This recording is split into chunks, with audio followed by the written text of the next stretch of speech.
Audio check. Audio check. Check, check.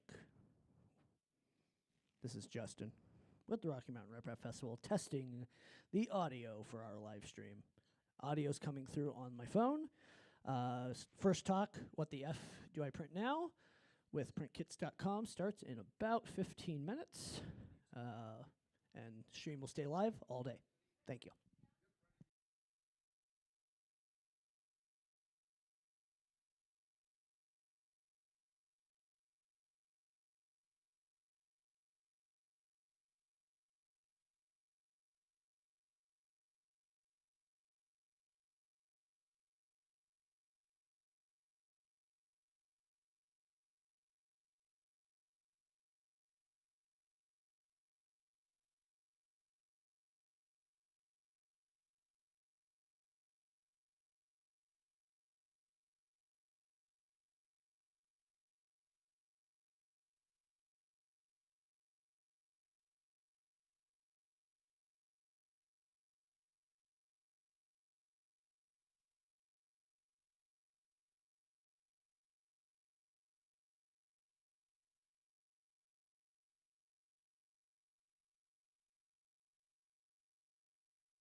Check, check, check. All right, we have sound.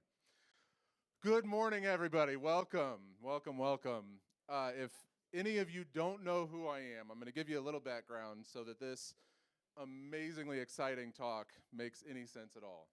I'm Caleb Kraft. I ran Hackaday for several years, many years ago in its infancy, and then I was senior editor at Make Magazine for a decade. And during this time, I have been watching 3D printing, mostly from the peripheral, but I am deeply entrenched now. And my current favorite question to hear is, what the frick do I print now?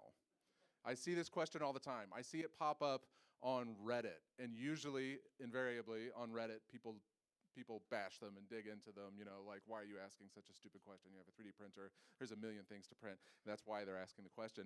But I'm going to explain in a long and boring way why this is my favorite question to hear right now as a person in the 3D printing industry. So let's dig in. What the frick do I print now? Oh, before I do, I should explain my biases as well, because I am extremely biased. I'm now running Print Kits, which is a company that does this subscription service where you can sign up and get kits in the mail that you 3D print at home. We send you the electronics, the nuts, the bolts, etc. So I'm extremely biased in terms of print quality and ease of use, so I tend to lean that way. Just to be real about my biases. Also, I'm personal friends with Joe Prusa, so when I say Prusa printers are fantastic, keep that in mind. It's a bias.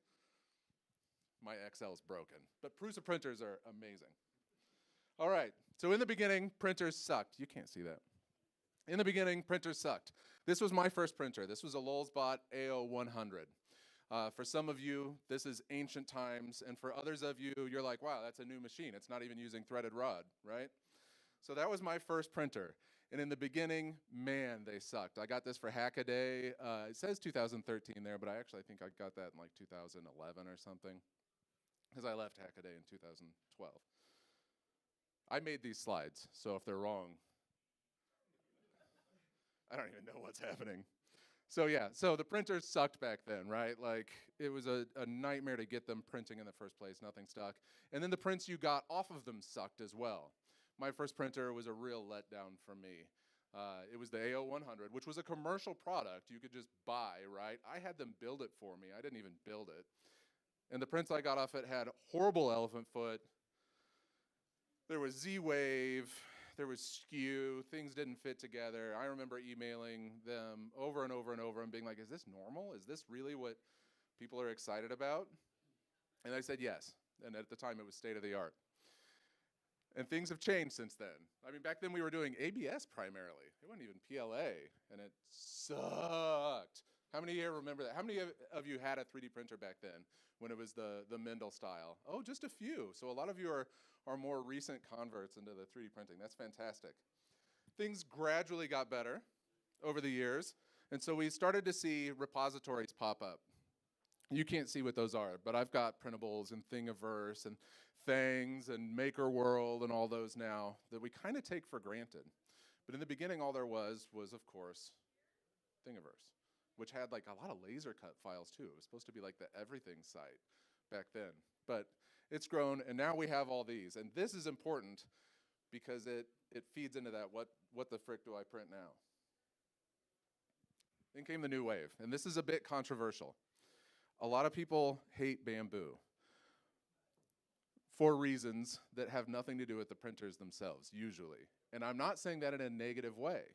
It's a legitimate reason to have complaints. It has to do with their software and their methods and their principles.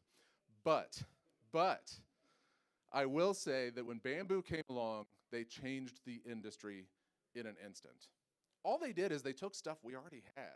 They took stuff that at the time Voron was in its infancy, was doing, things the community designed, and they just made it work really well, really easily, and really cheap. This was what, like 2 years ago, maybe 3 years ago? The first X1C came to Midwest RepRap Fest, and it had a crowd because it was moving like freaking lightning. And you have all the old folks standing behind the crowd grumbling, and they're like, my machine did that a year ago. And you're right, but you had to build that machine, and you had to tune that machine, and I guarantee when you go home to print something, you're going to have to fix that machine to get it to print again, right? But the people who bought these machines, these glorious, wonderful, closed, horrible business practice, glorious, wonderful machines, are just hitting print, and they're getting these perfect prints. And it changed the industry, absolutely changed the industry. And not necessarily in what people expect out of machines, but it changed it so that we have this entire different perception now. You have an entire market now that are people who are finally thinking of these machines as just a blip in the process, just a tool in the process that they don't have to consider, they don't have to think about other than the fact that it's going to spit out the thing, right? So the thought starts to become the design, how you're going to design your file to work and to print. And you know that when you design it and you hit print, it's actually going to come out and it's going to fit. The parts are going to fit together because there's not skew on your machine. Hopefully your machine doesn't break and you have to try to fix it. But if you're like me and your machine's $250 and it breaks, you put it on Facebook Marketplace and you sell it for $50 and you buy a new one. And then you have 2 Voron kits that you haven't built for 2 years because they're sitting there being neglected, right? So they came along and they absolutely, absolutely changed the industry. They're possibly evil, but they are undeniably influential.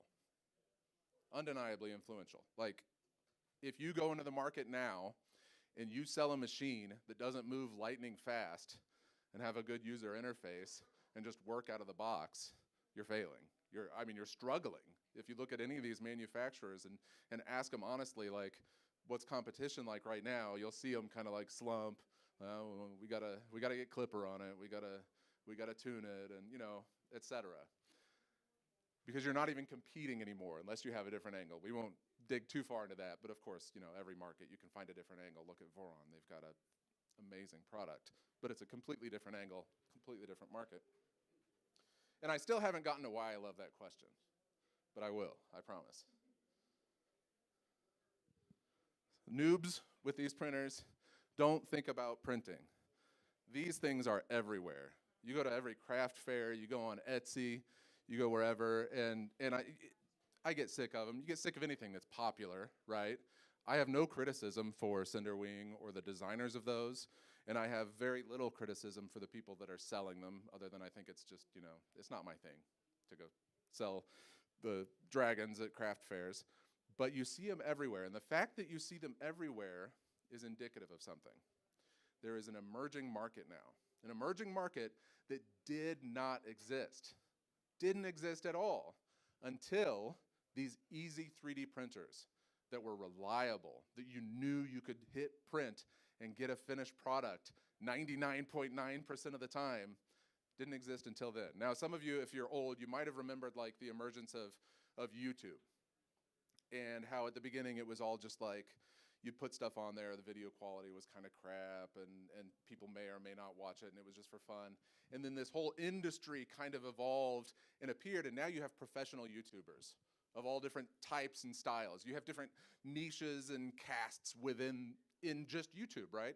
We're seeing this at its infancy in 3D printing now. We're seeing entire companies like Print Kits, where you can get a kit in the mail every month, pop up that rely on the fact that our users don't have to think about it. They don't have to worry about it. If I design a kit well enough, I know that your printer is going to print it dimensionally accurately so it'll fit together. And that's amazing. And I'm only one little niche in this entire industry that's just beginning and just starting that's going to rely on 3D printers in people's homes. Now, none of you here will know this. I don't think Alicia used to work with me at Make Magazine. I don't think we ever discussed this, but even though I am a 3D printer evangelist now, I used to kind of think they were, I don't know if dumb was the right thing. I thought they were small and niche and were never going to really blow up because they were such a pain and required so much effort. I thought it was always going to be hobbyists who enjoyed tinkering. But I was converted years ago now, and this, I think, is proof that I was wrong, right? The numbers I've seen, Prusa did the video, I think last year or the year before, where they shared their sales numbers, and they had something like 16 million printers or something go out. I don't remember the number. Don't quote me on that number, but it was huge. It was so much bigger than I thought, and it was growing by a percentage every year. And this is Prusa, who is not the cheapest, and nowadays isn't the fastest, and etc. I'm biased. I love Prusa's printers, so I still would suggest a Mark IV over anything else. However, it does sit sandwiched in between a few Bamboos in my studio. So, the noobs have stuff. There's community, it's easy, the tools can be divisive, but there's an entire industry popping up. Product quality prints are here now. We see people selling them as products.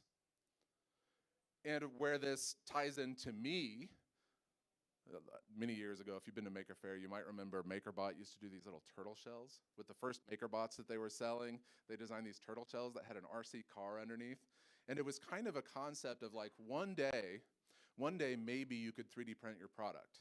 And now we see, if you go to Maker World, you can get these incredible kits that you can 3D print at home that are just as good, more accurate if you're a hobbyist. For example, the Ghostbuster community is a very vibrant and enthusiastic community that will fight with each other all day long about the accuracy of any single thing.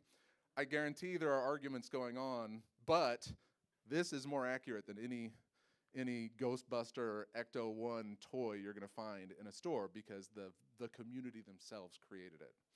And these are product quality. These are things you can go onto Maker World and buy. It's here, it's finally here. Maybe you see some little lines in it, but it's here. Kits are, of course, where my focus is, and that's the next step. I think you're gonna be seeing kits exploding. There are a few kit companies right now. Deposition Sound, just outside this door, sells kits for speakers. Print Kits, which is us. We sell kits, of course, that you get. We have a subscription service, which is, again, just another little niche, even within kits, where you can get kits in the mail. But you know who's really killing it right now, and some of you are gonna hate to hear it? Bamboo. Bamboo is actually leading on this one. If you go to the Maker World site, their website where they've got all their stuff hosted, there's a button in Maker Supply or something like that, where you as an end user can upload your file with their parts available, and people can just click one button and buy the parts and download your file, and you get a commission. That's what this one is. This one here is an example from Maker World. It's a $135 kit that gives you the parts to do a lightsaber. And I guarantee, again, because this is coming out of the community of enthusiasts, I guarantee that the lightsabers you're gonna find on Maker World are more screen accurate, or more lore accurate, or have more features or whatever than what you're gonna see companies like Mattel or somebody doing, because they have to mass produce. They have to worry about, you know, injection molding and what the packaging is gonna be like in the store, and their margins are completely different. So you're gonna see these kits exploding, because not only is it fun to print your thing, often it's a better product than what you can go buy in the store. And again, it doesn't matter if you like Bamboo or not, they are leading the charge in this in terms of what's out there and available. Now at Print Kits, we have a lot of plans and a lot of fantasies about being able to do some very similar things as them, and hopefully with enough people signing up, we can make those happen, but they're not there yet, so I can't brag about them. So I gotta brag about Bamboo. Check it out for sure. Maker World has some incredible kit stuff. You can just get you can just get the parts and print your own. So why do I love that question? What do I print now? It's a clear signifier. Anytime you're looking for a market to open, there's got to be some signifier that you can identify. And the more you see that thing happen, and often it's somebody asking where they can find something. Whenever you see that signifier happening, there's a market opening up there. There's opportunity opening up there. And you can hop in and you can capitalize on that if you want, or you can be influential in that if you want. If you want to ensure that this massive market is open and communicative, maybe you support things that you agree with, like if you don't agree with Bamboo, maybe you don't support theirs, although I think they're doing better now about open source and stuff like that. But for me, It's perfect because that's what I'm doing, is I'm doing kits. But I've identified this market, and I see this question all the time. I absolutely love seeing it. I hate seeing people bashed for it. You might think it's a stupid question at first, but this is why I love the question, what the frick do I print now? It means people aren't worrying about fixing their printer. They're worrying about printing. Oh, that's the last slide. That was a shorter talk than I intended, but that's it. That's why I love the question, what the frick do I print now? Does anybody have any thoughts or questions? None. Tell me what you get if you print it. What do you get? Print kits? Oh, I'll give you a pitch. I'll give you a spiel. Thank you. Okay, print kits. Used to be called Alien 3D, if any of you have heard of Alien 3D. Before that, it was called MakerBox, if any of you have heard of MakerBox. MakerBox was acquired by Alien 3D. We took over Alien 3D. We rebranded. So we wanted nice, clear branding. We wanted you to know what you were getting when you saw the name, Print Kits. You kind of get the idea. You print it, it's a kit. So what we do is a subscription service right now. Every month you get a box in the mail that has the electronics in it, motors, screws, bolts, whatever parts you need to build it. There's a link to the files. We also supply a video that shows exactly how to assemble it and exactly how to put it together. Because oftentimes now that the printer does a good enough job, the part that's missing is the documentation. So we're focusing on that. We got grand fantasies about having more complicated and bigger budget kits available as one-offs so you don't have to subscribe. Even though I run a subscription company, I'm not a fan of subscriptions personally. I like to just buy a product. So I'm really working hard so that at Print Kits we can just offer some products, but we got to get there. It's a lot of work. We're fighting with the tariff situation right now. But yeah, that's what Print Kits is. You should check us out over there. We got a special deal going on right now that if you sign up here, you get a box for free. It's a $50 value. What's your question? I'm happy to promote Print Kits, and I'll tell you about our projects. The problem that it's a little bit frustrating because of our lineage.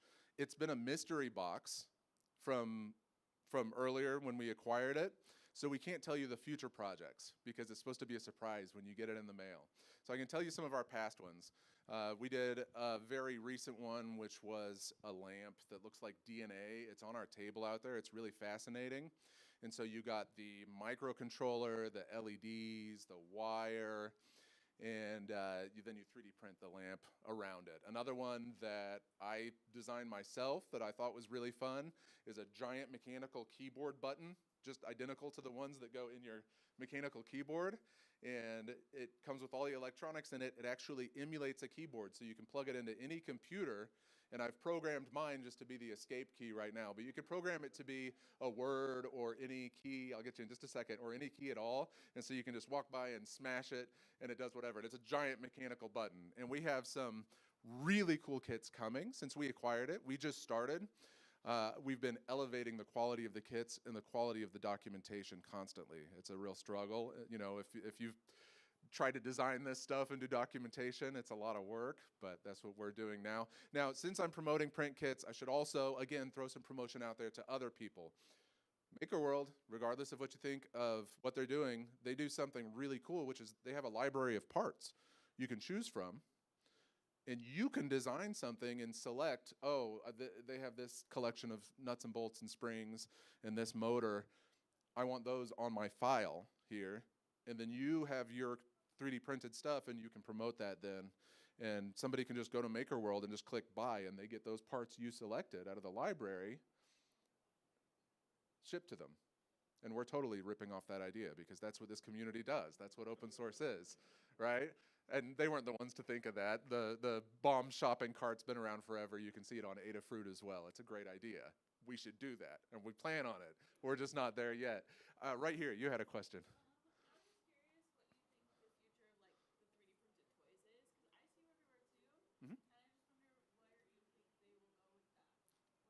Oh, I'm happy to give an opinion on that, actually. So if you followed me at Make for years and years, you know I don't do predictions generally and I don't share opinions generally because I don't consider myself a thought leader. But I do observe and I watch. And there are some things I predicted a little bit, shared my opinions on, such as bamboo changing the industry, and it did, absolutely. I personally think, just personal opinion, I think that the things like the articulated toys, I think the popularity of that's going to tank in the next couple of years. And they're just going to have to elevate what it is that they do. I think it's just market saturation. I mean, this is not I'm not being smart here, right? They're everywhere. You go to a craft fair and you find 6 booths of Cinderwing dragons. They're competing with each other at the same event. There's going to have to be an inflection point where it dips. And so there's going to have to be some other signifier, or not signifier, some other selling point that elevates them. And I personally think it's going to end up being assemblies. Like they're going to be building more complicated things like radio-controlled cars or speaker systems or something. And I think that'll be the thing that separates it. And I would guess it's going to happen like within the next 2 years. You're going to see a big shift where it'll almost be cute. You'll show up at a craft fair and you'll be like, oh, there's a table with 3D printed, articulated, cute little animals on it. That's cute. I remember when those were everywhere. I think it'll be like fidget spinners. And I don't mean that in a bad way at all. Like that happens in markets, right? But there's going to have to be some thing that makes them stand out because there's just so much competition now over the same kind of basic hit print and you're done, right? What's up over here? So going off what you just mentioned about how you see the future moving towards like the kits and everything, Mhm. are you thinking that it's going to be you go to the craft fair, you get a box with all the parts you put together, or is it going to be where you're buying the stuff already put together at the craft fair? Even though I run a kit company that the customer puts together, I think the general market is going to be much happier with something that's already assembled. But it'll be just like a product you get in the store is effectively they assembled a kit, right? They designed a kit, they assemble it. I think that when it comes to that like craft fair market, there's going to be something that's going to stand out that people are going to start designing more actual products, like what we think of as a product, right? You're gonna show up and it's going to be a Bluetooth radio that has a beautiful visual design and a nice driver in it, and like an actual product. And that's the amazing thing about this current slate of printers is that people can now do that in a repeatable, reliable, and cost-effective manner in their homes. I mean, this is just a drastic change. This is the fantasy that we used to talk about with those old crappy printers. Yeah. I got here. Oh, I was just saying, I just happen to have a couple of products that I actually do sell here and on Etsy. And it's a board game and a dice holder, but they're not, they're just products. The fact that they're 3D printed is just how I make them, not necessarily the pitch. Yeah, okay, so in my mind here, let's break this down for just a second here. What makes this stand out? It's a functional item, right? So it serves a purpose. The person's buying it for that purpose. They're not buying it because it's 3D printed or because it's cute. They're buying it because they need that purpose solved, so that's what makes it stand out. And you're going to see more and more of that, like there's a thing that makes it stand out, that makes it more of an actual product instead of just a cute little trinket. Yeah. Yeah, I'm totally new to this. I'm coming here to get smart. Okay. You talk about bamboo. What are some of the brands that I don't have time to screw around Yep. with them? Out of the box, they work well, and they would work with your kits. So I knew this was going to come up, and that's why I put out that bias, warning. Prusa printers have been, when I was at Make Magazine in 2016, I think, or 15, we reviewed the Mark III. It blew everything out of the water in terms of reliability and quality, and they have been at the top since. They're more expensive than some of the other printers, and admittedly, the bamboo machines can almost match them in quality and reliability. So when you look at like a Mark IV from Prusa, or now the Core 1, I've not used the Core 1, but so I'll stick with the Mark IV. If you look at the Mark IV, it's like what, $1,000 bucks? You can go to Bamboo and get the A1 series for what? Well, the tariffs messed it up, but it was like $300-400, and it does multicolor, and it's easily as nice of a machine in terms of quality and reliability that you get out of it. And I have one follow-up. Yeah, what's that? Again, for the practicality of me using it, if I want to avoid trips to Home Depot to get a little plastic doodad, are there files of little plastic doodads that I can download for screw inserts, washers, like auto body, push in? Yeah. There are, but and it's a big but on that. You're going to have to do some digging. There are some of the companies, like, I want to say it's DigiKey, but it may not be DigiKey. There are some companies that share files for McMaster, thank you. It's McMaster Car. They share digital files for a lot of things. McMaster Car does, which sounds like what you would be looking for. But on top of that, all the repositories like printables, Colts, well, maybe not Colts so much, but printables, MakerWorld, Things, whatever those are, you'll have to go there and search and figure out what people called it, and that can be the struggle, but that stuff is out there. All right, we got several back here. You're right here in the front here. This. Yeah, that looks so good.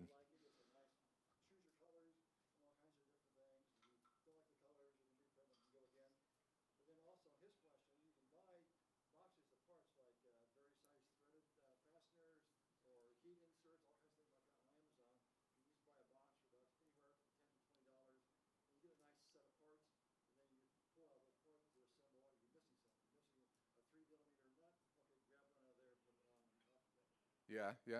I got a question behind you here. Yeah. Yeah.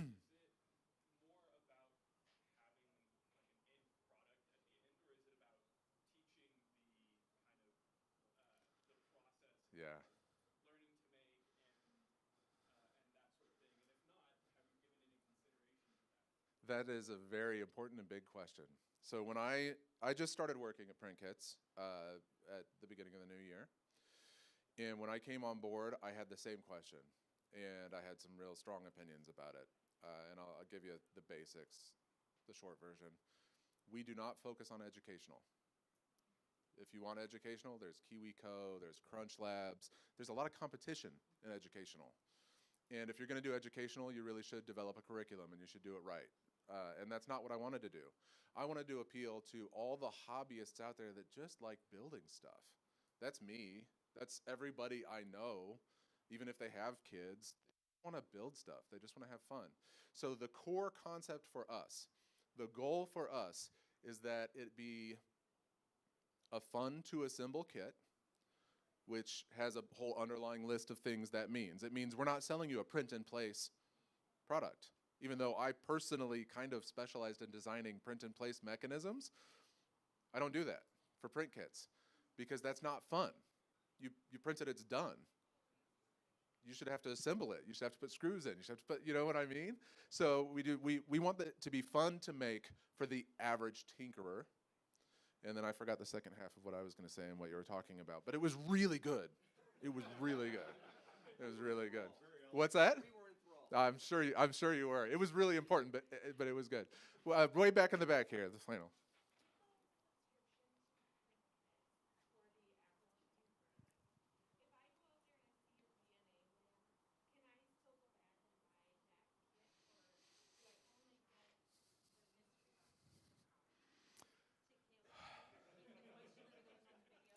She asked if you go out to our table and you see the really cool kits from the past, can you buy those kits?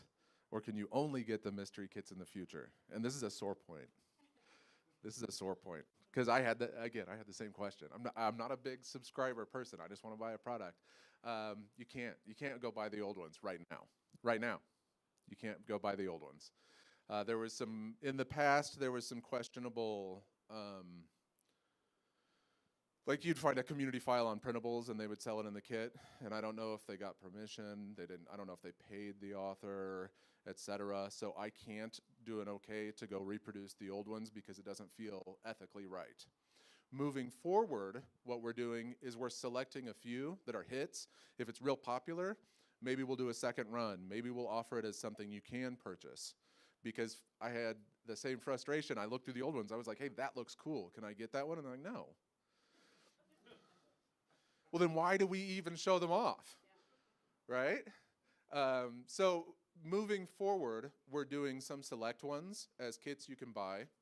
And we're separating, we haven't announced this and we don't have any to show off yet, but we're separating the subscription kits from what we're calling elite kits, which have a different budget that are just going to be for sale. So our subscription kits, we're working with an extremely tight budget. We're importing electronics from China. They have to be like a very limited, very limited experience. We want to design some stuff that is much more complicated and much more cool and much more of a finished product, that maybe the end goal is to have a product, you know, that you can buy all the time. So to answer your question, mostly no, a little bit yes. At our table right now, you can see last month's kit, which was the air hockey designed by Brian Vines. You should all check out Brian Vines' YouTube channel. He made this air hockey kit. It was a hit. So we made 300 more and brought them to the event to sell at the event. And that's the first step towards rectifying that really frustrating situation. We got a question way back here.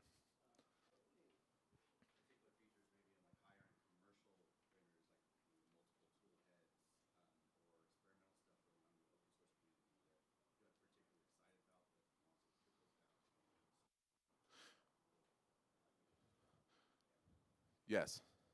Okay, so he's asking, are there any major features in like high-end printers that I'm excited about seeing trickle down? Yes, and it's multicolor. The bamboos started the revolution, even though, again, multicolor existed before it.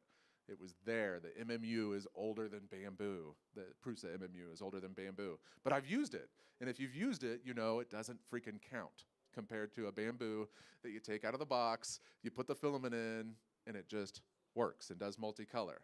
And since they did it, now everybody has to copy them and do it. And now we're seeing multicolor everywhere.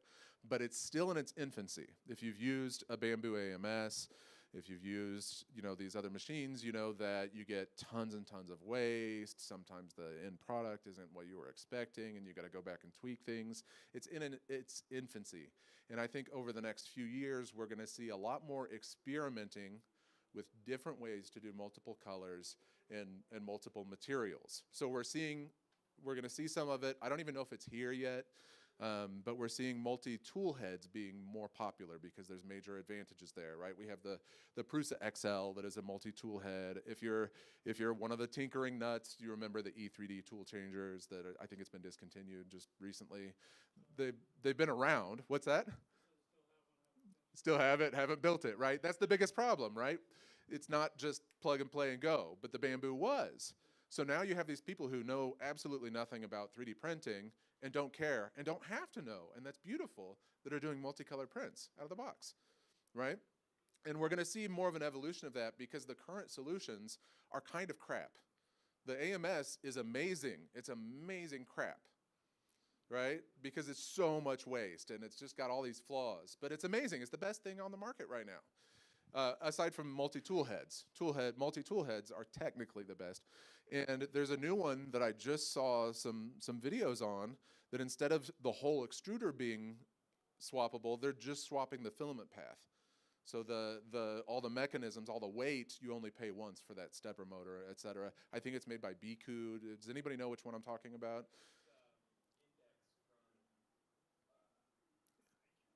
Just look up Index multi-head printer.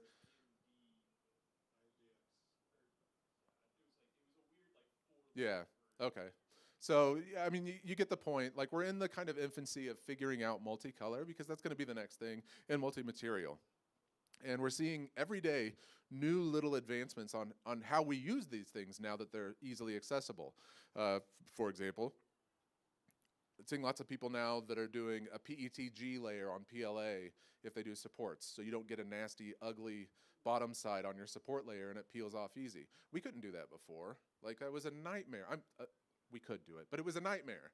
And now you can do it so easy. I've got a Prusa XL at home. It's an amazing machine.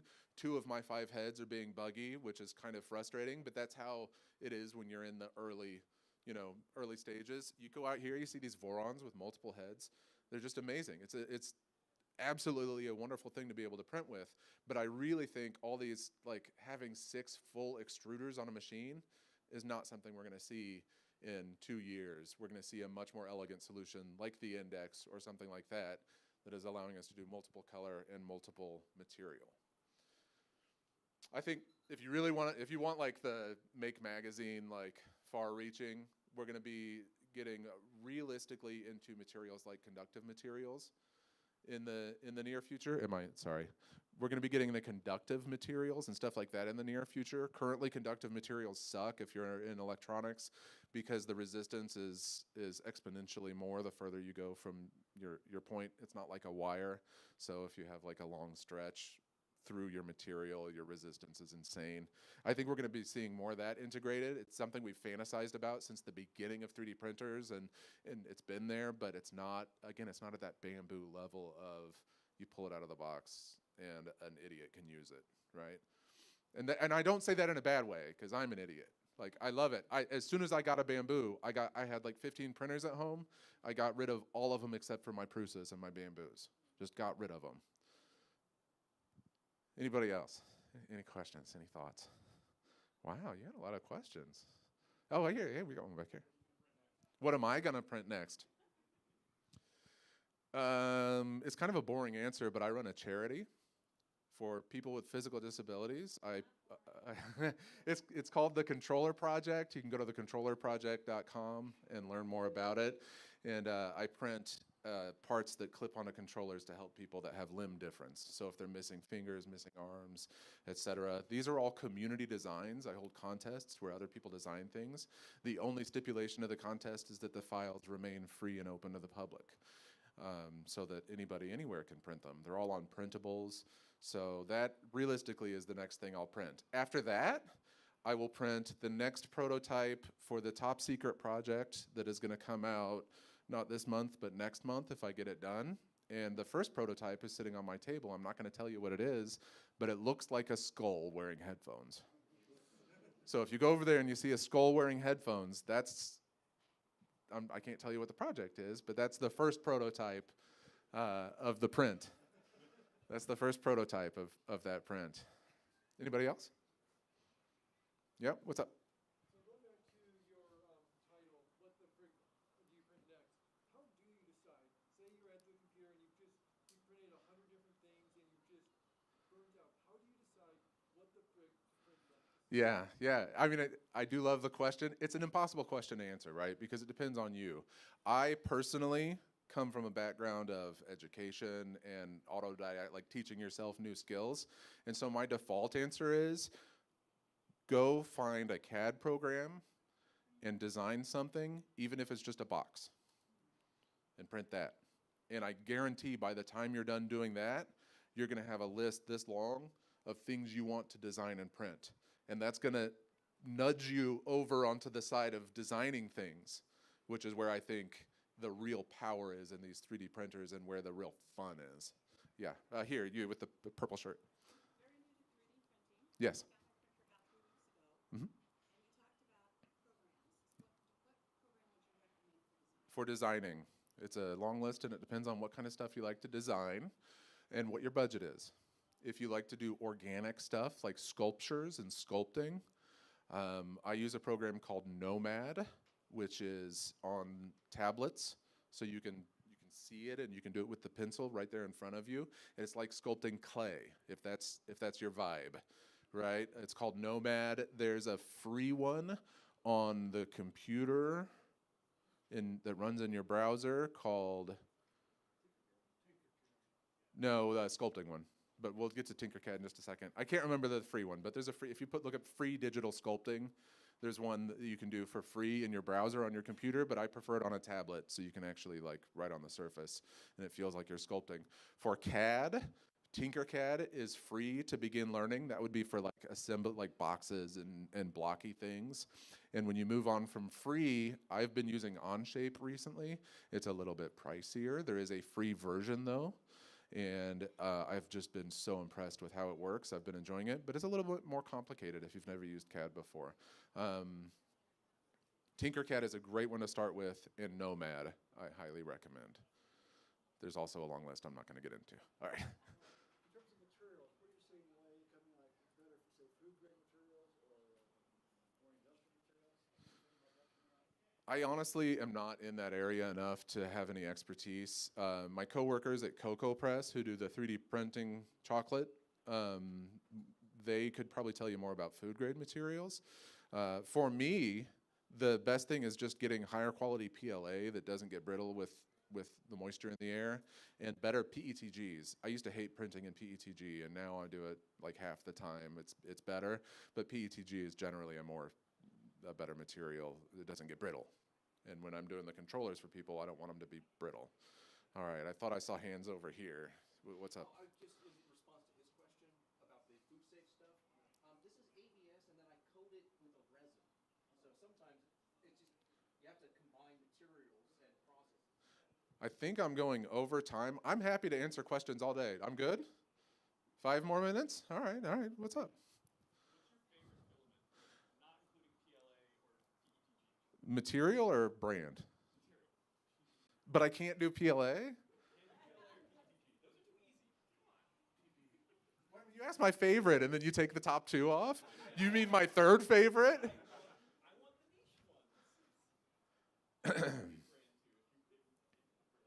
I mean, I don't like any of them that are not those 2, but I use them. I use ASA for some stuff around my farm because it holds up in the sun and we have extremely high humidity. So PLA, even though PLA holds up better than people think, our humidity just trashes it where I live. And then it's kind of a cop-out, but anything glow-in-the-dark I love, but I don't use it because it trashes my printers. But I love it. I have spools of glow-in-the-dark filament that I'm never going to use, but I bought it anyway because I'm just a sucker. I'm like a 4-year-old. I'm a sucker for glow-in-the-dark stuff. Yeah, right on. All right, maybe one more question? Anybody? Anything? All right. Well, thank you so much for letting me ramble and listening to me get up here and blabber. Those were wonderful questions, better than my talk. Thank you so much.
Check.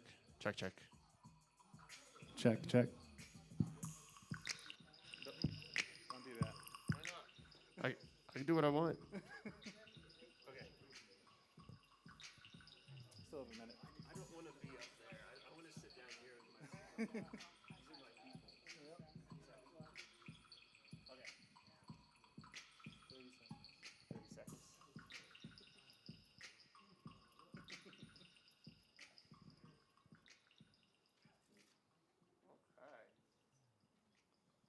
Well, welcome. You guys awake yet? Okay, good. We'll stand.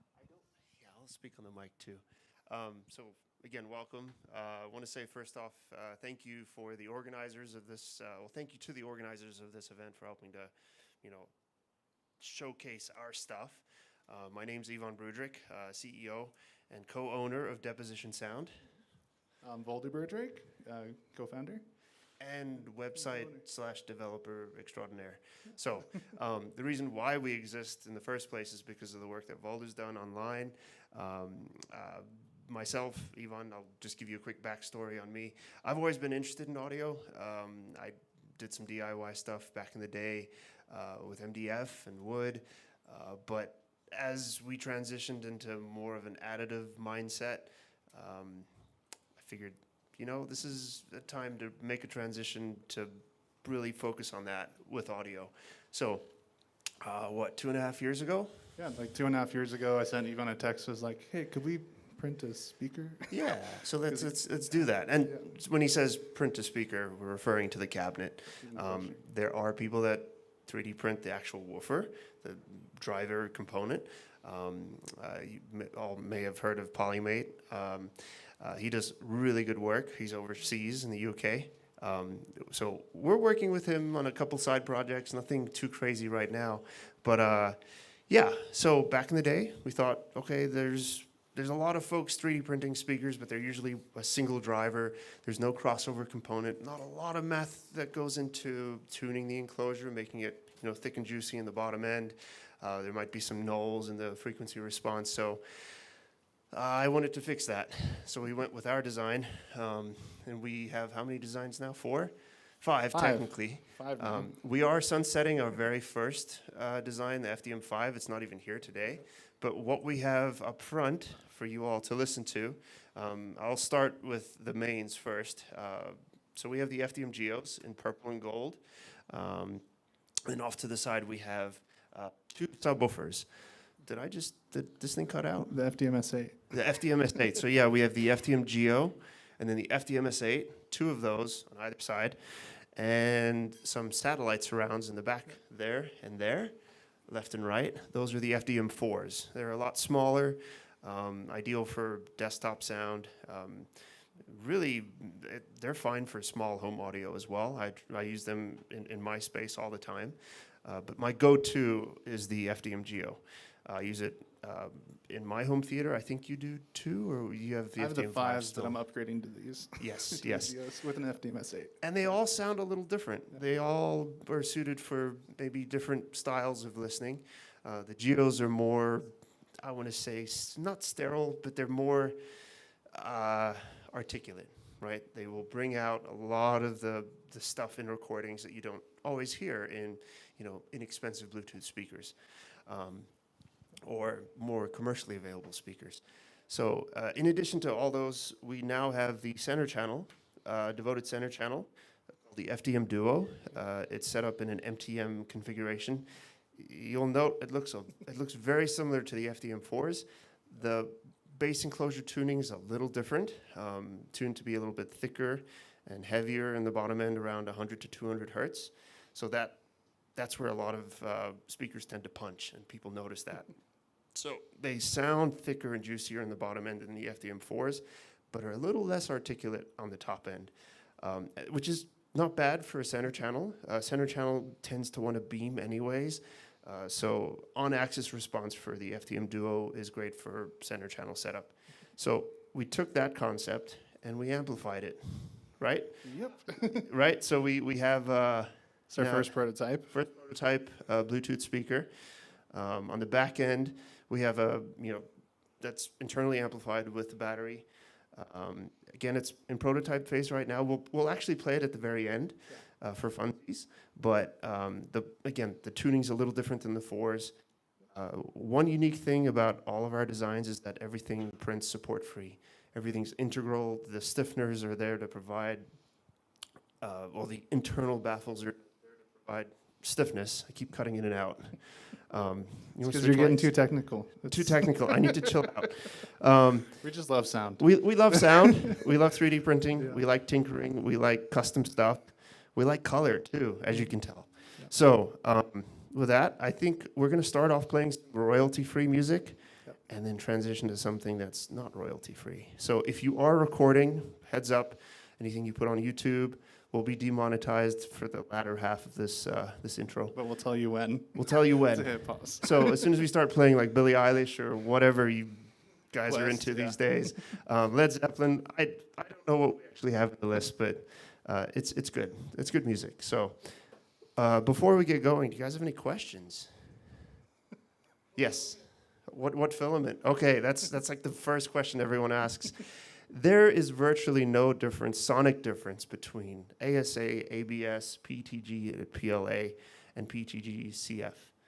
I think we've tried all of those, including PLA CF. Yeah. There's a little, in terms of timbre, if you really want to listen close, there's slight differences in timbre and presentation if you go to a stiffer material. I personally prefer PETG and PETG CF, but you're going to be fine so long as you follow the minimum wall count or the minimum wall thickness and infill percentage. You're going to get great sound with PLA, ASA, ABS, everything. So. And if you check out our website, depositionsound.com, we have full tutorials on how to build everything. We're working on videos still. Yes. But we have the guide, the print files, all the settings you need to follow. Mm-hmm. So. Bigger? That's what I want. So You're speaking my brother always wants bigger and just more crazy. I am thinking about floor standers. We really want to connect with a company that is open to do something with large diameter printing, like really large plastic output, so high plastic output 3D designs. We're interested in doing that. If we want to focus more on the maker, it'll be segmented, something like our FDM S8, where it kind of stacks on top of itself. But yeah, we're into floor standers. We like that. It's more filament. It's more woofers. It's more expensive, all that stuff. But yes, the short answer is yes, we're interested in it. We have a couple drivers that you have at your place that would be perfectly suited for it. But with the tariffs and everything that's popped up recently, it's making it a little harder to get a hold of that stuff. But we're working on it. So, yeah. There were a couple other hands, yeah.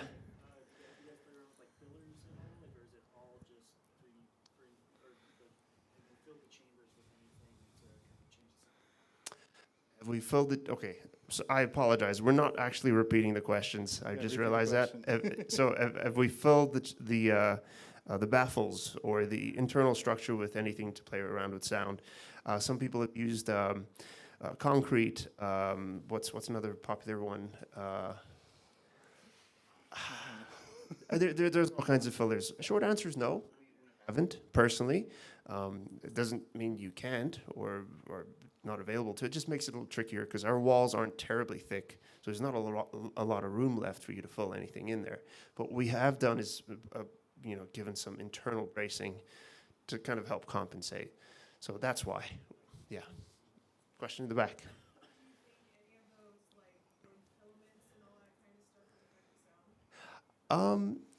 We've had a few folks approach us about wood filaments and, hey, is this going to sound more like an MDF enclosure? I personally haven't tried it or heard it, but I do imagine the timbre will be similar to MDF or thin wall MDF. So I would say, yeah, it'll sound closer to MDF than anything else. Yeah. Any other questions? Yeah. We have one up front here.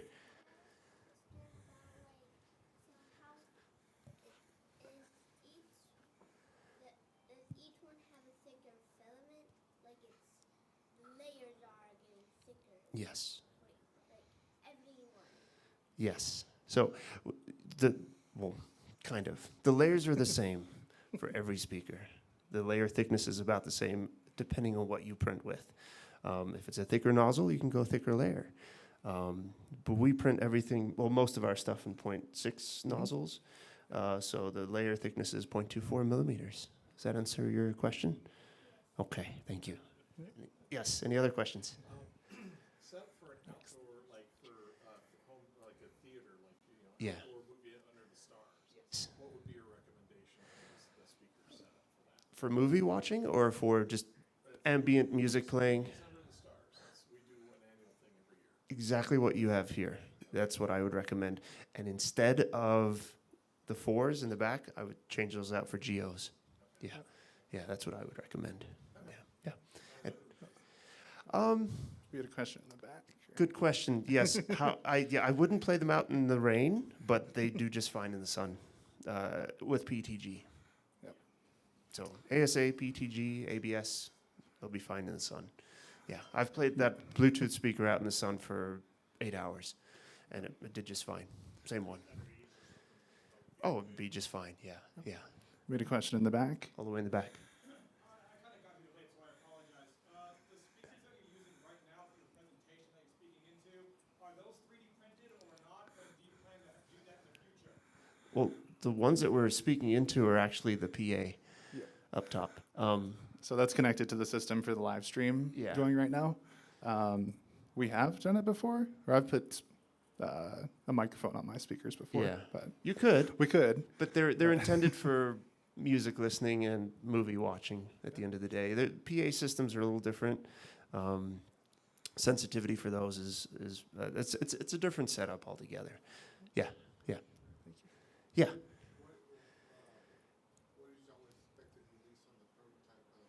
Ooh, good question. Maybe a couple months? Fall Fall. 2025. Fall Yeah. 2025. Yep. I'm still working with our crossover provider to improve on the amplification and battery layout on the back panel. I kind of kludged it together myself. I'm still proud of it, but it's not perfect. Yeah, so I'd say fall 2025. Mm-hmm. Any other questions? It's like 2 or 3. Yes. You guys provide like the acoustics portion of it, correct? And like the drivers and everything. Yes. What would be the average cost of, say, the GOs? The GOs, well, currently the GOs run right now for $229 Yep. a pair, just for the components. What you'll find is that if you source everything yourself, it's going to be up there. It's not quite all the way because we still need to make a little bit of profit to keep running, keep things going. But on average, roughly 80% of that is already in the cost of the parts. So we don't have huge margins at the end of the day. Yeah. Yep.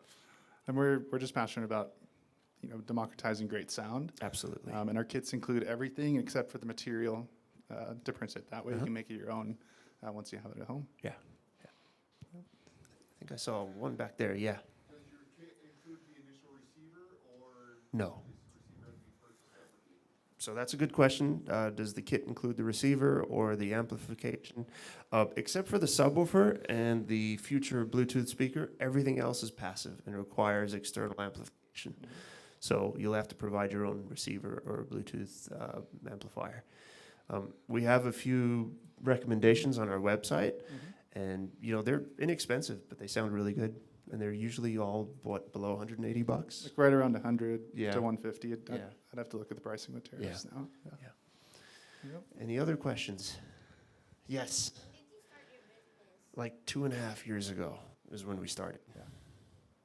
Yeah. You guys want to hear some music? We got one more question, then let's hear some music. Okay. That's okay.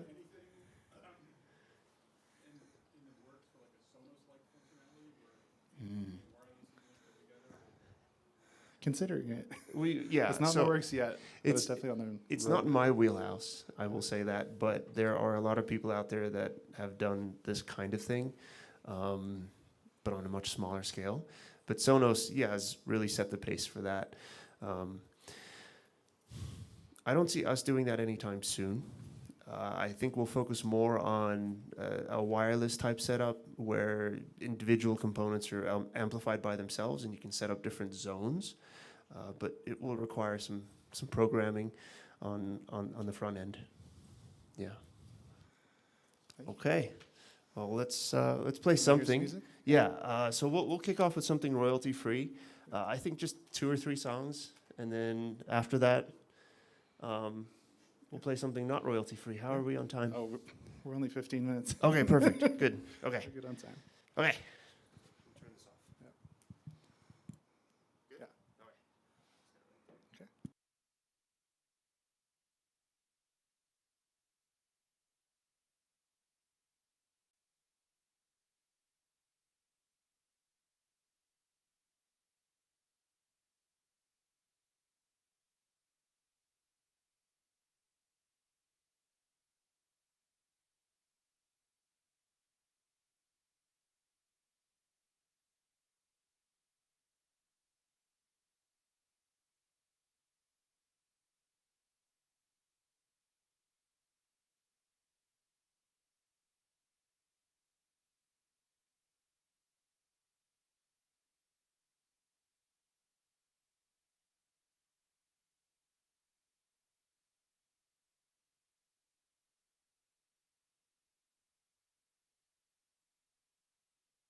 All right, we're gonna switch to some non-royalty free music. So if you're recording or on YouTube or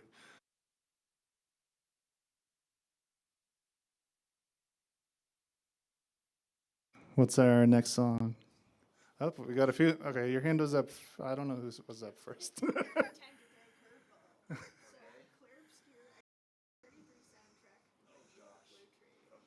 All right, this one's gonna take a little bit to look up. You found it.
Yeah, there's no post processing.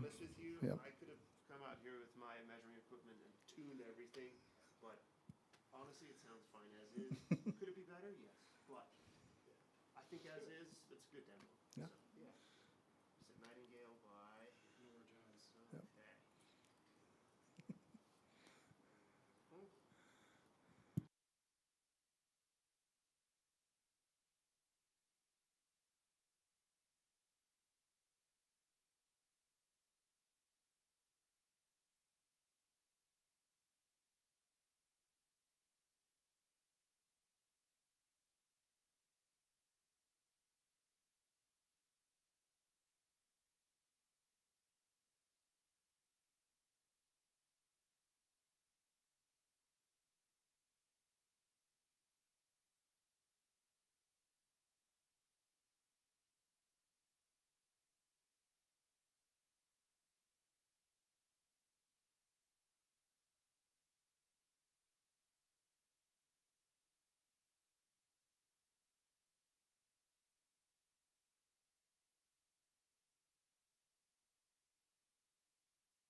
Sing, Sing, Sing by Betty Goodman. All right.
Yeah. And there are plenty of seats up here if you'd like a closer listen.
All right, we're running out of time here. So we're going to demo the FDM Duo Bluetooth. And again, that's this So it's just this little wireless one right here. Yep. And I think Yvonne will walk around with it. You might need to play the Imperial March. That's what I'm planning to do. And okay, I do need to say something. Not have a volume knob on the back. Because of that, there's an internal limiter on the inside of the amp. So the 100-watt amp that's built into this thing isn't fully exercised. So it's not going to get super loud. It's, again, more for demonstration. So let me do that. So you said Imperial Death March?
Well, folks, that's about all we can do. It's about 2 minutes left. So. Our table is right across from here. But thank you all so much for coming. We really appreciate it. Yeah, and check out depositionsound.com. And we have to tear down, so. Give us a minute. And you're welcome to ask questions out there. Or in And be sure to enter, we're doing a giveaway. There's a QR code that you can scan at our booth of an FDM S8 kit and an FDM Geo kit.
All right, let's test the mic here.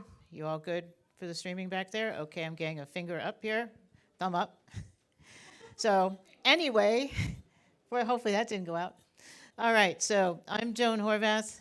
My partner, Rich Cameron, is manning the booth out there at the Rocky Mountain Extreme Crowd by himself, so shout out to him before I get started. Yeah, all right. So thank you for all the folks who are here instead of Death Race Ring. Somewhat different crowd, I think. So what I'm going to talk about is our math modeling, but beyond just the modeling, I'm also going to talk a little bit about why we did this and where it all came from and all that good stuff. So we are based in Pasadena, in California, and we are, I'm going to talk a little bit about some work that was supported by a grant, so I always just acknowledge that. So we've been a company for 10 years now. Before that, we were a 3D printer company, so some of you may know my partner, Rich, as Huzawatsits. He developed the RepRap Wallace and the Bakito, and so you can see 2 years of evolution there, and I'm always amazed it's only 2 years. I always say in his misspent youth, I've aged him a lot. That was sort of the very first conference we did when we started this company. So we were a 3D printer company. A lot of you know about the race to the bottom in prices, and so that kind of did us in as a 3D printer company. We were two-thirds a D's maker. And so we said, well, what could we do that we couldn't be upended by all that race on price to the bottom? And we said, nobody's doing 3D printer training. So we started with 3D printer training. And eventually it turned out that a lot of our early customers in 2015 were schools. And a lot of them said, you know, we don't really know what to do with our 3D printers and our other makerspace stuff, so could you come up with some things and some curriculum? And so we gradually over time have gotten more and more into writing applications for the classroom for 3D printing. So we have 4 math books at this point, 3 geometry, trigonometry, calculus, and a teacher's guide to those 3. We also have a new edition of a science projects book. And we also have classes mostly about 3D printing, but 1 calculus class on LinkedIn Learning. And we do a lot of maker fairs because Make is our family now. So we do a lot of that stuff. So I'm going to talk a bit about our philosophy, why we've done things the way we've done it. If you haven't seen our booth yet, our booth is kind of in the far corner of this hall, and it has a thing that looks like a stained glass lollipop above it. I'll talk about what that is when we get there. So I'll talk about our philosophy, what we've done in 10 years here, what we see as some of the big challenges for using 3D printing in education, and some of the real possibilities and some of the power of it. So our philosophy is we believe in universal design, which is a term of art if you haven't ever heard of it. And the premise is that if you make something accessible for people with disabilities, a lot of our early work was for blind students. If you make things accessible for people who learn differently one way or another, very often it's good for everyone. And so even though a lot of our early work was for blind students, there's been a lot of interest from the hearing impaired community. There's also been a lot of interest from the autistic community to learn math somewhat differently. All of our models that you will see are made in OpenSCAD, and OpenSCAD is a free and open source constructive geometry program. I'll walk away so the whole screen's visible. It's a constructive geometry CAD for people who like to program.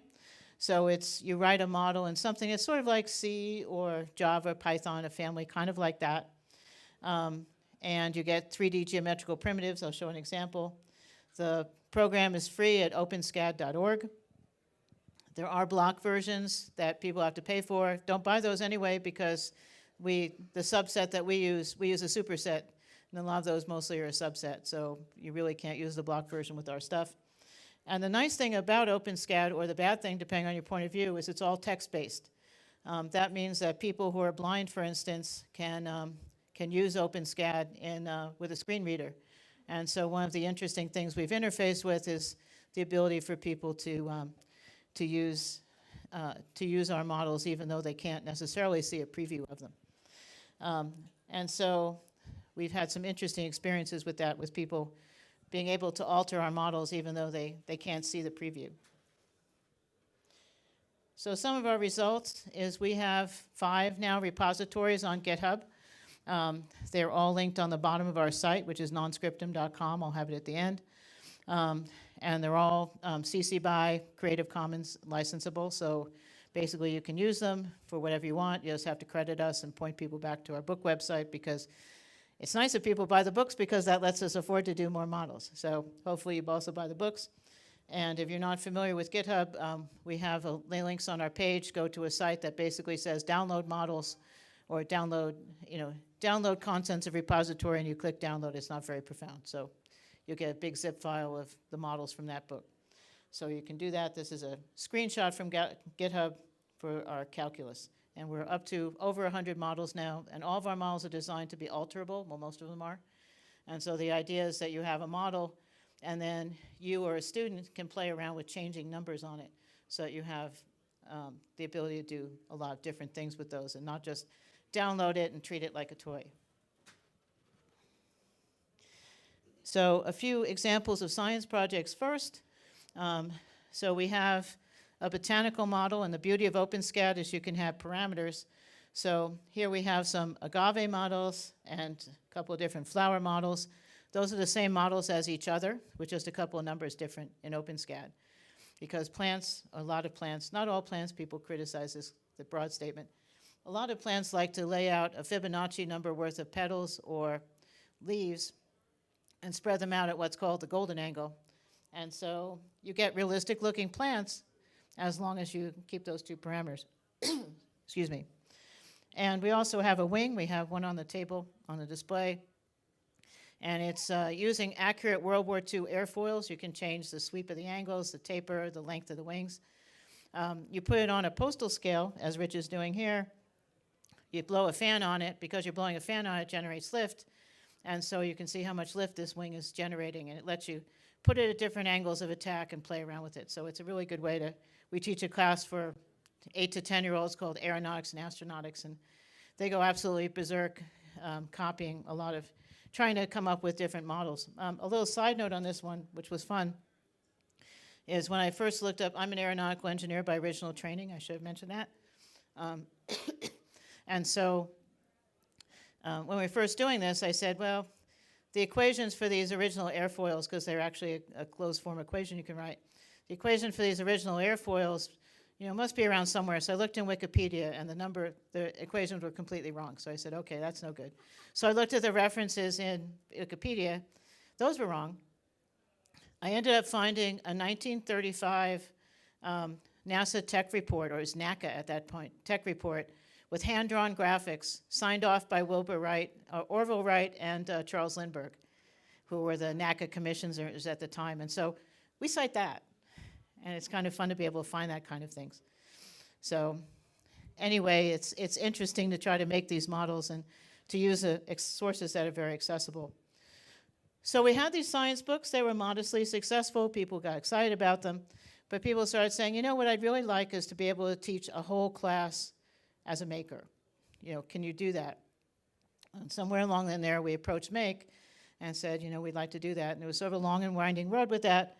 But what we want to do is take this universal design approach, hands-on, and do entire subjects more or less for the things that make sense to do hands-on. Sometimes people do hands-on no matter what, and it's sort of silly.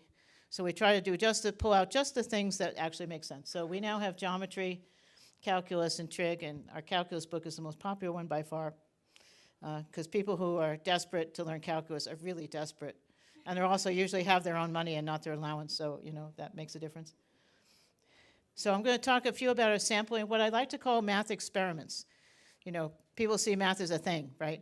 But you can really do math experiments, right? You change the numbers, you change how your model looks a little bit. And so these are designed to let you do math experiments. And so we teach geometry first and then algebra. So that is, let us do some things which I'll talk about later. So this is a model that's on our table. It's attributed to Pythagoras. So, well, now you can't do it, because you know how it works. But we've been cornering people and saying, you want to do a math puzzle. So basically, it's a tetrahedron that fits inside a cube, and you have to know they have to line up one edge with the diagonal. And so once people have actually learned about this, they remember forever that the diagonal of a square is longer than the side. This is a model that was originally done for blind students. And it's a model that was designed to teach sine and cosine. So, excuse me. So here we have a right triangle. So we have a right angle here. We have a hypotenuse here. And we've designed it so that this hypotenuse is 1 in some units relative to the sides. And so the sine of this angle is just this opposite side over 1. So you can just read it off. And bizarrely, pilots always have been excited about this because they want to calculate crosswinds without looking. And this is not an FAA instrument, so no. I don't know if any of them went ahead and printed them anyway, but anyway, excuse me. You can tell the booth has been busy this morning already. So this is a fun one. This is attributed to Da Vinci. So you have a triangle, you cut off all the corners, you rearrange the corners, and the angles of a triangle add up to 180, and therefore you can also get half a circle. And so this is an accessibility thing. When Rich designed all the models. So when Rich first designed it, he has cut off the corners. And then you end up with 3 little triangles. You can't figure out what's going to go with what or anything else. So what he realized is that if he instead took off a little segment of a circle, then it was very obvious how to put them together. And so the blind students love this one. And it's a really good way to remember that the angles of a circle add up to 180. Because people sometimes say, is it like 215? But it's 180. So this model folds up. And so you probably, I have one here. So you've probably seen, if you're watching this online, I don't know whether you're also seeing me, but so you've probably seen paper things to make a cube. So they're flat kind of crosses of paper. And Rich's big insight was that if you instead filled in the volume so that you have pyramids, you can then fold this up. This is printed in TPU for cognoscenti. So if you then fold this up, you can reason about all the internals of this. So you can hand this to a blind kid, which we've done, and say, what's the volume of a pyramid? And they can reason it out because it's 1/6 of a cube. So it's really a very powerful model. It's a pretty short model in OpenSCAD. And it generalizes to all the platonic solids. So we have all the platonic solids. We originally did these in PLA, but for environments like this where kids are hitting their siblings with them, you kind of need the TPU strength for that. There's a second version in the repository for TPU, which we have notes of. And this is the, let's see, that is the icosahedron, which is a lot of fun. So we also have a model that teaches about the unit circle. If you haven't learned about the unit circle yet, basically you have an X and Y and axis, and you, as you go around the circle, the sine or cosine or any of those functions varies. So this model takes graphs sine and cosine in the vertical dimension. We have an XY plane in the horizontal dimension. And the neat thing is that you graph sine and cosine, and then you roll it out onto Play-Doh or something like that, and you'll get your sine wave. So we're doing this on a little magic tablet outside because Play-Doh in this environment would be a bad idea. But it's a very powerful way to really understand that. You can do this with toilet paper tube too. This model's been around in some version for a long time. It's a much simpler model, but you can get some real precision here, and also you can have tick marks so you can actually see what's happening here. That model is, the model that you can see there is sine 2x. So it has 2 lobes on it. The model that's actually being rolled out, I think, is cosine. And you've probably all seen conic sections models. You can buy these for a lot of money. What this is about you have a cone and you make different slices along it. If you make a slice parallel to the base, you get a circle. You go a little bit steeper, you get an ellipse. You make a cut parallel to one side, you get a parabola. If you make a cut steeper than that, you get half of a hyperbola. You need another cone up here for the whole hyperbola. And one thing that people always think about is because there is one specific angle that you have to do to make a parabola, people always imagine there's only one parabola for a cone, but actually there's an infinite number. So we also have a model that shows that, and it's kind of fun that I've never seen a model like that. And we have it out there, and people want to put it together for different things, but it doesn't really work.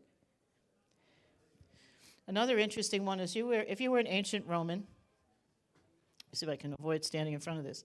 If you were an ancient Roman, you had a rope to lay out things like arches. So I would have had a rope here, I would have swung it around and made my half circle arch. This is 3D printed parts with a little bit of museum putty between them. And so what you can do to demonstrate that, and we have this on the table, is you print this with the putty and then you lean on it and you discover it pooches out on the sides because not enough of the force is being transmitted straight down. But some genius in the Middle Ages a little bit later said, well, you know, what happens if I take my rope over here or my rope over here and I swing it out to make a half circle here, or fraction of a circle, and I come over here with my same length rope, I make this hemicircle, I get a keystone up here, and I get a Gothic arch, and you can lean on this just about as hard as any kid can manage to lean without collapsing the table first, and it's supported because the more of the force goes straight down. And so you can use this to talk about, you know, construction in the Middle Ages, about why different arches work. And then for fun, we also have a tracery, which is what the leaded glass, the lead that supports glass windows, a tracery model, which repeats this over and over. And it's fantastically strong, even though it's very fragile in this dimension, but very weak in this one. And so you can kind of see how you could have all that stone over a cathedral and actually have that work. So that model has been a lot of fun. We have a castle model that goes all the way through our geometry book that incorporates some of this stuff. And finally, a thing that we started as a joke, like many things. We had our calculus book, and so we said, you know, we had a little example of building a wall. And calculus is all about how things move and change. So we had a little discussion about a wall, and we said, you know, we could probably make this with Lego bricks, chuckle, chuckle. And then we looked at each other and said, ooh, hey, that'll work. So what this is, excuse me, is I have a wall, which is a little covered up here, which represents the curve x squared for people of you who have had calculus. So the wall is 0 bricks, 1, 4, 9, and 16 tall. And it turns out if you take some more bricks that are the difference of these, so the difference between these two is 7, so I have a 7 between them. The difference between these two is 5, so I have a 5 between them. The difference between these two is 3, so I have a 3 between them. The difference between 0 and 1 is 1. So my curve of differences, or my derivative, is a curve that's 2x. And so that's very visceral. And if I were to pile these back up, which is called integrating, I would get the original curve back. So that's called the fundamental theorem of calculus. So I like to say, with a handful of Lego bricks, that's first and second semester core concepts of calculus, and you can do some good stuff with that. But we also have a 3D print that is scaled to the Legos. So if you're teaching, it scaffolds directly. And so we have a 3D print that has x squared on one axis vertically, and then at right angles to it, we have the 2x. So you can talk about how you go one direction to integrate, the other to take a derivative, and you can go back and forth between them. And it's a lot of fun to see people say, well, gee, you know, is that it? It's like, yeah. And it's even more fun for circular functions. So a sine wave's derivative is cosine, which is at right angles here. You turn it again, you get negative sine, which is a derivative of that, and you can keep going. You keep going the other direction for those. And if that didn't make sense, you can come see the physical model. So we also have lesson plans, if you're so inclined, on our website, which is nonscriptum.com/projects. The lesson plans are CC BY, so they're freely available. So just scroll down on our projects page. You have to read through the ad about why you should buy our books first, and then you can download the models. So we have two major sets of models. One's geometry for teachers of the visually impaired, and so that was the grant-supported models. It covers some of the stuff that is in our geometry books and some that's in trig. It predates our geometry books, so the books are evolved and better because this was earlier. So they don't line up exactly because we have evolved a little bit, but they're a good starting place if you're thinking about how to teach from it. We also have one that's not related to the 3D prints, but it's called Designing Role-Play Projects with Microbit. And this is one of our students. We teach 1 day a week at a gifted place for gifted kids in Pasadena. And so what she has here on her shoulder is an electronic familiar. So it's a little dog that, as she moves around, wags its tail sometimes and lights up in front and all that sort of stuff. And this was a National Science Foundation developed program to see if you could interest girls in electronics more younger if it was involved in role play. So we've worked with some of these folks at UC Santa Cruz to develop some of these role play things, and they're all captured in a very step-by-step set of lesson plans for microbit. So those are freely available. Starts with a magic wand that you can wave around and go from there. So, you know, feel free to take a look at those, adapt them. Again, they're CC BY. We do have a lot of classes on LinkedIn Learning. Most of them are about 3D printing. They're kind of more corporate and industrial. We do have one that also covers the basics of our calculus book called Assembling Calculus. So LinkedIn Learning is what used to be lynda.com. If you're at some institution, your institution probably has a license for it. If not, there's free trials, and if none of that works, a lot of library systems have licenses, and you can watch it in the library, and this is about an hour, if I recall. So it sort of walks through a lot of the calculus models, and it's a way to, if you're more of a video person, there's a way to do that. So let's talk a little bit about possibilities. So this is sort of what we've done so far. So one of the things we've discovered, this is a calculus student who his parents are very familiar with calculus. He's 9 in this picture. He's bigger now. This is a few years ago. But one of the things about this was his mom said, yeah, he's going to learn calculus. Sure he is. And he, came home pulled out his Legos and explained derivatives and integrals to his mom. And she was like, wow, okay. And so he got into it. And if nothing else, I say, even if they won't have the algebra yet, but they'll have a little bit of swagger for their 3rd grade math because they know a little calculus.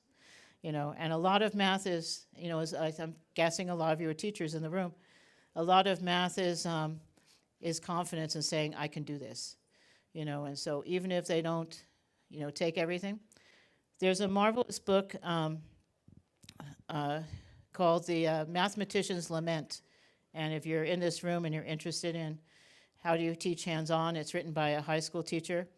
And it's a marvelous little book that's, I think it's around various places online, but also at Harvard, one of the Harvard imprints has it out.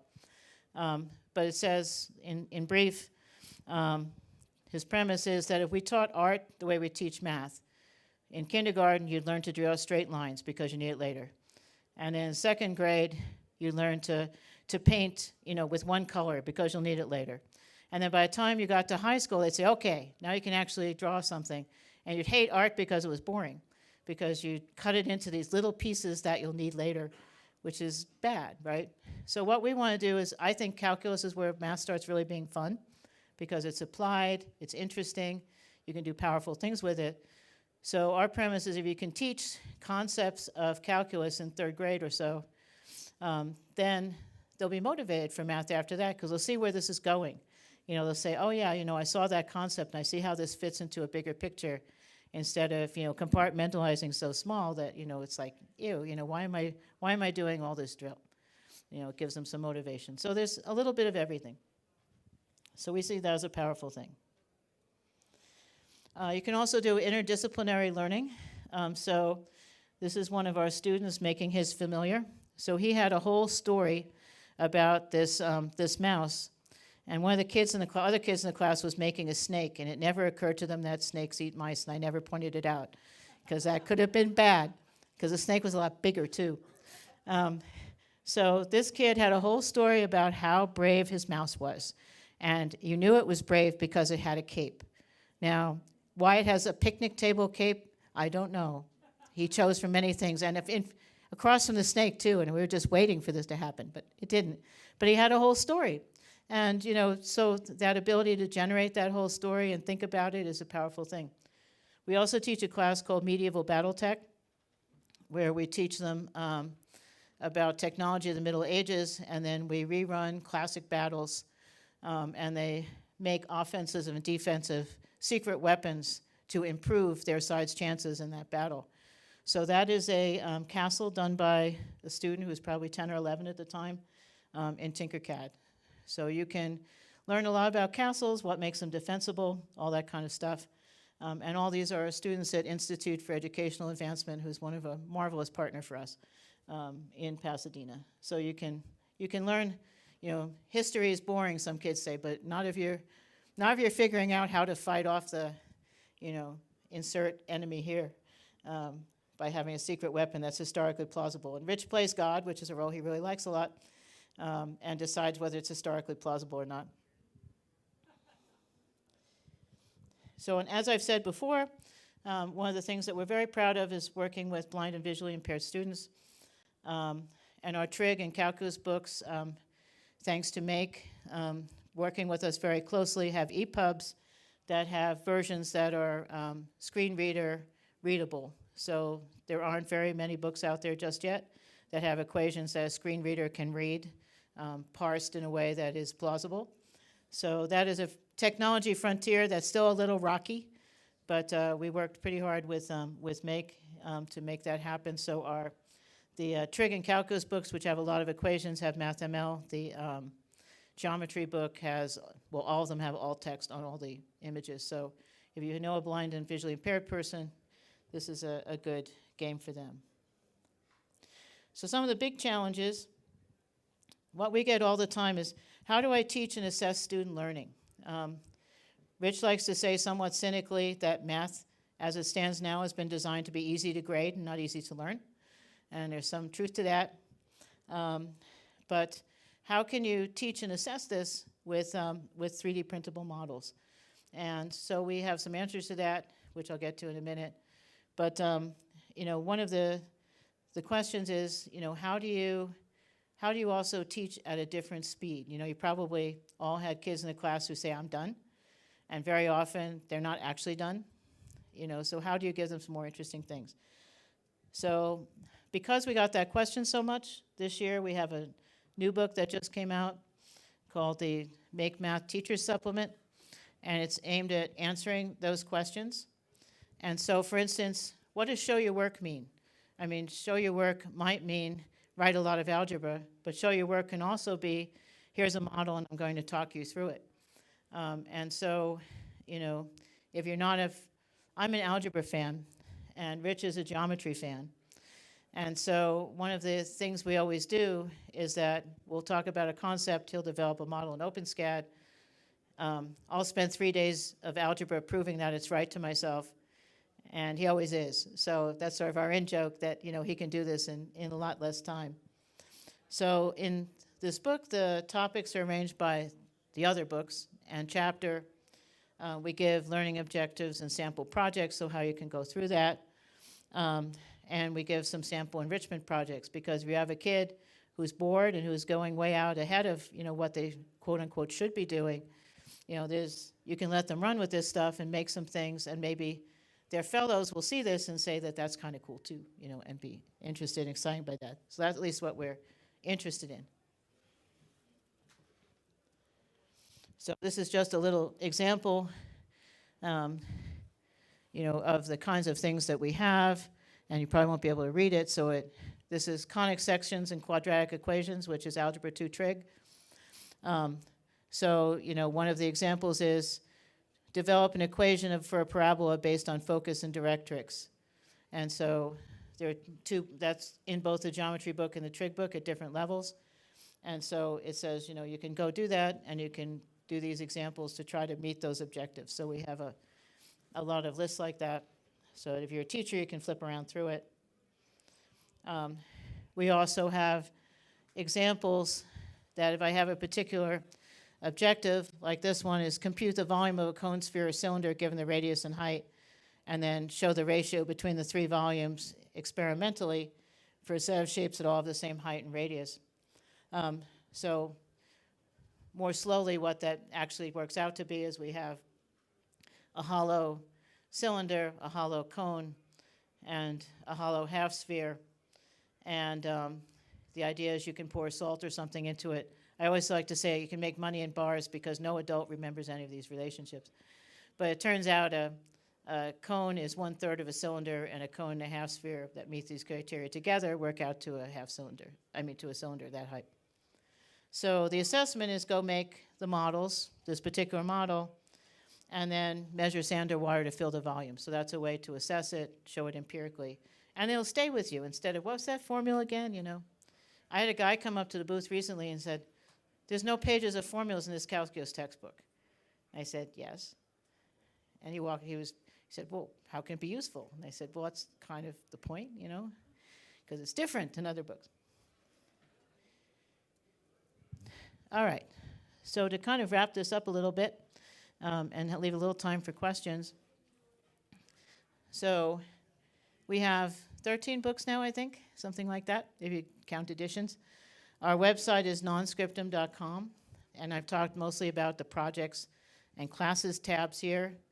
On our classes tabs, I'll point out that we have a teacher or homeschool parent course in Pasadena, July 23rd to 25th, I think. I'm not sure. I can never remember the date. We just changed it because it turned out we were going a little bit too late. July 23rd, 25th. And so that's a 3-day class in teaching with MakerTech. That will be at various levels. So if any of you are interested in a little time in beautiful Pasadena in July, or you know a teacher, that would be great. Make has created a little dedicated area for just our math books, so that QR code there will take you, or bit.ly, Make Math, will take you to our the page for our math books. All our books are on Amazon. The math book is on, the science books are on Amazon. And so you can email us. I'm Joan at Nonscriptum, Rich is Rich at Nonscriptum, creatively enough. We're the entire company. Please don't email me trying to sell me services for remote programmers and all the other things. I get about 10 of those a day, which is annoying, but it's all good. But if you're interested in what we're doing, or if you're a teacher and want to pilot some things and talk to us, you know, we love feedback. And we're very grateful to this community and to the organizers here who have been very good to us all along. So I'll stop there and then take some questions. So thank you. Okay, so a question, yes. Do you have any books on OpenSCAD? Do we have any books on OpenSCAD? Not really. The geometry book talks you through OpenSCAD in the context of its geometry, because it's constructive geometry. So we use OpenSCAD as a demonstration for that. Sometime in this summer, we'll link it onto our site. We just finished a project for an association of blind schools for the blind, starting up OpenSCAD for people who are blind to teach them to make 2D objects that they can then put out on they have these little embosser things. And so we have an OpenSCAD, very step-by-step, that will come out on their site then. But basically geometry ones. But the reality is the OpenSCAD documentation is so good that, you know, it's sort of superfluous. Other questions? What's your biggest challenge in teaching or hurdle you come up against when you're showing these concepts to children? So the biggest question is, what's the biggest hurdle you hit trying to show these concepts to children? School boards. We gave a presentation at a school board that remain nameless, and they said, God, this is great, but you know, if kids go home saying they had fun in math class, parents are going to call us and complain. I cried all the way home. I mean, this was a long time ago, because it's so against the purpose. Because they just see it shouldn't be fun, it should be suffering and pain, and otherwise you're not learning, you know. And so that is the short answer. You know, the fact that textbook adoption is a very, very long process. So we are not textbooks. We are not covering the approved step-by-step thing that is in any given state, because that would kind of water down what we're doing. What we're trying to say is, here are things that really lend themselves to learning hands-on, and so it's a supplemental book. So the idea is, if you're teaching, in any particular subject, that you can take a look at this book and add things to it. And so that's how most people have been using it. Our other big market is homeschool parents. So a lot of homeschool parents have been high energy. And homeschool parents are very definitely welcome at that event in Pasadena. Any other questions? Other than my plants here?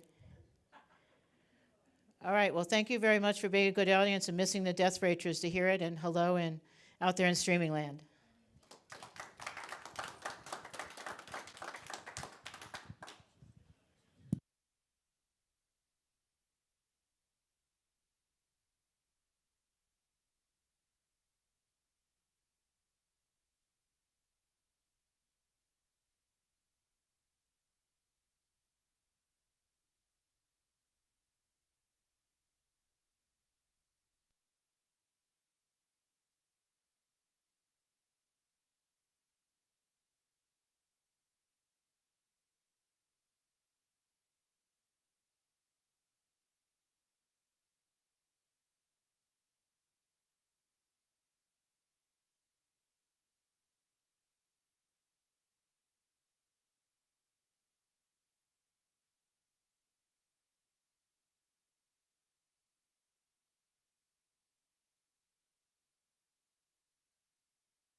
I have to turn it on. That makes sense. All right. Okay, I'm gonna give it like another minute because we still have people streaming in.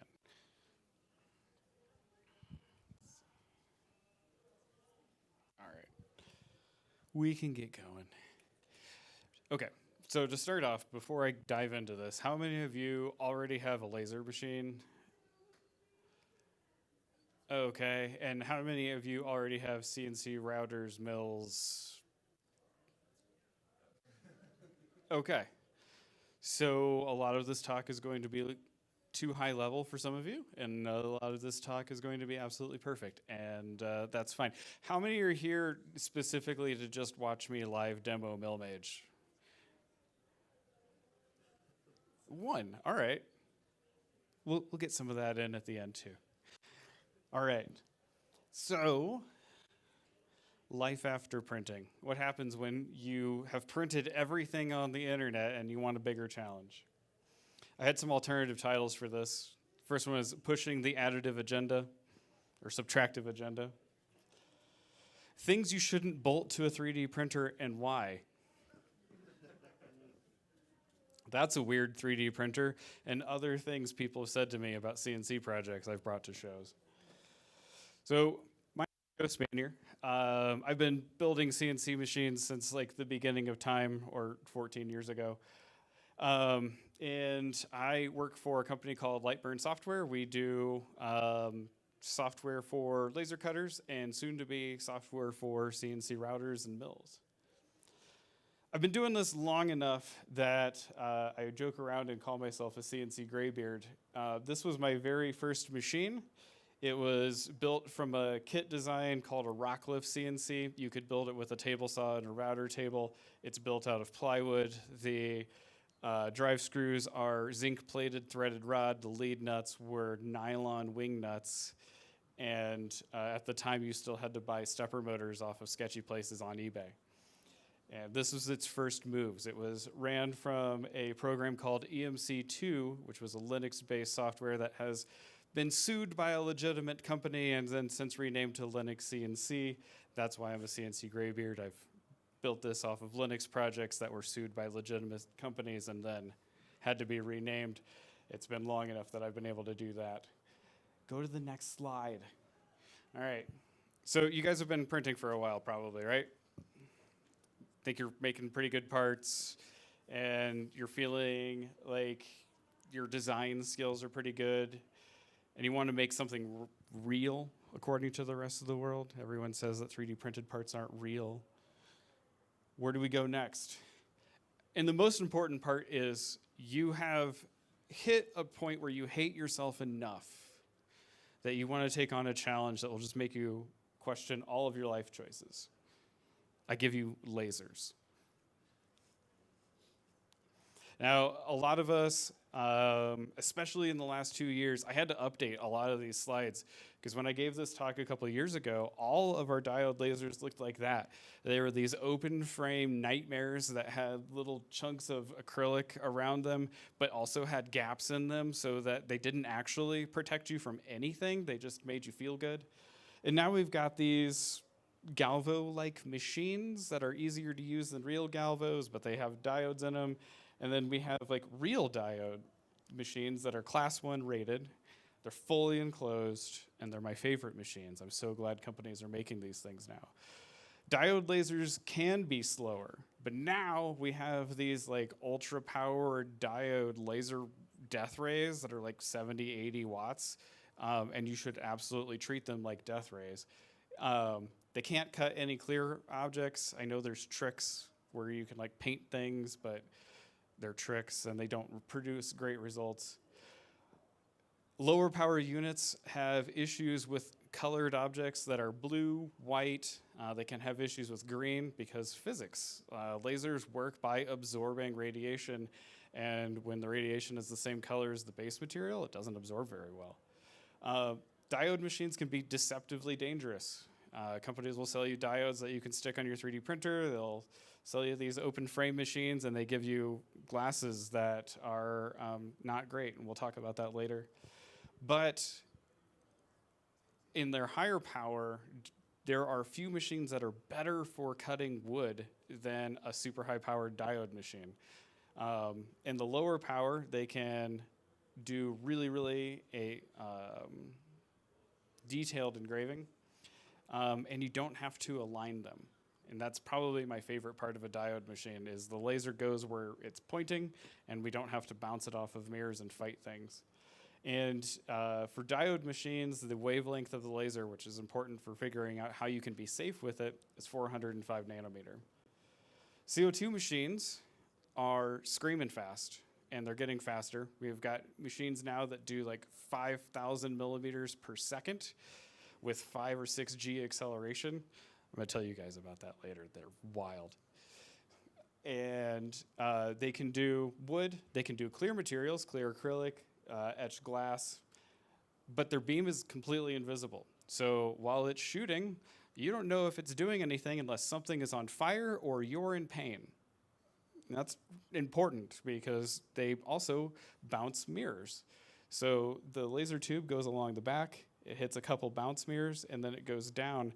And if something happens to interfere with the laser right here that is in the air and flying to the next mirror and happens to be reflective and happens to be pointing at your chest, your shirt might be on fire soon. Seems like a really specific thing that's never happened to me.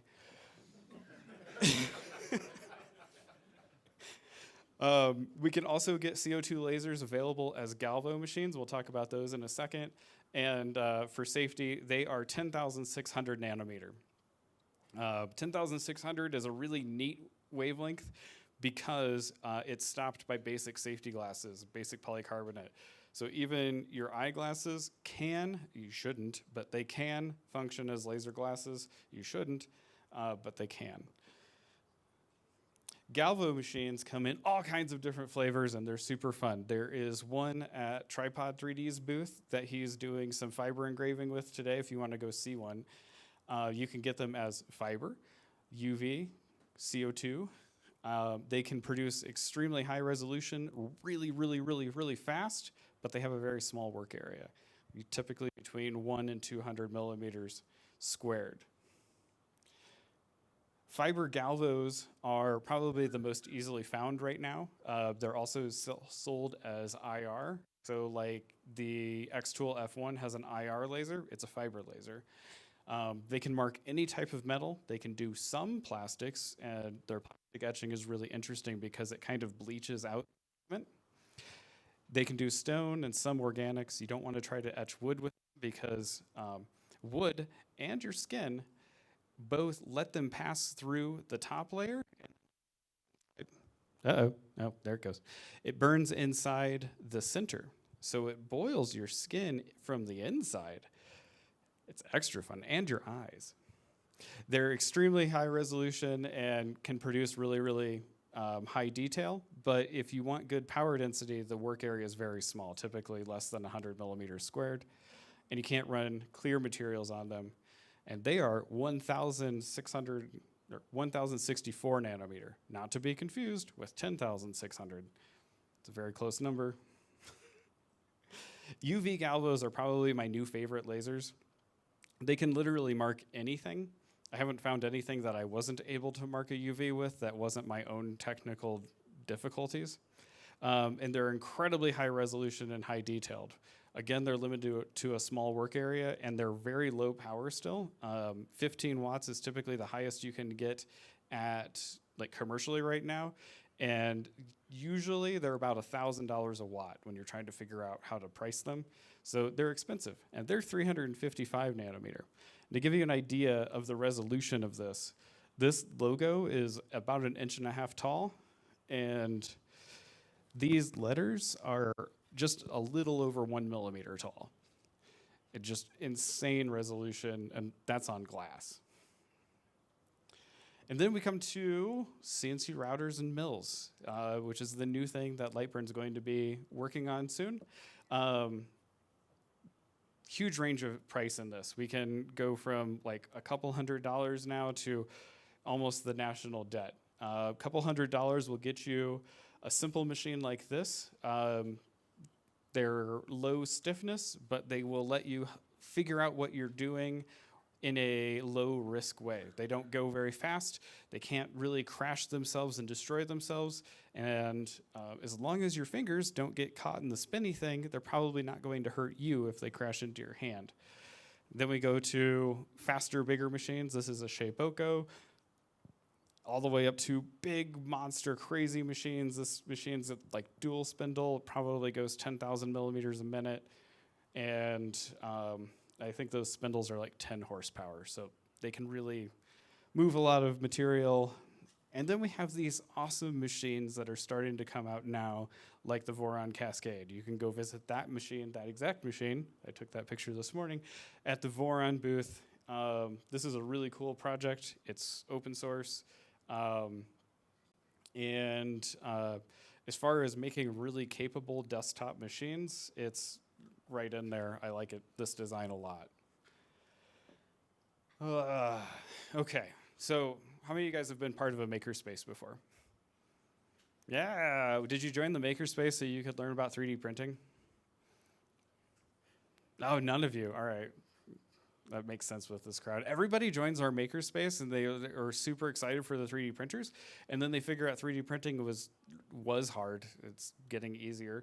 And then we teach them about lasers, and they stick around to make lasers. There's nothing faster I have found that enables quick iteration and quick trials than a laser. So if we just wanted a simple, I think this was 150 millimeters squared piece of plastic printed, it was like 2.5 hours or 19 seconds on the laser.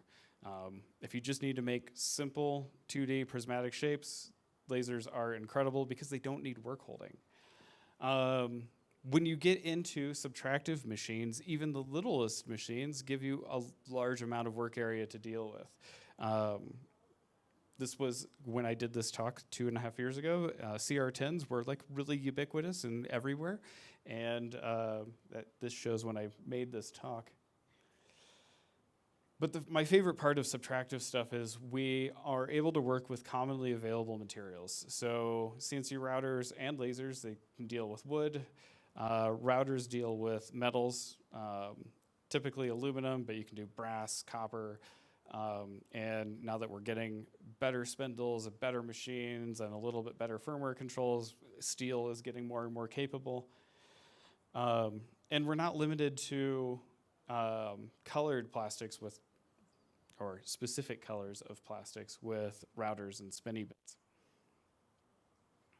And we're able to do clear materials with routers.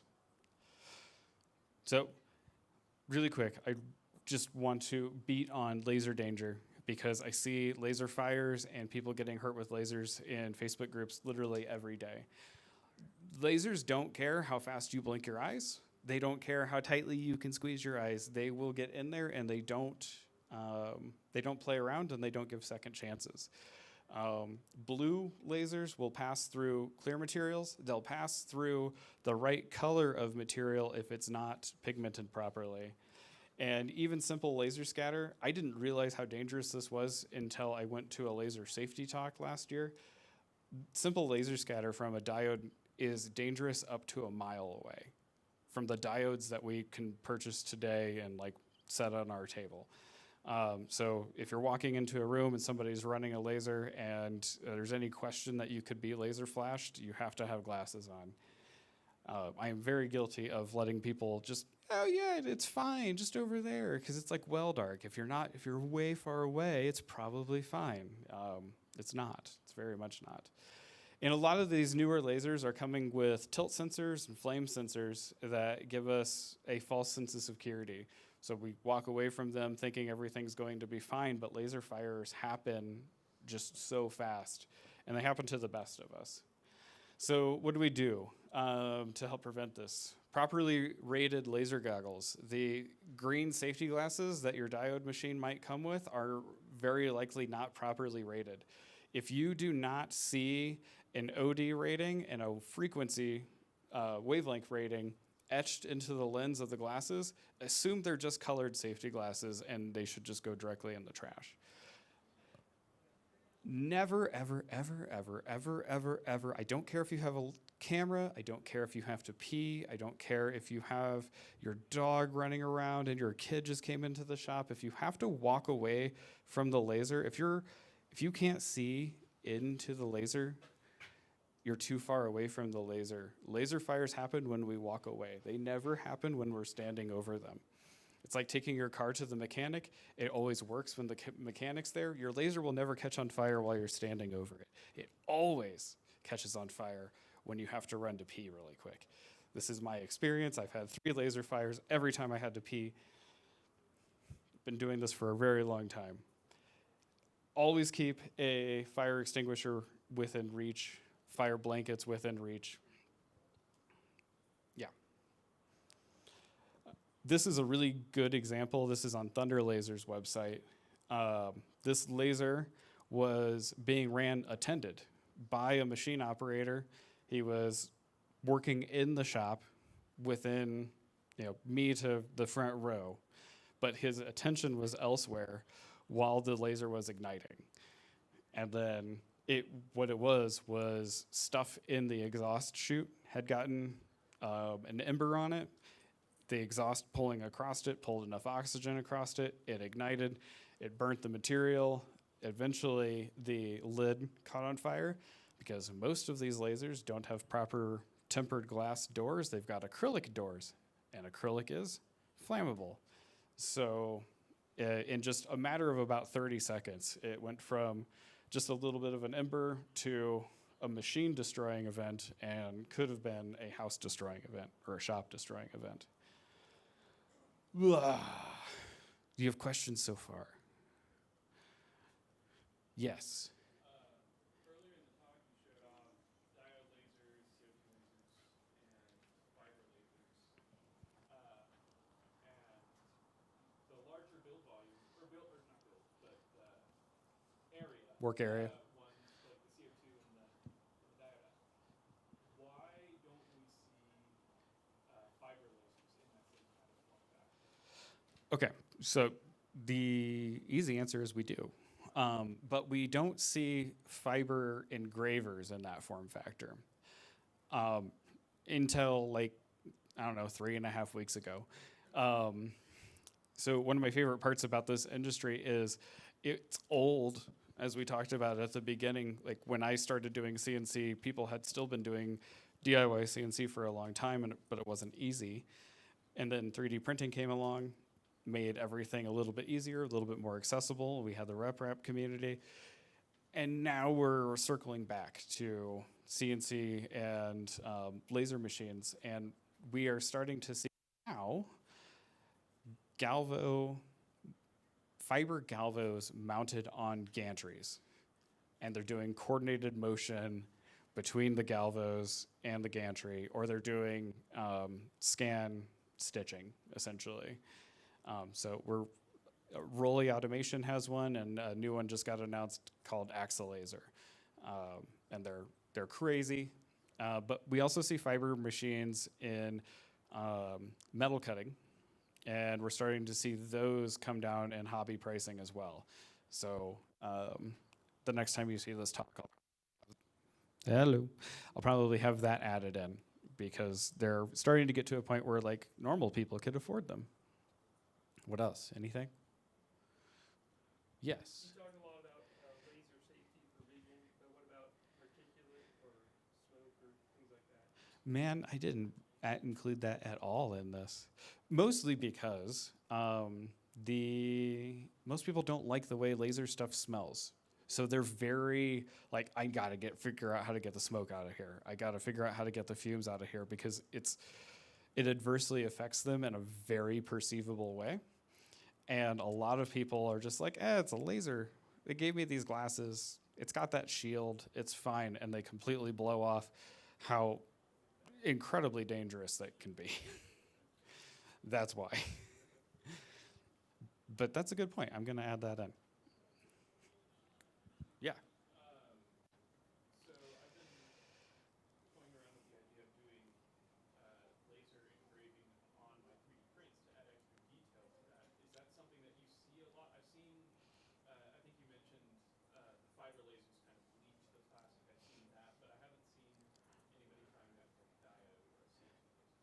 Okay, so well, it has everything to do with. Let's roll back. It has everything to do with the wavelength of the laser and how it gets absorbed. If you want to engrave on 3D printed plastics, a UV is 100% the way to go. You can do it with a fiber, but it's not very good. You're limited in the colors that it works well on, and you're limited in the materials. I haven't found a single material I couldn't engrave with the UV in a enjoyable and perceivable way. CO2 will just ablate it and boil the plastic, and diodes are kind of the same.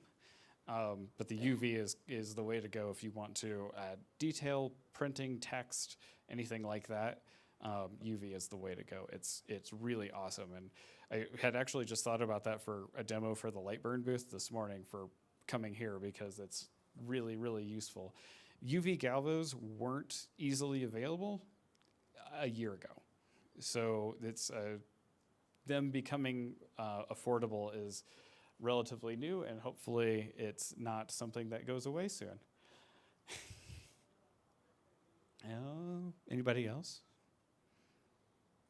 I'm ripping through this talk so I can show you guys MillMage at the end, and we can have plenty of time. So if it feels like I'm rushing, it's because I am. There's a lot to talk about. Okay, so where is 3D printing better? 3D systems used to love to have a saying called complexity is free, and that was like a big thing that they would sell people on that were coming from traditional manufacturing. Complexity is not free with 3D printing, but it's certainly a lot easier. This is a hilarious example of a part that is completely manufacturable with traditional methods unless you can't put a hole in something in the middle unless you have a 3D printer. This is an example of a part that somebody asked me to machine for them. They had designed it to be printed. That's not a great thing to try to print, but you can print it, but there's no way that you could easily manufacture that from a single piece. This is the other side of it. And then you have crazy things like topology optimization geometry, which if you want to see a really fun example of that, go to the Duet booth and look at the 5-axis 3D printer out there. It's insane. This is a really good example of hybrid manufacturing. So all of the frame was topology optimized, and then they came back and they added machined features for the critical geometry. This is the way to go for really interesting things like that. With the machines that we are dealing with, part of the really nice thing is you can start with really, really simple geometry and create a relatively complex part in the way we would think normally. So all of this was programmed off of a 2D DXF, and then you can go through and you can define the depth. So you can define how thick everything is, and you can machine that with simple parts, simple geometry with easy design. How many of you guys that have lasers or have CNCs have been sent a design by a graphic designer and they're like, hey, I need you to laser this onto my stuff? Okay, you probably know where I'm going with this. Graphic designers love to hide things behind paint features. CNC software doesn't care about your paint features. We don't use fills, we use vector lines. So if they sent you a dot and you needed to fill that dot in, and you bring it into your software, it might look something like this in the software. But then, if we bring it into Lightburn, it looks like this. So this is a 3-layer graphic that has a red circle and then a white circle applied to it, and it's all painted over, and that was what it looks like when it gets brought into a vector programming software. This is a really awesome coloring book graphic that I got asked to engrave onto a water bottle, and when I brought it into our design software, it looks like this.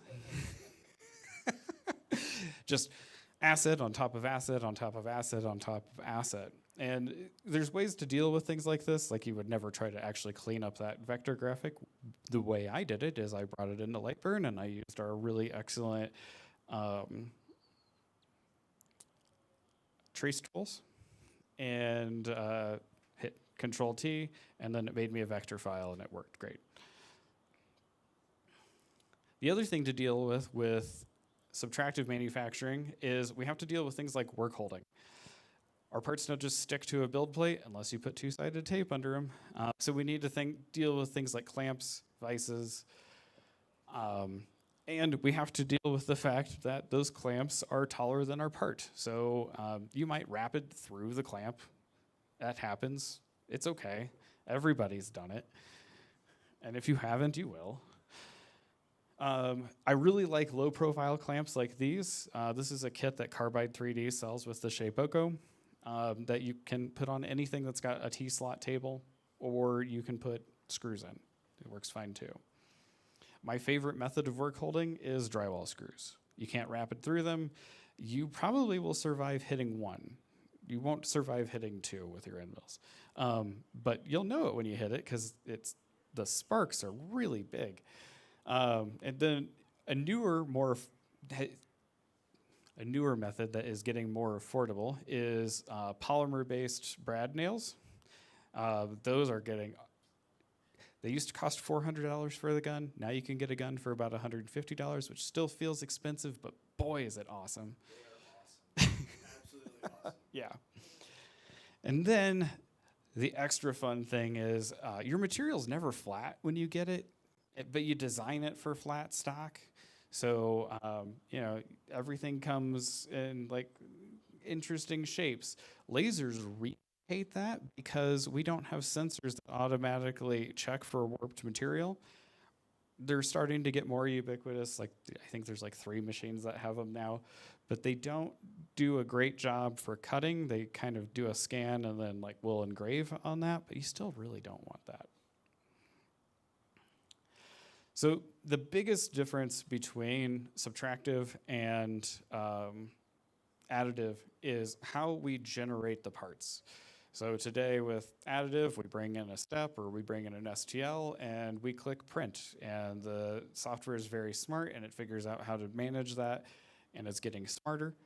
But with CAM, while there are some AI-based tools that are getting okay at figuring out feature-based machining, really we are still stuck telling the machine exactly what we want to do. We're stuck picking out each hole that we want to drill, picking out each surface that we want to drill, or doing the 2D thing that I showed earlier and picking each circle and calling that a pocket, pick each hole and call that a drill. And this is the software that we are currently working on called MillMage. If you've used Lightburn in the past, the interface should look very familiar. And it's all 2D-based, feature-based machining. So I can do some quick demos of that. But the last thing that I need to plug before I do that, if you want to come learn a lot about lasers and a little teeny tiny bit about CNC routers, you'll hear me talk again, you can come to our event in New York City, July 19th and 20th, and visit that. It's going to be 2 days of classes with some of the best presenters in the world. And we also have a vendor fair with like 20 sponsors and a lot of vendors. I don't know how many yet because we're still signing people up. But a lot of really, really, really good information that you guys can learn a ton from. So how much time do I have? Oh, wow. Okay, we got 15 minutes.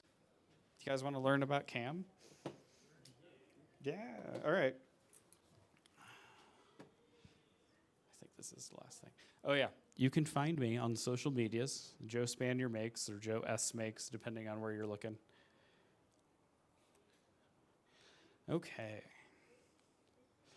So this is MillMage, and this table is terrifying. If you have ever used Lightburn, like I said, or you've used a software like Cut2D or Carbide Create, this interface will look pretty familiar. Everything is 2D based still. And then we go through and we will add operations to our geometry. So as I'm clicking through this, you can see different geometry getting lit up. And we have tried to make this interface as simple as possible. Unfortunately, running a CNC router or a CNC mill just has a lot of information to it. So there's no way to make it beginner friendly without making it dumb and difficult to use for advanced things. So we're trying to find a bit of a middle ground with this. So we have really nice tool libraries where you can predefine your feed rates and your plunge rates and your spindle speeds and your tool geometries and add them into your operations. We have many operation types like pocketing, rest pocketing, which does the rest of the pocket with a smaller tool. If you run into a situation like right here where the tool would not fit in between the circle and the outer edge. We've got dog bone slot, which automatically drills or makes corners sharp so that you can fit parts together.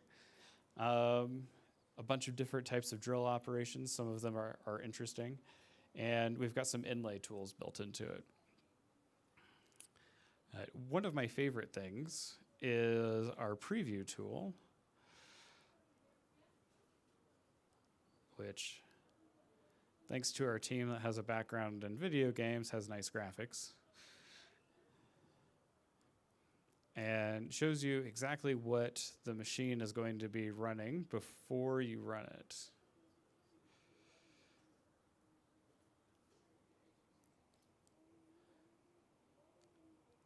And there we go.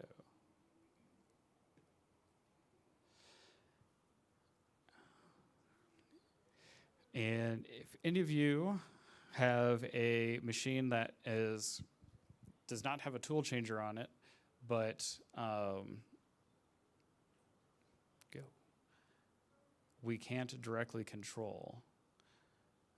We can output all of the operations in machine and tool-specific files individually, and just a couple of clicks. This is a really, really handy tool. But okay, I'm kind of forgetting the most important part.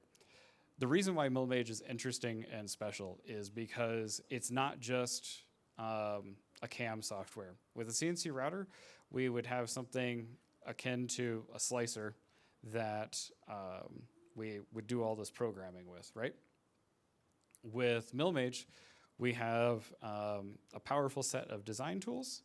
We have all of the programming tools built in here, but we also have a built-in sender. So we can not only do all of our programming, but we can do all of the machine control all in one interface. And what this lets you do is, if you have a Gerbil-based machine, Smoothie-based machine, and pretty soon Duet, we can run all of these operations and update them in pretty much real time. So if I disable all of my operations and I just want to output the very first one, I click output, I click start, machine starts cutting it. But if I need to say make an update to it and add some stock to leave and make that operation change really quick, I added that 2mm of stock. If I hit start, that program's live already. We don't have to post-process it. We don't have to do any sort of output into another software. It's ready to go. And what this does is it really changes the workflow for your CNC router into a laser workflow that makes iterating through projects or working through prototypes really, really fast and just kind of a pleasure to work through. This is one of those things where when we started this project, we had a lot of expectations, and then the first time I really used it for a real project, I had this kind of epiphany of how I was working through it. And I was like, wow, I was not expecting this workflow. And it was really actually quite exciting.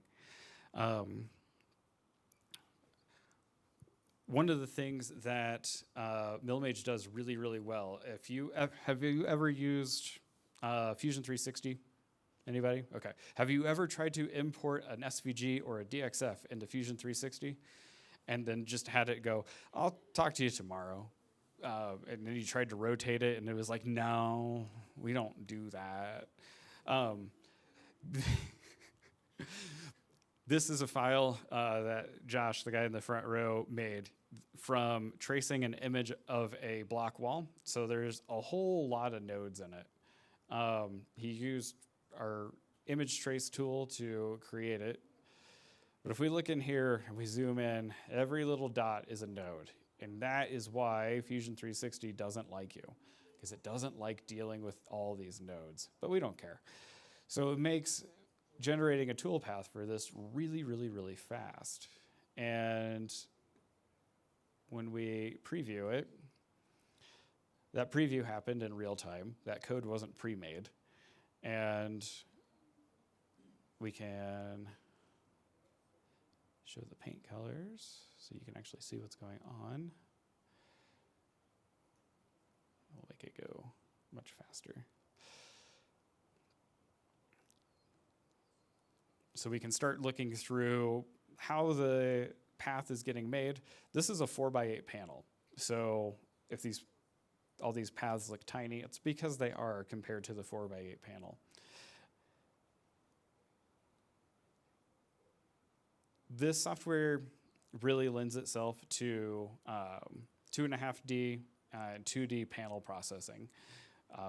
That's been our main focus. That's been our focus in Lightburn for a really long time. And as we have moved on to CNC routers, that has continued to be the focus of it. So this isn't a good replacement for Fusion 360 if you're doing multi-sided operations, if you're doing vice-based work or anything like that. This isn't necessarily the replacement. If you're doing large panels and art-based work, this is a huge doorway. Again, this is a 4x8 panel. This is the type of work that MillMage is really built for and really shines in. Yeah. What other questions do you guys have at this point? Yes. When it's ready. The question was, when does the software launch? I don't know. We said it was going to launch last year about this time, and what we learned is, while we thought this was a really straightforward problem to solve, not the G-code generation. The G-code generation tools, they're done. They work great. But the full process flow of design, machine, and send, that send portion has turned out to be a bit of a nightmare because have you ever seen that XKCD where he's like, oh, there's 14 different standards. Everybody should just find one. Now there's 15 standards. That is G-code sending. Every flavor is different. Did you know there's 2 different types of Gerbil firmware? There's Gerbil and Gnea Gerbil, and they're not the same. They don't work even kind of the same, and they don't tell you which flavor they are. They don't. So we have been pounding our heads against the serial ports of all of our lives and trying to figure out the best way to manage all of this. And we are shooting for sometime this summer for a release candidate. The way we're going to launch MillMage is very similar to how we launched Lightburn. There's going to be a soft launch release candidate. It'll have a discounted price. And we expect just like all the bug reports because we are a small team. We've got 10 devs and we can't test everything. So we are going to recognize that up front and let everybody know, like, hey, there might be demons in this, and please let us know, and we'll take care of them as quickly as we can. So that's where we're at with it. We have been pounding on the software Yeah. As Josh said, who is also he's the lead tester on our dev team, we have been just brutally pounding on the software as much as we can. So like this imagery that you're seeing here, like if any of you okay, Beetlejuice, the strip club in Beetlejuice, the original one, that's the demon head for that. So if anybody's curious, but these vector graphics that we are bringing in with all these points, so there you go, there's the finished product of the whole thing. That whole thing was made using Milmage. Yeah. To give you an idea. Even the Dantes, I exported the Dantes as a DXF and brought it into Fusion to turn it into 3D so I could 3D print. Yeah, so what Josh is saying is this entire booth, this was a booth for a Halloween trade show that Josh made. Every single bit of this was designed and built and cut through Milmage. So we are making real things with it. It's just, we are making things with it, not necessarily you yet. What other questions do you guys have? Yes? You said soft launch sometime soon. Sometime soon.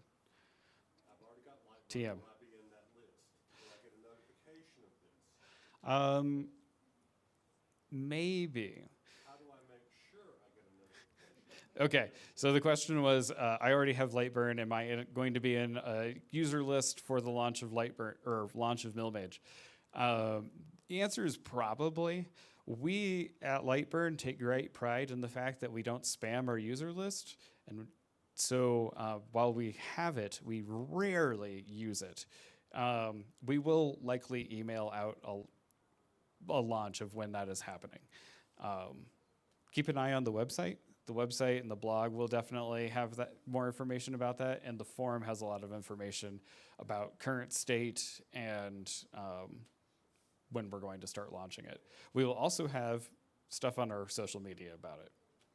One more question. Ye- You mentioned earlier that my particular CNC machine wasn't supported directly, and I understand why it never will be, which was UC CNC. But that you could produce G-code for me. Yes. So that leads to another question. Can I write my own custom backend for the G-code generator to interface to this? Okay. Are you asking if you can write a post processor? Yeah, I forgot the word. I'm old. No, that's fine. It's a great question, actually. Okay, so for those that don't know, most CAM softwares will create a generic file called a CL file and then run that through a piece of software called a post processor to turn that into G code that will work with your specific flavor of controller. And the question was, will we allow that? And the answer is no, not yet.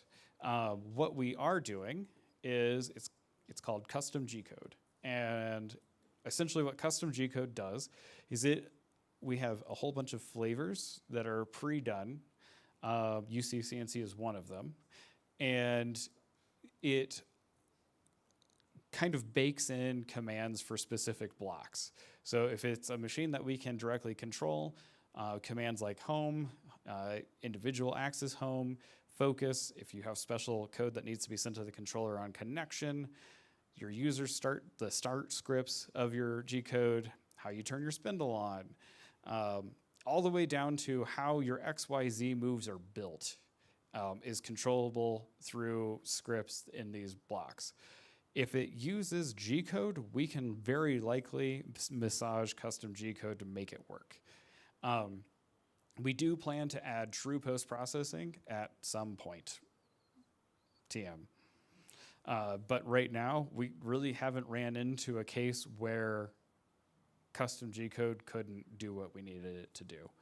This was actually built literally because one of the developers had a guy down the street that wanted to run plasma cutters off of Lightburn and was using an Excel-based post-processor, and we were like, we could do something better.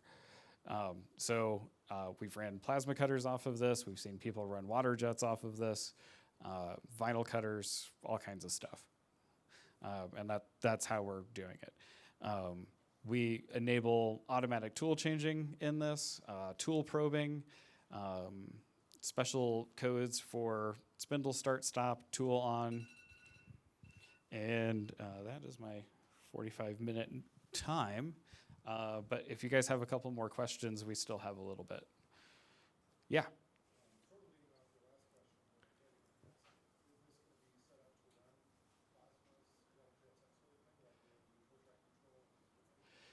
Okay, so the question was, will this be set up to run water jets or plasmas? We intend for that to be a thing.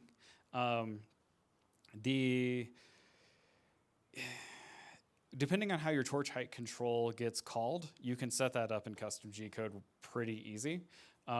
If you, I think in tool on, it would be the code for your torch height control. The short answer is no, not out of the box. The long answer is yes, but, if that makes sense. We have things like lead-ins and custom lead-in directions that you can do for plasma. There's certain types of move types that are specific to those tools that we don't support directly yet. Like we don't do tail loops for drag knives yet, but there's a lot of stuff in the pipeline. We really just want to make a really solid CNC router cam control for people that have existing machines, and especially existing serial-based machines that they can just jump into and have that familiar interface from Lightburn, and a really simple control that gives them a lot of power to create. Maybe 2 more, if there are 2 more. You guys promised me you'd heckle.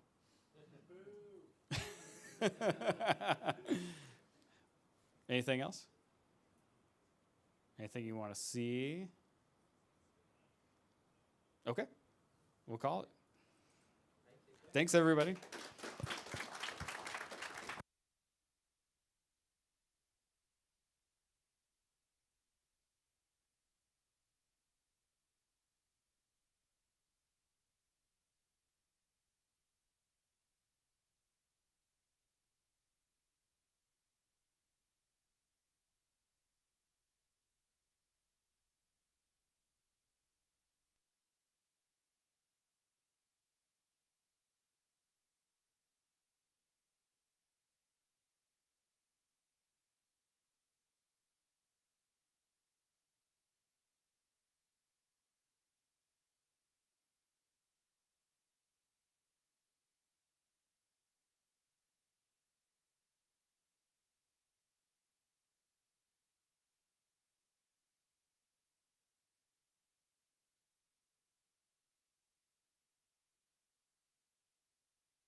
I got mine. But he's filming. This goes to mine. Oh, okay. All right.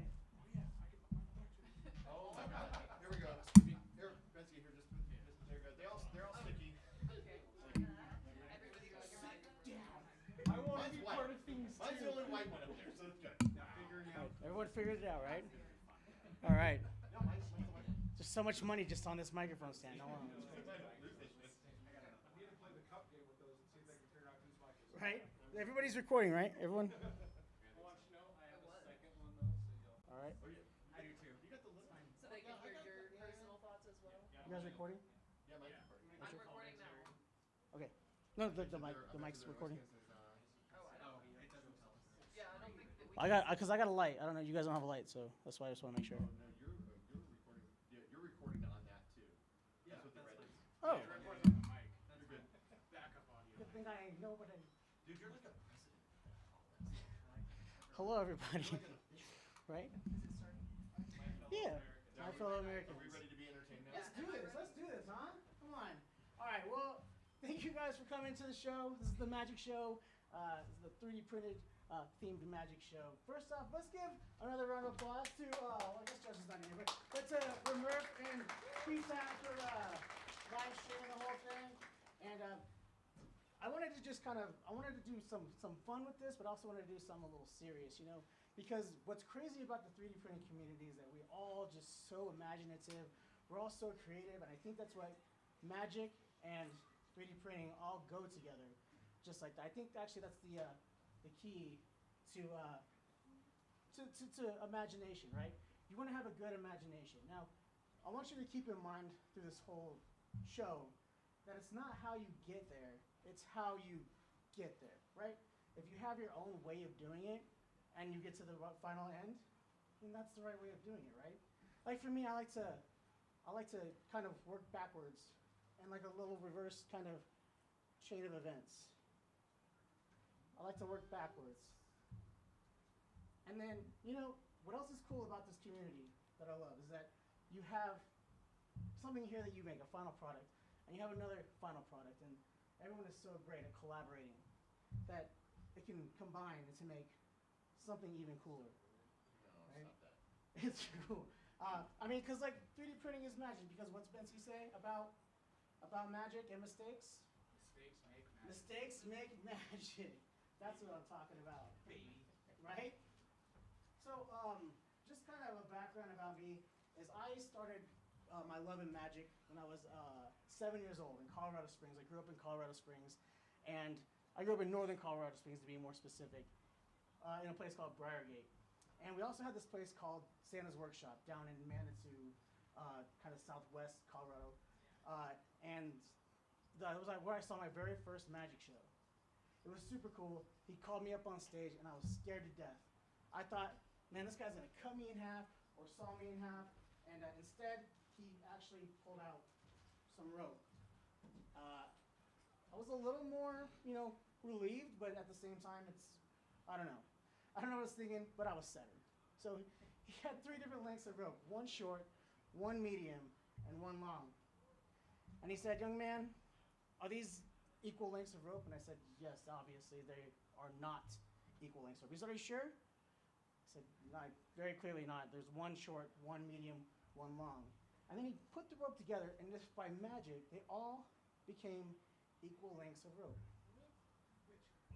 Blew my mind, 100%. So he looked at me again and he said, young man, are these equal lengths of rope? Well, I said, yes, but I kind of knew he was going to try and trick me, so I said, no. He said, are you sure? I said, yes, clearly. He said, well, because you just told me that I have 3 different lengths of rope, one short, one medium, and one long. I tell you what, I had no idea what I was doing or what. I went home, I took a piece of rope, and I cut it up into 3 different lengths of rope. One short, one medium, and one long. But I couldn't for the life of me figure it out.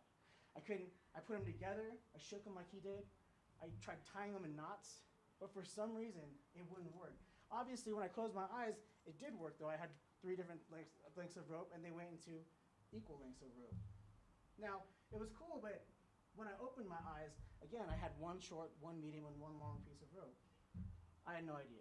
I really didn't. we had a magic store. The smart thing to do was go to the magic shop and ask the magician, right? But the magic shop was Zizo's, and it was about, I don't know, 30 minutes away by car. I was gonna ride my bike that far. Plus I was 7 and I got my library card, so I was gonna go to the library. I walked into the library, asked a nice little librarian, I said, "Librarian," because I forgot her name. Do you know that one magic trick where the magician has 3 different lengths of rope, one short, one medium, and one long, and they put them together and they make all equal lengths of rope? She looked at me like I was nuts. And I was like, okay, well, I'm obviously on the right track because I looked at the magician like he was nuts too. So she looked at me, she said, "No, young man, please leave my library." I hung my head in shame. I grabbed my latest copy of Goosebumps, and I left with my 3 lengths of rope, one short, one medium, and one long. But I used this as a learning experience because I obviously figured out how the trick works. But I didn't do it in the way that it was designed. And that's the key, to get to where you want to go. So what I want you to think about is not putting a square peg in a round hole, but instead think about the time where you had 3 different lengths of rope, one short, one medium, one long, and then you take them and you make them equal lengths of rope. Thank you.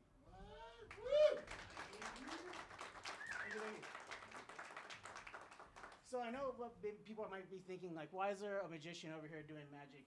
And I think I said magic and creativity and 3D printing, all of us that are all just so imaginative, we all work together.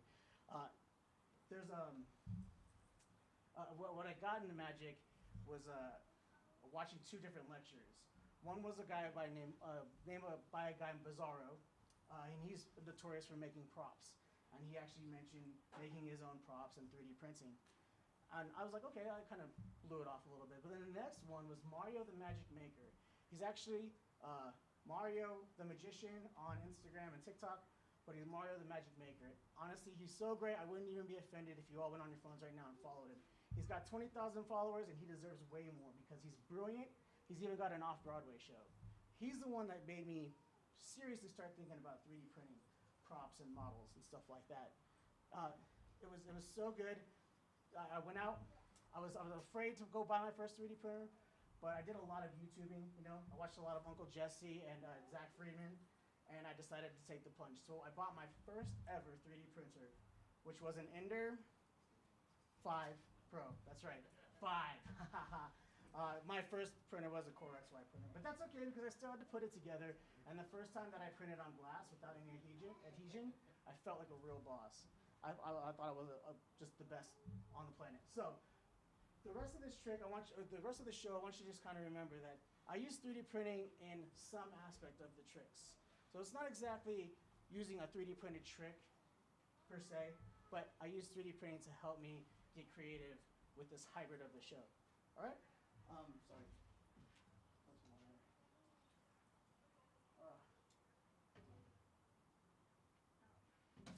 Kind of hot out. Okay. Speaking of money, right? My people always used to ask me, like, how expensive is it to get into 3D printing? And I say yes. Because I don't know, that's a loaded question, right? Because you can go out and get a very nice printer right out of the box for under $200. Or if you want to be a tinkerer and put it together, you can probably get a good printer for under 50. I think Ender 3s are probably going under 50 bucks right now, right? So it all just kind of depends. I wanted to, after I got my FDM printer going, I wanted to go get another resin printer. I had my first resin printer, Lisa, which is Anycubic Mono X. She's seen better days, so I wanted to get another printer. So I went to the local tech store, and I went up, I got a printer, I went to the front, the cashier, and I said, I'm ready to buy this. I felt awesome because I had cash. And I started counting. I was like, I have $100, $200, $300, $400, $500. And she looked at me like, you guys are looking at me now. Like, that's insane. She looked at me and said, well, you're about $495 short. I was like, oh, okay, I see the mix-up right here. So I looked her in the eye, and I looked at the ones, and I went like this. And they actually changed into $100, $200, $300, $400, $500. Now, you would think that I walked out of there with a nice resin printer, but she also asked me to leave because she thought they were counterfeit, because these are, I'm the 90s magician, and these are $90, $100 bills. So she said, please leave, because she was going to call the cops because she thought they were counterfeit. Don't worry, though, because I did end up getting my resin printer on Amazon later that night. So it's pretty cool. Oh, man. It is hot. You guys hot? It's really just kind of... That's some good water. Some good Rocky Mountain water right there. Woo! In rehearsal, wasn't so hard to drink water. My mom would always ask me if I was made of money. She's like, what do you think? I'm made of money? I was like, yeah, of course, Mom. That's why I asked you for money. I think my mom's watching right now. Hi, Mom. I wondered, did anyone else's parents ever ask them if they were made of money? Anyone? Yeah? They're like, oh, are you made of money? Did they ask you that? Would you like to come up here and help me out real quick? Yeah. All right, big round of applause, everybody. Hi, what's your name? Addie. Addie, would you please stand right over here for me? Okay, right here. Don't block the star. Perfect. All right. Now, you know your parents ask you that because they want to throw you off the scent. Yeah. Did you know that? Right? Because I guess the psychiatrist or whatever call it projecting. I don't know. I'm a magician, so I don't make any money. They're true because of course if you look behind your ear, there's money. What? Right? That's pretty cool. Yeah. Now, usually people check behind there after that. Did you find anything? No. No? We gotta check even harder because look, there's still a little bit more money back there. That's crazy, right? That's crazy. Now, do you know what they call this right here? This is the treasure chest, right? Because look, you get some more money out there. Right? That's pretty cool. Now, this part right here, this is called a trick knee. Just like that. A little bit more money. Now, how many was that? 4? 4? All right, let's count. That's 1, right? 2, 3, 4. It's pretty cool, right? Yeah. That's pretty cool. All right. Now, did you know that you can do this too? You have a good imagination? Yeah. Perfect. All right. So if you just do what I do, well, when you get really good, you can actually go and produce a coin right out of thin air like that. That's pretty cool, right? Yeah. Now, let's see how good you are. Let's see how good your imagination is, okay? Do you see this coin right here? Right here? Yeah. Yeah? Okay, reach out and grab it. Perfect. Now, go like this and throw it in there. Listen, that's okay, right? There's a moral here. If you first don't succeed, try again, right? You might not succeed on the first try. It's okay. Let's try it again. Find the coin, reach out, grab it. Perfect. Throw it in. What? But it's only cool if it's actually in there, right? Let's see. That's it. You did that. You want to try again? Yeah. Let's try again. Here we go. All right. Reach out. Grab it. Put it in. That's impressive. That's impressive. I don't know about you. I'm clapping. That's crazy. Nice job. Now, in honor of the Denver Nuggets, do you like basketball at all? Yeah. Yes. Okay. In honor of the Denver Nuggets, please win. Okay. We're going to do a hook shot, okay? So I want you to reach out, grab it, and you're going to hook shot it, and I'm going to try and catch it. Go ahead. Perfect. Just like that. Now, listen, you did that. That's impressive. I want you to believe in yourself so you can take this home, and that's for you, okay? Okay. Big round of applause, everyone. Thank you so much. Yes. All right. I first started following one of my favorite designers because she had this cool print that I wanted.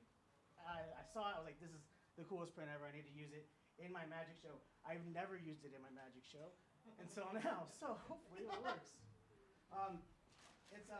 She has the best ideas, she is literally the I'm going to do it my way person, and it comes out amazing. Just amazing, right? So is there anyone else who wants to come up and help me out? Yeah, come on up. Big round of applause. Yeah. You won. Nice job. Oh yeah, he's like, I'm not going to the stairs. I'm right here. What's your name? Casey. Casey, hi, how are you? Good. You're doing good? All right, Casey, let me ask you a question. What's your favorite color? Orange. Orange, okay. Mine's blue. Awesome, I'm glad that you like that. Listen, Casey, I'm very bad at blowing these up by mouth, but you don't want me to use the pump because it's very loud. Actually, like, here, listen, it's very like, you don't want that, okay? So wish me luck, okay? Wish me luck, here we go.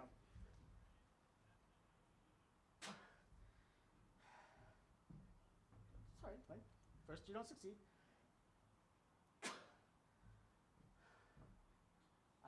Oh, sorry.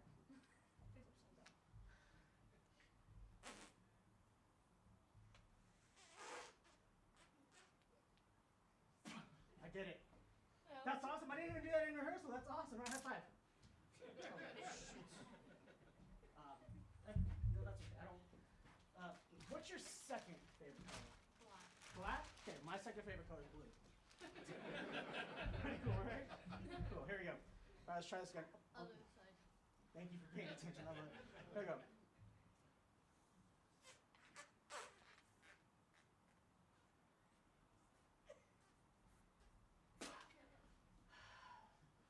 This altitude's killing me, you know?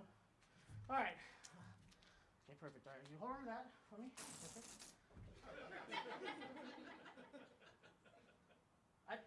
Okay. That's all right, that's all right. What's your fifth favorite color? Fifth? Yes. Blue. Blue! Yes! Blue! Because that's the last one I had, so perfect. Okay. There we go.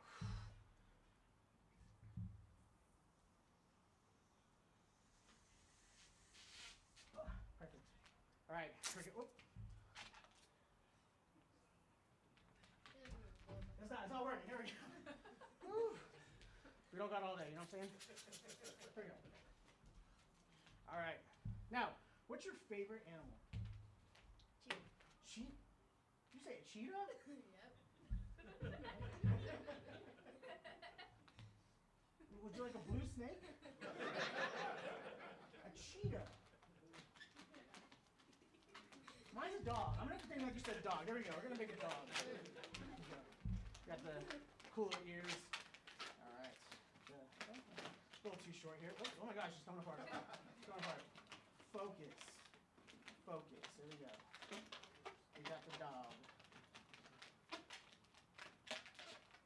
You enjoying the show? Yeah. Join the conference, the 3D printing stuff? Cool, cool, cool, cool. Again, this is a lot easier than rehearsal. All right, here we go. This is the 3D printed dog. What's the 3D printed dog's name? Max. Max. Max looks a little wonky. But you know what? He's still cute, right? Yeah. He's so cute. Max. Max does some pretty cool things. Did you know that? What did you do? Max can sit. Say sit. Sit. Just like that. Max can speak. Do you know that? Say speak. Speak. What's going on, man? Max can roll over. Say roll over. Roll over. Perfect. Do that. Good job, Max. He didn't really land. He didn't land. Oh. Max can play dead. Say play dead. Play dead. I don't think he's playing. Max is a really good actor. It's okay. I didn't kill him. Watch. You can do CPR. Watch. This is a really bad idea after blowing up that balloon. This is TPU CPR. Did you know that? No. Yeah, TPU CPR. Watch. Just like that. Look, Max comes back to life. Just like that. 3D print. He's 3D printed. Look at that. That's yours to keep. Big round of applause. Thank you so much. Thank you. How's everyone doing? Everyone having fun? Yeah. Yeah, all right. I'm thirsty after all that. There you go. All right. Now, I love things from the 90s. Obviously, I'm the 90s magician.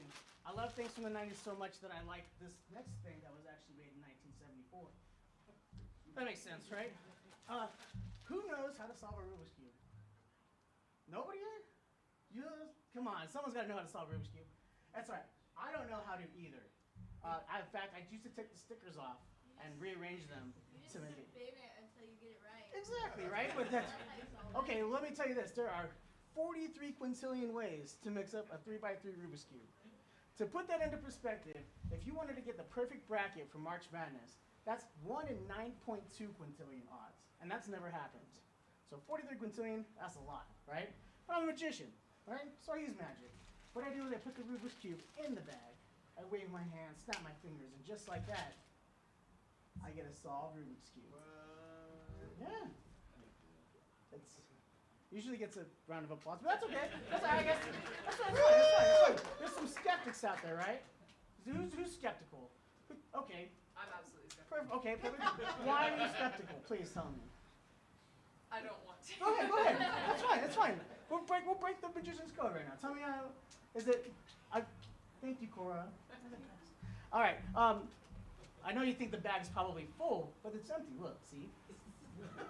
I'm telling you, it's empty. Let me see inside the bag. I'm looking inside the bag. It's empty. This is a trust exercise. Is it trust exercise? Okay, well, I know what you're thinking too, right? You're probably thinking that it's only empty on this hand, right? Watch.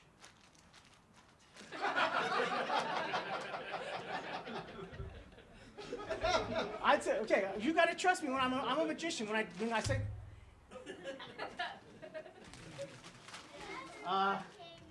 it's okay. So I mean, I guess if I could really do magic, it would look something like if I could put it in the bag, wave my hands, snap my fingers, and actually solve it. There we go. I love it. I'm less skeptical. It's less skeptical. Perfect. No, I actually want to keep going with this. Who wants the chance to win a printer? Yeah? Come on up here, big guy. Yeah, big round of applause. Nice.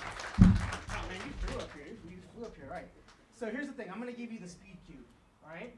This is the speed cube. So I'm going to even give you a chance to beat me with a better cube, okay? So I'm going to mix it up, and whoever solves their cube the fastest wins, okay? And if you can beat me, I'll buy you a 3D printer right now. Okay? All right. So we got someone that has a I hope this gets the world chance. someone has a stopwatch. Actually, just someone wants to count for me. Just count like 1, 2, 3. Okay. So when I say go, just start counting out loud. 1, 2. Okay. So put your hands on the table. All right. On go. Ready, set, go. 1.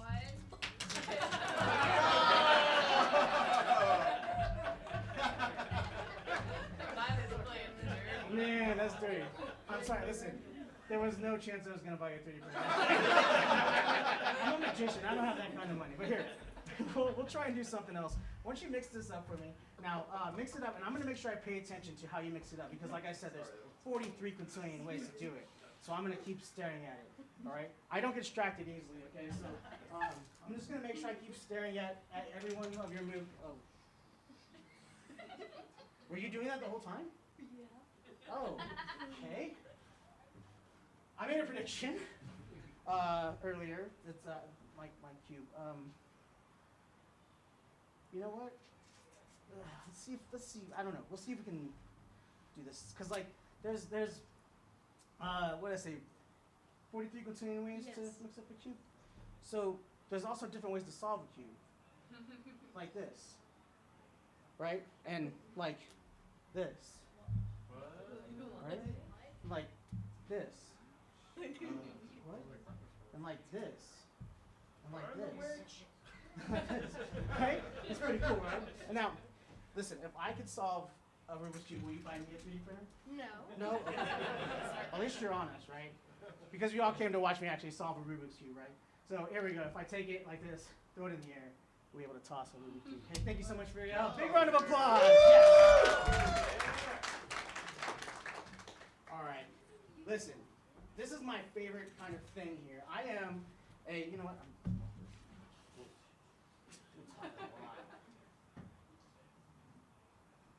All right. Where are my Pokemon fans at?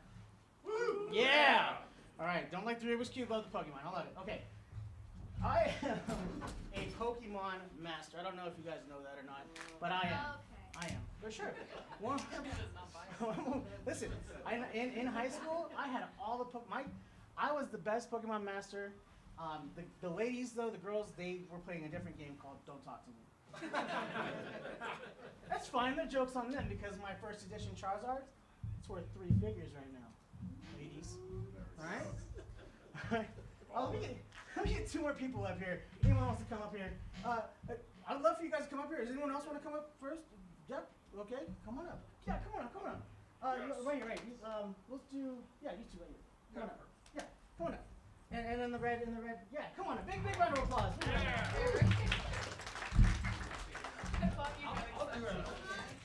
I appreciate it. No, I guess I love it. I would be like, hey, do I know you? No, we don't know each other, right? Okay. All right. Now, do you guys play Pokemon at all? Yes. Okay, cool. I mean, like, so what's the basics? The basics of Pokemon. We're gonna catch the Pokemon. We're gonna train the Pokemon. We're gonna battle the Pokemon. All right. All right. Oh, what's your name? Tanya. Tanya. What's your name? Evan. Evan and Tanya. A big round of applause for Evan and Tanya. Evan, I have your Pokemon cards here. I want you to count. As loud as you count. 10 cards into my hand. We'll count together. 1, 2, 3, 4, 5, 6, 7, 8, 9, 10. Yes, big round of applause. Yes. All right, let's see what you got. Okay, all right, not bad, not bad. You might actually do pretty good, all right? I'll take these from you. Now, what I want you to do is I want you to take these cards and put them like in a pocket, hide them somewhere. I don't want to see where you hide them. You can hide them anywhere you want on your person, all right? Okay, all right. Come on over here. Now, if you can stand right here, I'm trying to create some space. Perfect. And then you want to stand right here. Awesome. Well, yeah, just I don't want to get this knocked over. Sorry. Stage a little smaller. Okay. Same thing. What I want you to do is count 10 cards into my hand. Okay. Just like this. Grab the cards. 10 cards in my hand. Everyone's gonna count out loud. Ready? Go. 1, 2, 3, 4, 5, 6, 7, 8, 9, 10. Perfect. Round of applause, everyone. Let me check over your stack. Okay. Again, might have a chance. Same thing. Hide these somewhere. All right. Now, from the audience, please. I need a number. Everyone scream out a number. Between 1 and 5. Go. 4. Who said 7? It's all right. I heard 3. 3. 3. We're gonna do 3. Okay. 3. Now, how we catch Pokemon, right? Pokeballs, right? Here we go. You know what? 3 is what you guys want? Yeah. You guys maybe want 2? How about 2.5? 2. I like 2.5. 3. Okay, I can do this. I'm a professional. Okay, we're gonna use some Pokeballs. All right. So I got Pokeballs here. This one's upside down. Here we go. Now. I hope you're really cool with this. These are soft, okay? So it's not gonna hurt. Standard Pokemon or dodgeball rules, okay? Nothing in the face, nothing down here, because I don't need to explain to the doctor how someone got hit in the Pokeballs with a Pokeball. Okay? All right. If you want to stand right here, perfect. Okay. So try and catch one of this Pokemon. Perfect. If it comes at your head, move. That's fine. All right. Ready? Aim, fire. Go. Yes. All right. That's 1. That's 1. Nice job. Yeah. All right. All right. Well, this one's upside down. Okay. All right. Number 2. Ready? Aim. Fire. Nice. There. Cool. That's 2. All right. The third one. Shoot. See, this is why I wanted 2 because I only have 2. Okay. It's fine. It's fine. What else can we throw?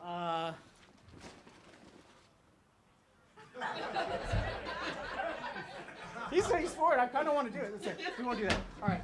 What's your favorite Pokemon? Charizard? Pikachu? All right. Pikachu's going to stand in as a Pokeball, all right? So, all right, last one. Here we go. Ready, aim, fire. Perfect. Yes. All right, now this only works. Do you have your Pokemon cards? This only works. Oh, nice, in a pocket. Nice, who would have thought? All right, loud. Count the cards into my hand. Here we go. Got my credit card and access too. Oh, that works too. 1, 2, 3, 4, 5, 6, 7. All right, out loud. Count the cards into my hand. Here we go. Let's see if you caught the Pokemon in one. 1, 2, 3, 4, 5, 6, 7, 8, 9, 10, 11, 12, 13. Big round of applause! Yes! Congratulations. Yes. Thank you for being such a good sport. I appreciate it. Thank you guys. Oh man. Oh, please be careful. All right. All right. So. What time is it? I don't know what time it is. 2:30. Perfect. Okay. All right. It's about this time in the show when most people ask me, hey, the 90s magician, what's up with that mysterious square over there?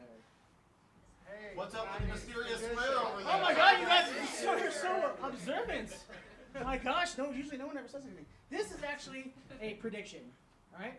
This is a prediction that I made earlier today. All right? And we're going to keep that right there. So, if I could please have another volunteer. Yes? All right? You know what? Yeah, come on up here. Why not? Big round of applause.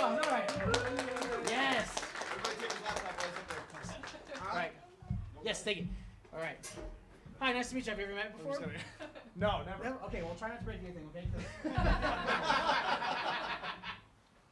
I wish I had my step stool. I would have done the thing. But I'll get lower. there we go. Okay, that works. Perfect. Take a picture. All right, listen. I made a prediction here. I have some cards, right? A magician with cards. I know, crazy. Thank you. Right? It's almost like get something new, right?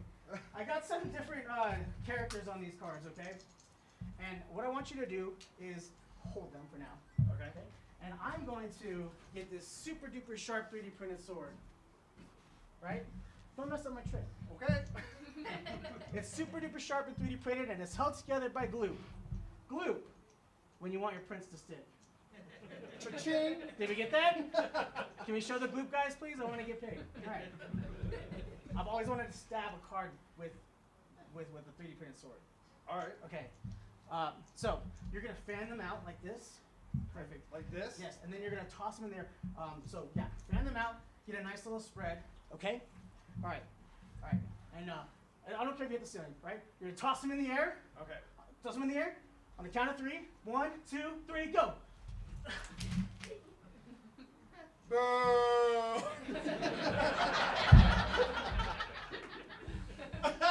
I booed a guy with a sword. Okay, don't hurt me. Dude, it's sharp. It's a little sharp. That's gonna hurt. I don't think I can actually stab a card in that. That's all right. Version 2.0 is coming soon. Okay, listen, I have a plan B. MJ's been over here guarding this thing that I'm not allowed to have when I was a kid. For some reason, they said I'm not allowed to have a trapper keeper. I don't know why, but I have a trapper keeper, right? Because when you grow up and you get a little bit of money, you want to buy the things you weren't supposed to have. I have in here some characters that were also on the cards because I kind of figured this wouldn't work. So I'm always prepared. I was a Boy Scout. Okay, I have hand-drawn some characters in here in crayon, which is a miracle because I was a Marine, and the fact that I actually drew in crayon and not ate the crayons is in and of itself just brilliant, okay? So we have characters. We have Batman, okay? We have Tommy Pickles. That's actually really good. Hey, Arnold, thank you. That's good too. Bart Simpson. I guess if you guys know who they are, then I'm actually doing a pretty good job, right? That's like Dark Simpson. Mickey Mouse. All right. Jack Skellington. All right. I don't know this guy's name. Oh, that's Say it 3 times. Beetle Hugo. no. Oh yeah, that is Beetlejuice. Oh my god, I thought it was another character from Nightmare Who was it? Beetlejuice. What was? Oh, you know what? Don't say it again. One more time? No, don't say it. Okay, I don't have that kind of insurance. Here we go. SpongeBob. We had Rocco. Yeah. Teenage Mutant Ninja Turtles. That's cheating. Excuse me, I do not lie. I'm a magician. That I one's colored really this with crayon. Thank you. Peter. Thank you. My crayon is a printer. I have a pink panther. All right. Bugs Bunny, Snoopy, Charlie Brown.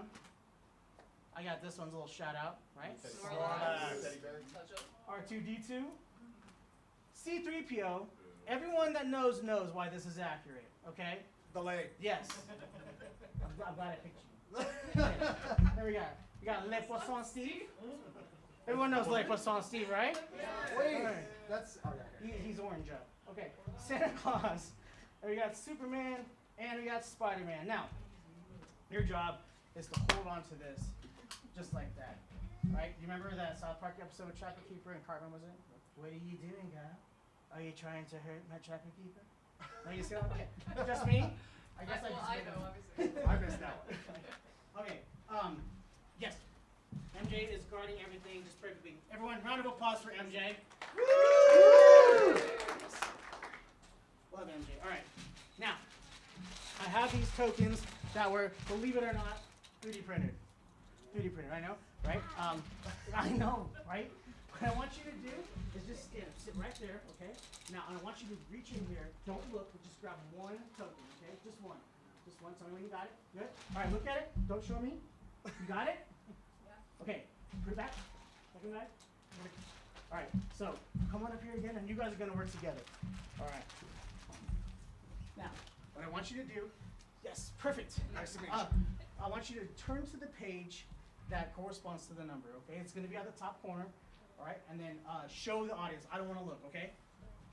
And then whenever everyone knows I want you to say, I got it.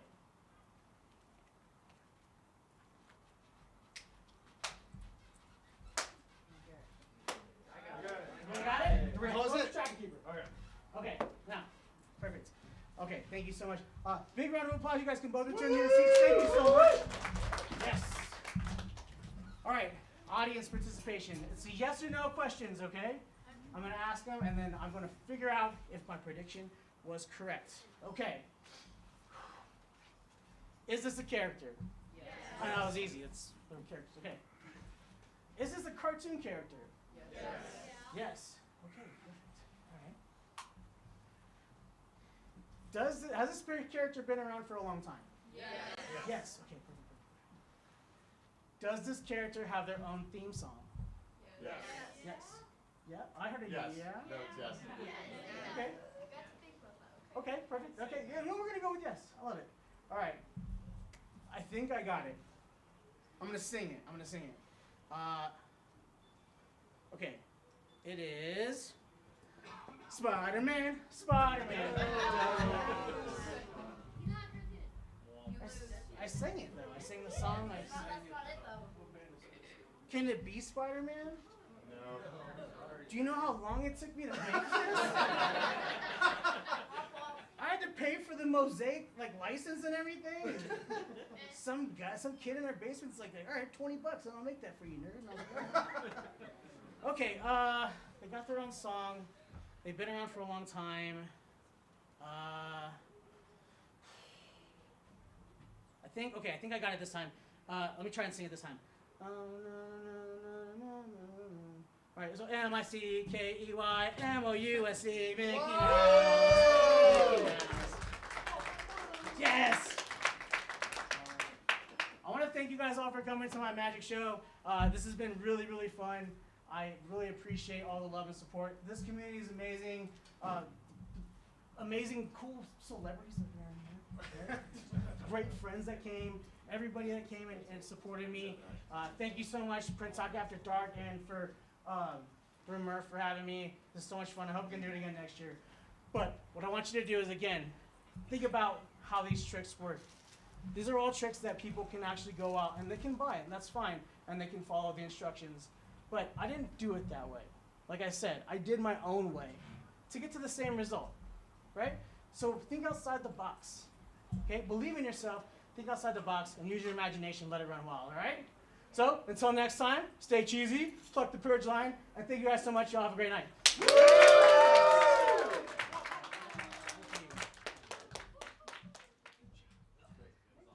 about the phone being as, well, what it looks like, you know? Complete unusable footage. I would get distracted and then I realize like, oh, but I think it's external. Complete unusable footage is what it's going to be. Oh, and look, I have my messages. So do I win? Oh, boy. That was awesome. The problem is carrying it around, actually. Yeah. Thank you so much, everybody. Thanks for letting me throw Pokemon balls in He there. knew. He saw it in the air and he was like, that's Mickey Mouse. Wait, was this all distraction or did I mess up the trick? You messed up the trick. Oh, no. Hello, North Pole. That was awesome. Definitely didn't mess up the trick. Actually, you did a great job. Oh, good. Oh, awesome. Yes. This is so fun.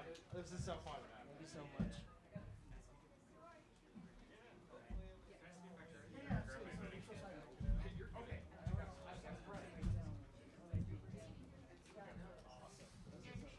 Yeah, I texted you because I was like, No, bro, I messed up. I'm out of it. Incorporate magic with the 3D print show. It's like, That's why it's a little. And actually, yeah, I know. He's like, I just got that. I just got that. It's just my dick, but I was like, I don't get it. So now I get it. Yeah, look at that guy. Track him. oh yeah. That was so fun. Tell him I sent you. Also, is that a Rufio song? It is, yes. Of course. Bangarang. Rufio. You're like grown up Rufio, actually, now that I think about it. Hey, that's actually, I love that. This is the friend. This is the designer. Grown up Rufio. Please go live right now. Bangarang. That's what I was telling him. I was like, yeah, there's this designer. She designs things. She does things her own way. I'm not gonna tell you. There you go. You're not gonna know who she is. Dude, amazing. I still, every day when I talk about people doing This was magician, mine. like magic, I still remember the time we were at the taco place, and that coin thing still blows my mind every single time. That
that's AJ's. That's Ajax. I don't know who he is. Fair enough. He's got glasses. He's been on that side of the booth all day. He had stepped away when you came by. Yeah. He was getting our food, He's getting lunch. Yeah. which we appreciated. Very much. Around here, that's a big honor. You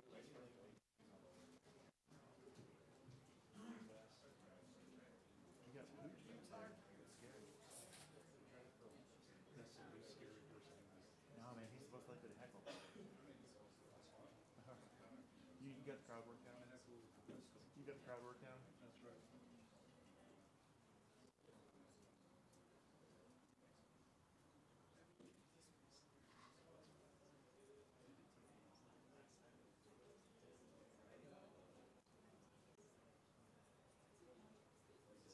You should probably mention I can't see the phone on my birthday right back.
You guys starting?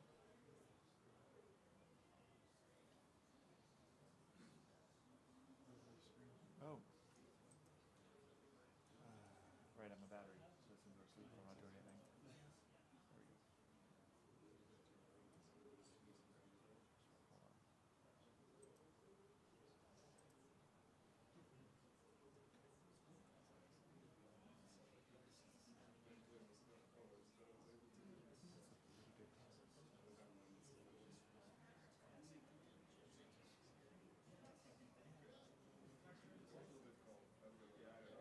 All right, it's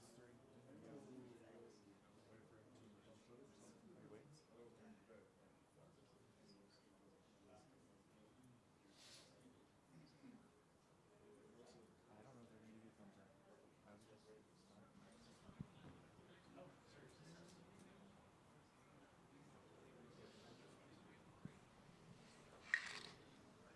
Testing. Perfect. Are we good? Can we start? Sweet. What's up, guys? My name is Danny or Daniel. I draw cars and turn them into 3D prints using HueForge. Is this the first time that you've seen HueForge? Can I get a raise of hands if you've seen HueForge before and used it? That's a lot of people. Sweet. If you've never seen HueForge before, HueForge is a software that was developed to turn 2D images into 3D prints.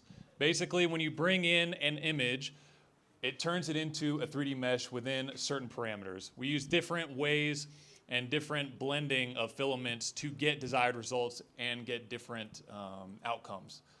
So you can see here as Steve, the solo creator of HueForge. Can I get a round of applause for him? Being the only man that's developed this software. So on the left side, we have our mesh. This is our 3D mesh that's being created. Right now it's being created based on our image, and the tallest parts of our image you can see here are the brightest parts of our image, whereas the lowest parts of our mesh, that is the lowest parts, or the darkest parts of our image are the lowest parts of our mesh. So right now, all that we are doing is taking into account the luminance of our image to create this 3D mesh. This is standard. This is the most common way that people make HueForges. This is the most basic way that you can do it. HueForge is an artist tool. It's more for you to create artistic results. It's not necessarily a photo recreator. You can get really close results, If you had an image and you wanted to get one-to-one results, you definitely can, but that's not an expectation. We try to set that expectation when you're first starting out, that it is more of a way for you to get creative and turn an image into something for you and your results. So this is standard mode. We're blending filaments to get different shades of gray. You can see down low we're starting with that black. And as he brings in filaments from our filament library, his head's kind of blocking the way. We have a filament library. Different filaments have different TD values. Our TD values, TD stands for transmission distance. That's the opacity of all of our filaments. All filament is not the same. Some of our filaments are more opaque than others, so TD is a way for us to tell HueForge how opaque or transparent our filaments are. Now, a lower TD would be like a 1 TD, a higher TD would be like a 10 TD. So whenever you see him bring in a red and a yellow, here in the color chord, this is the center, you can see that we have some orange mixing. It's like painting. Whenever you have a red and then a yellow filament on top of it, you'll get all those orange layers in between. Similar with like red and blue, you'll get purple in between. So this is kind of how we get these really cool results over on the left side. We're blending filaments. We don't actually have an orange filament at all within this color core in the center. All we have is those red and yellow filaments and the blending in between. Now there are different ways that we can go about getting the results that we want out of HueForge. There's standard mode, there's color pop mode, and there's color aware as well as color match. So these are different ways that HueForge is actually looking at our images. Right now, Steve's going to set up a color pop image, and while he's doing that, do we have any questions so far? Am I losing anybody? Anybody have any questions? No? Good. Let's see what we got. All right. So we showed you how standard mode kind of worked.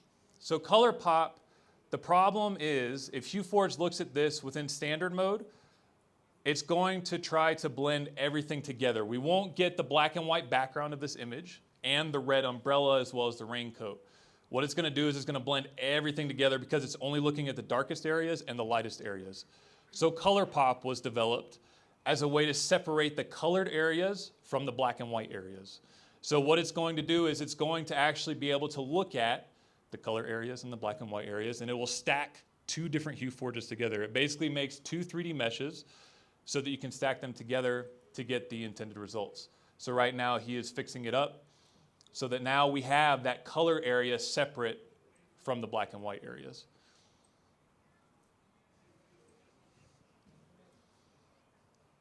So this was a very common issue that we had in the early days of HueForge, wherever you would want just a little splash of color within a black and white image. So that's why this mode was developed. That way it could just separate and make it a lot easier. Now, you don't necessarily have to use whatever colors you see in your base image. Like I said, this is an artist tool, so we can get creative with it.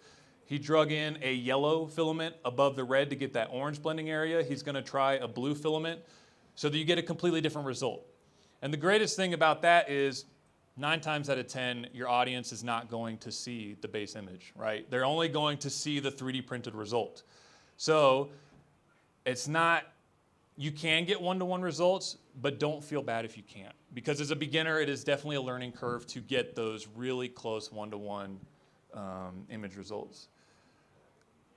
So do we want to, are there any questions from anybody? Go ahead. So you said that you do this color pop mode. Yes. You actually have 2 separate 3D prints? So, Repeat the question. So repeat that question, I'm sorry. So with the color pop mode. With color pop mode. You said you have 2 meshes. You have 2 meshes that stack on top of each other, yes. So when you print, you have 2 prints? No, you do not have 2 prints. So what's happening is HueForge is doing all the legwork for you. So it's just able to separate the colored areas from the black and white areas, and then it's going to stack them within the program. Here. And you can see that here really clearly. There's a separator line right here that's bold. It's kind of hard to see for people in the back, but this is separating the 2 HueForges. So the colored area is up here, whereas all the black and white area is down low. Now, like I said, you don't have to use black and white, and you don't have to use the red. You can use whatever colors you want. It's just a way for HueForge to separate these 2 meshes, and then it stacks them together. So you can alter them separately. So you can alter them separately, absolutely, yeah.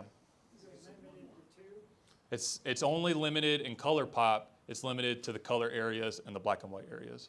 And then you can use whatever filaments you want. That's just a way for it to look at your image and to separate them so that you get whatever results you're trying to get. Yeah.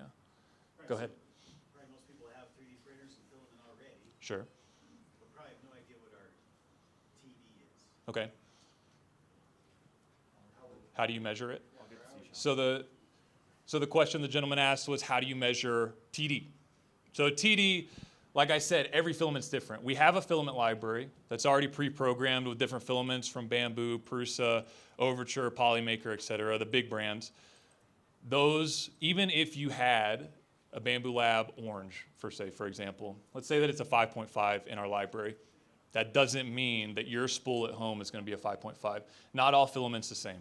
It's all manufactured different. So we need to measure the TDs. The way that we measure TDs, there's two primary ways. There's a free way, and there's a little device called the TD1.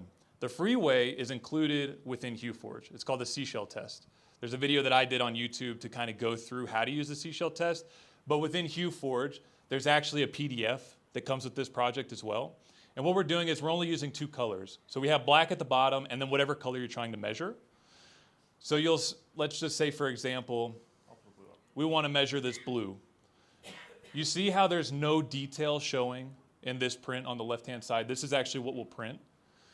So the PDF explains what that TD would look like. Once we print this out, you're looking for different details to come through. So you can see he's adjusting TD of this filament right now. So you can see that you get more black veins coming through and stuff like that. Within the PDF, there are different photo examples to help you compare that seashell to the PDF to give you a TD reading. That's the free way. It's a little complicated, but I have a video that goes more in depth on how to do that on YouTube. And then the TD1, that's a little device that was made so that this was way more automatic, way easier for people that have 50 plus spools of filament. Because you don't want to, these tests, as great as they are, they take 45 minutes to print each, right? So that's a lot of print time. The TD1 lets you insert a strand of filament into the little device, and it will actually output the hex code and the TD value right then and there. You can actually plug that TD1 into your computer while HueForge is open, and it'll auto-populate the color and the TD, so all you have to do is enter the filament manufacturer and the color of that filament. So there are a couple ways that you can measure TD. Yep. Are there any other questions? Anybody? Don't be shy. Okay. So the next thing that we want to do is we want to talk about color match. So there were quite a few people that have used HueForge. Are there a lot of people that understand color match, or are we confused on color match? Do you guys know what color match is? Can I get a show of hands if you've used color match at all? Okay, nobody's used, okay, well, all right. Huh? That's fine. We can go through color match a little bit. This is combo. I know I'm in combo. So you want me to go through? I'm going to go. Just a sec. Okay, so color match. We showed standard and we showed color pop. HueForge is doing all of the legwork in both of those. So it's creating the mesh for you based on what parameters are set within HueForge. So like I said, it was splitting up based on color areas and your black and white areas, where standard was just the luminance. Okay, so color match is all manual. Those first two modes were more automatic. This is all manual. We have to, as humans, we can perceive these colors the way that we want to create a 3D mesh. We're not letting HueForge do all of the work for us. But basically what we'll do is we'll take colors from this image that we see perceptually, and we'll drag them into the mesh core to create a 3D mesh.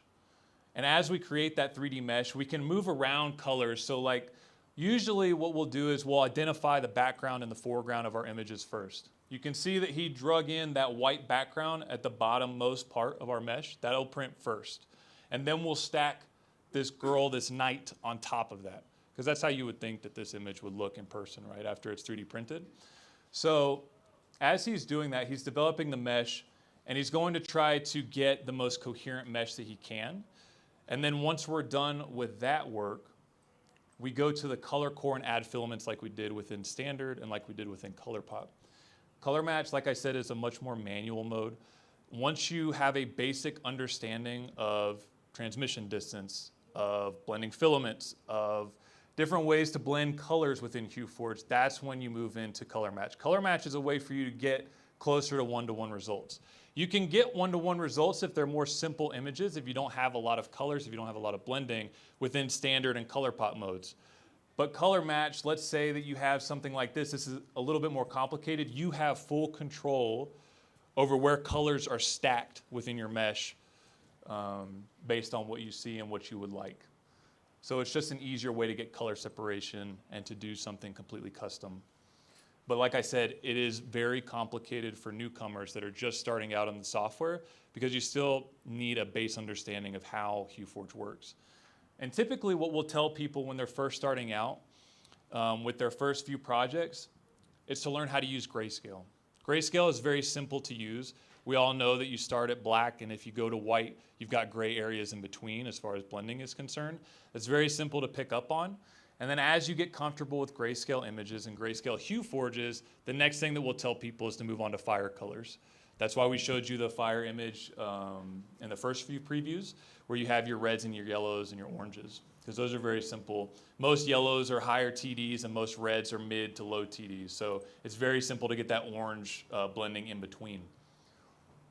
Now you can see that he has gotten most of this image created as a mesh. And you can turn it to the side and then zoom in a little bit. So you can see that this is how the mesh is. We haven't added any real filaments to this at all. This is just how the 3D mesh was made. Remember earlier within standard mode, the mesh was already pre-made for us based on the luminance values of the image.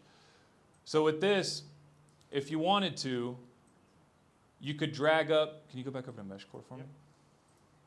You could drag up the red from where it's at the bottom, and you could technically bring it up over top of the topmost white. And you'll see that it changed places within the 3D mesh. So we're taking the colors that we see here, and then we can make them more customized so that maybe the sash, and maybe we want that on the topmost. So that's more of the foreground, if that makes sense. Are there any questions about color match so far? Is it possible to actually bring your background on top and print it inverted? He asked if it's possible to invert the background, bring the background to the top of the mesh. Absolutely. So you want to build it into a project? Yeah, absolutely. So you can build these into a project, basically, again, with color match, full control over the mesh. So with this white background, we can actually bring all of that all the way up to the top of the mesh. And now you have a really thick HueForge. That's really beneficial because if you have like 1 or 2 layers of the background printed, that HueForge is really flimsy and really thin. So a lot of the times we'll bring the background of that all the way up to the top. That way it's a really thick HueForge because it'll print all of the layers at 100% all the way up to that point. So yeah, so there's definitely a way. When you're in color match, you definitely have a more manual way of doing that. And you can put colors wherever you want to in the mesh. Yep. So now that we've made our mesh core, we've made our 3D mesh, we can add filaments. This is where we get to be creative. All we were doing up to this point was just making the mesh based on what colors we saw within this image. Now when we go over to the color core, let's say that we want her to be more blue. We don't want her to be red. We can drag in and we can bring over filaments from our mesh core to the color core. Sorry, I'm just trying to get back where it was. All right. So what am I doing? So bring all the colors over. So let's say that we don't want to use red. We want her to be blue. So we can bring in like a dark blue filament and a light blue or however. It's okay. You can see you can get creative with it. The skin tones are a little bit messed up because of the way that we blended it within the mesh core. But in that situation, we could use a more skin tone based filament on its own instead of trying to blend colors from, what did we use, red to brown? Yeah. But this is where it becomes more of an artist tool. I don't know if you guys saw the HueForge booth. Did you guys see that when you were coming in? Yes, yes. I see a no. You should definitely go check that out. If you go over to the HueForge booth, there are a lot of these really cool images that, like I said in the beginning, you don't know what the base image looked like. You have no clue what the color scheme of it was. A lot of the cars and a lot of the hand-drawn stuff completely different color scheme than what the base image is, but they still look amazing. All the stones that we have up on our wall on the backdrop, those were completely different color schemes. We just added different filament colors so that it would give you that illusion of different stones, if that makes sense. So yeah, so this is, first we start, like I said, with the mesh core, and then we go into the color core and start adding real filaments. On the right, this is our base image, and then on the left, this is what our print preview is of what it should look like if our TDs are correct.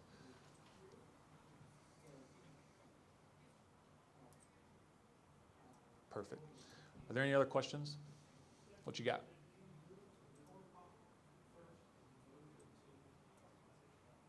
Can you move it from color pop and then move it to what? To color match? Absolutely, absolutely. So if you see that you aren't getting the results that you want, you can absolutely just move into color match. But there's also a way, so you can take the same image and run it through every single mode and see which one is going to work the best for you as well. So you have full control over what's going on there. So yeah, you can take it and use it in every single one of them. I saw a question over here. What you got? Do you have tutorials online? Yeah. So all of my tutorials, Neokoi Prints on YouTube, all of them are more for the beginners.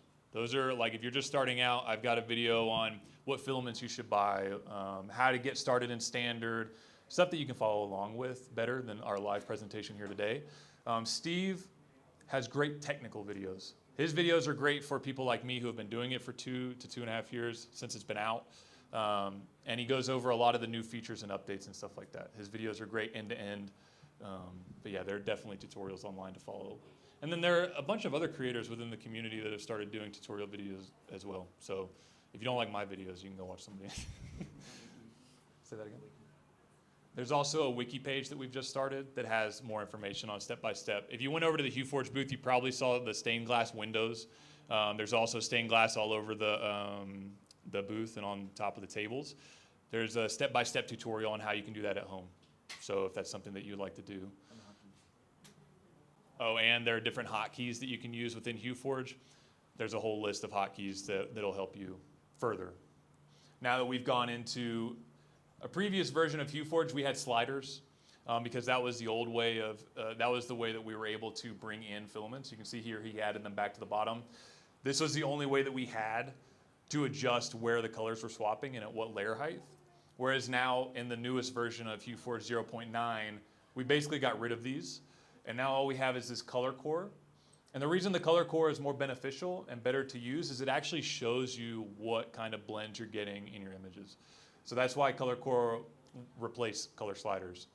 One of the main hotkeys that you need to know to turn off filaments, turn them off and on, is spacebar. Whenever you're hovering over a filament, when we had sliders, you could tick them on and tick them off. Here, you have to use spacebar to turn off a certain color and turn it on. So that's one of the most useful hotkeys. But yeah, there are definitely tutorials out there for sure. Anybody else? Just the way I should have phrased that question earlier, Mm-hmm. I asked if you could turn it around. Mm-hmm. So I want, these are meshes coming upward off that plate to produce what you look at. Mm-hmm. I'm trying to ask if you could turn that around to where your image It's flat on the plate. flat on the plate, where you can build it into the object you create. So you're asking if you can turn over a HueForge onto the build plate so it's flat? Is that essentially what you're asking? Flat front picture on. Say I wanted to build a knife box for a wedding party that Sure. wanted their picture on the knife case. Mm-hmm. So no, as of right now, there is no way to make a HueForge completely flat. You can't flip it over onto the bed. It's all raised images. That's just the way. Because if we had it to where you could have it flat, that would mean that it would have to have an MMU or an AMS. Right now, it's all swap by layer. So because of that nature, you can't flip it over on top. Now, in the future, that might be coming. It is technically possible. I know how to do it technically, but it would be a plugin. Because I do want to keep HueForge, the core tenet of HueForge is that anyone can use it, and that it's all layer swap by layer so that any printer can do it, and to minimize waste. So, but if you do have an MMU, which is a lot of people, and you did want that flat surface print, there'd be a plugin that would be separate from the base unit that would be, or base HueForge that would allow you to do that. But people keep asking me to do more features in the base HueForge, and I keep adding them, and I haven't gotten around. And honestly, manipulating mesh geometry is a giant pain. So because STLs have to be watertight, and watertight meshes are fun. And to be honest, so one of the things that has to happen before I can do that is I need to, right now, if you have a transparent image, so HueForge respects image transparency for like a PNG. JPEGs don't do transparency, so if you cut out a background and save it as a JPEG, it's not transparent anymore. But HueForge will respect that transparency. But the way it does it is it just makes all that transparent area 0 height. So it's still there, it just slices away in the slicer. But I need to get that cut out before I can even support that option. So I need to actually, but adding mesh, watertight mesh to the back of an arbitrary shape is not trivial. So, and then it will end up being a lot more triangles when you're done. And HueForge meshes are already high triangles. So it's kind of a trade-off, but yeah, I see the use case. It's just not there yet. Okay, fair enough. That's a good question. Yeah, another question? I came in late, but does it support MMU? I mean, does it support it now, or you would have to have the plug-in? So HueForge itself does not, okay, the question is, does it support MMU? HueForge itself doesn't care what your slicer or printer is. So if you have an MMU, in your slicer you say change filament, that's all you need to do is change filament at layer height. It doesn't support multiple swaps per layer though. HueForge will never make a mesh right now that requires multiple swaps per layer. So it supports MMU in that you can, improves the slicer, you can say change filament and it'll work just like it would any other way. It'll do a tool changer, AMS, MMU, manual swaps. All of those are fine, but that's all a slicer operation, and HueForge doesn't care. But it will not support multiple colors per layer at the moment. And again, that may happen as a different add-on, but for right now, that's not in the software. That's fair. And then my second question was, a lot of companies will sell you the CMYKs. Right. Can you get good images out of the CMYKs? So the question is, can you get good images out of CMYK? And the answer is not by themselves. Because it's all swapped by layer, you can't, any one layer is one color. So to make CMYK work, you have to selectively not use a color in certain places and use a different color instead. And so because of that, it won't work. The color model would work. The blending, you can use any of those CMYK filaments to make an image, but you can't just recreate all the colors that way. Again, like a because laser jet printer or something like that, or an ink printer, it's not the same way in what you're thinking. It is the same color blending. It has to be done in CMYK color space, but it just won't, because of the layer swap limitation that's in the software, it will not work right now. Again, potentially possible in the future, but is not in the software now. So, it's a good question. More questions? Go ahead. Yes, okay, do I support any vector-based image formats? Simple SVG formats do work. If they have lots of cutouts and stuff in them, it doesn't tend to render correctly. And what HueForge is doing internally is just turning it into a 4096 raster image. I do want to get, that would be something that would be part of the base software, but I do want to get actual loops and lines so you can scale and everything and make it easier to just say this loop is at this height kind of thing. But that's another project for down the road. But it will take a basic SVG image and turn it into a usable HueForge image. Some users have had problems where the text, when the text converts better in a better image program to less anti-aliasing, because HueForge and color match with anti-aliasing can cause spikes in artifacts. So it doesn't always import the best. You may do better still importing it into a Photoshop or something and converting it first. So, good question. Any more questions before I do a little bit? I just want to talk briefly about what I did here in the middle. So one of the things about color match is that HueForge can only really match one color once. That is something I plan on addressing in not the next point release, but the one after that, where you can force colors to be matched only within certain layer ranges. or the same color can be matched in different places at different ranges. But right now, if I were to flip, I'm going to go back to the mesh core. If I were to flip this over, which you can do by highlighting and then invert, and I have a black at the bottom and a black in the middle, you see that I have all these kind of edges that all of a sudden showed up here. This is a bit of more of an advanced topic, but you see I have all these, like the black edges here, and what you're seeing here is the side of the mesh. It's a physical bit of the, people say, how do I get rid of this green or this white surrounding? This is actually literally the side color of the mesh because of all the layers that are stacked below it.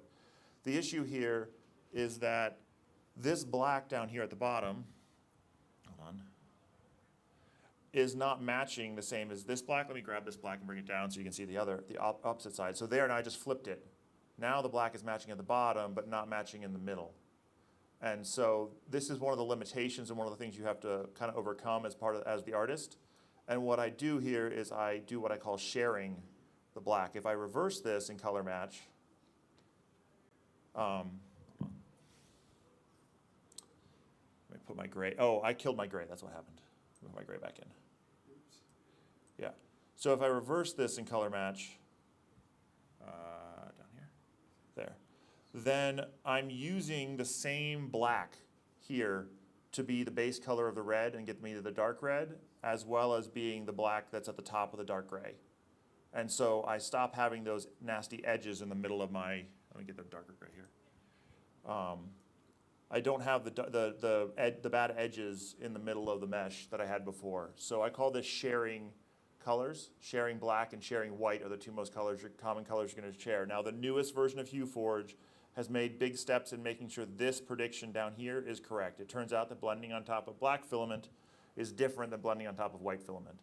And effectively your TD, the transparency of your filament, now is higher for most filaments. For darker colors on top of lighter colors, your TD is higher. And so HueForge in 090, the newest version, which is out for everybody, if you own HueForge and you haven't gotten it, I couldn't send out emails to everybody because I changed downloaders, but you can go to the front page of the website. There's full instructions for how to get your copy. Everyone has it. Everyone gets the update. This has been improved drastically in this version to give much, much better results and more accurate results. There's prints all over the table that I've used as tests that came out exactly as predicted by HueForge. And this allows you to share that black in the middle so you don't get any of those edges. And then if you think about just smoothly transitioning from light to dark to light to dark through the mesh, you'll get a much more smooth and continuous blend that'll be much more appealing when you get the final image. Questions? All right. No more questions. What are you going to talk about, Danny? Is there something you want to see done in HueForge? I like your Eiffel Tower. Eiffel Tower, okay. Example with the transparency Yes. behind it. Something Right. like that would be wonderful. So this one actually is like that. If I go to backlit, you'll see that all the red areas are dark because they've got the black in the way. And you can see as I add more black, they get darker. Right? And all this, the armor is going to be like a lithophane because it starts with the white. Anytime you start with the white at the bottom, you're going to have that effect. Let me see if I have one of those on here.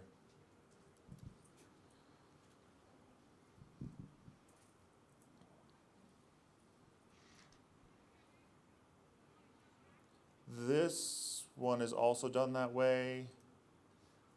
Whereas if you go to backlit, you're going to see the same kind of thing. But again, these are just white, so they're maybe not exactly what you want. But it really is just a matter of if you have higher TD and lighter colors on the background, they're going to let light through. And you can always see it by just hitting backlit here. So that often is just a consequence of doing what I said, of sharing the black. If you're blending up to the black, that background is always going to be, almost always going to be transparent to some extent. And so you can, sometimes you actually pick the background color not because, I often pick my colors and my order based on the back to front order of colors in the image, which isn't always perfect. There's going to be a mixture, but I'll often pick it that way. But sometimes I'll pick it specifically for the backlit possibility, to how it's going to look when you light it up.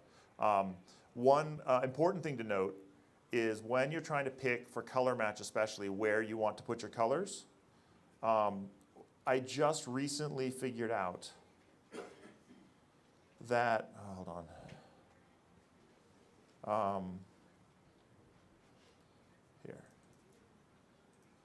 Okay, it's set here. I just recently figured out that people were literally starting at the bottom edge of the image and going up and adding colors as they were introduced into the image.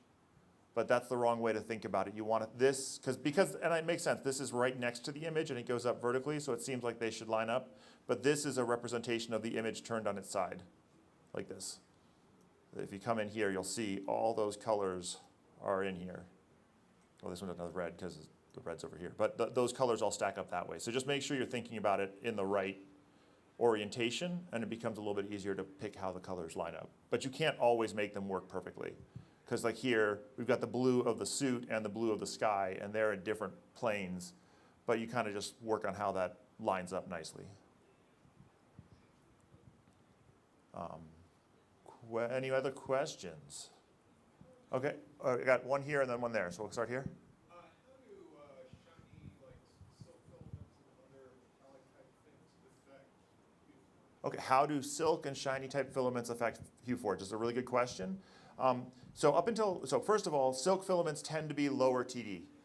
So they are less transmissive, though I will say that a fair number of them are in the a TD of 2 range, which is like an entirely usable TD range, especially when you're doing more colors or smaller, thinner HueForges.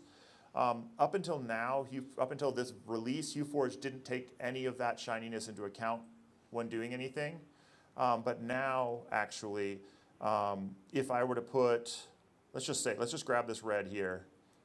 I'm going to copy these all over just because I don't know exactly how this is going to work. Let's undo this real quick. Get the blend better. I'm going to copy these all over.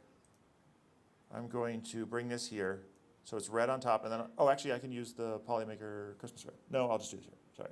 You can right click on a filament, edit it, and you can add tags, and you can add the silk tag. If it's in the name, it'll already act like it. You can save and close. And then if I go to render lit, which is a method that will show it lit as if it has a light on it, it will actually show that silk effect. This one does not seem to be doing it, but it does. Oh, I'm on mesh core, that's why. There we go. There we go. Still not, where's that? I tagged it, right? Live demos. But silks and stuff will be predicted appropriately. So they can show there. You can get some blending there. That's kind of experimental. It does work. It's pretty good. But it won't generally affect the blending, except that the silk agents often make it a little bit more opaque. Certain ones, like silver, those are brick walls. But like gold and red and things like that tend to be 1 to 2 to 3 TD in some cases. The starlights, the polysonic starlights, tend to be in the 2 to 3 range. So they're totally usable as blendable filaments. Over there? You start with white and then you go back to white, is that right? Or? If you're blending, so it depends on what your goal is. In a standard mode, you're just going to go from black to white.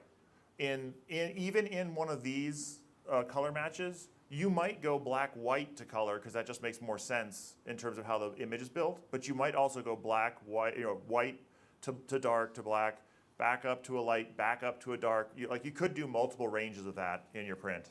Just because this has a blue gradient, that's why you're going back to white? Yeah, that's why I'm going back to white to get that blue gradient there. Yep, exactly. If you start with white, it's generally a more luminous. If you start with white in the background here, it's going to be able to be backlit.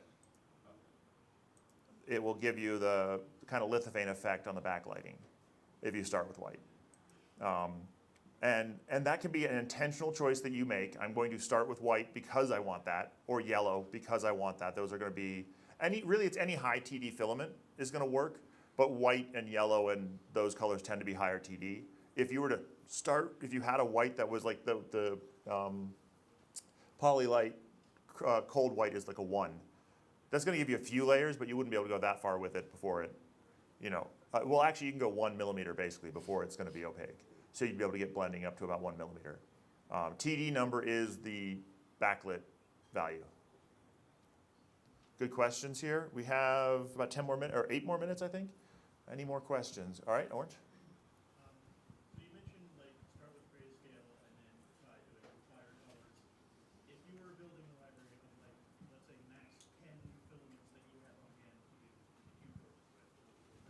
I'm gonna let Danny answer that question.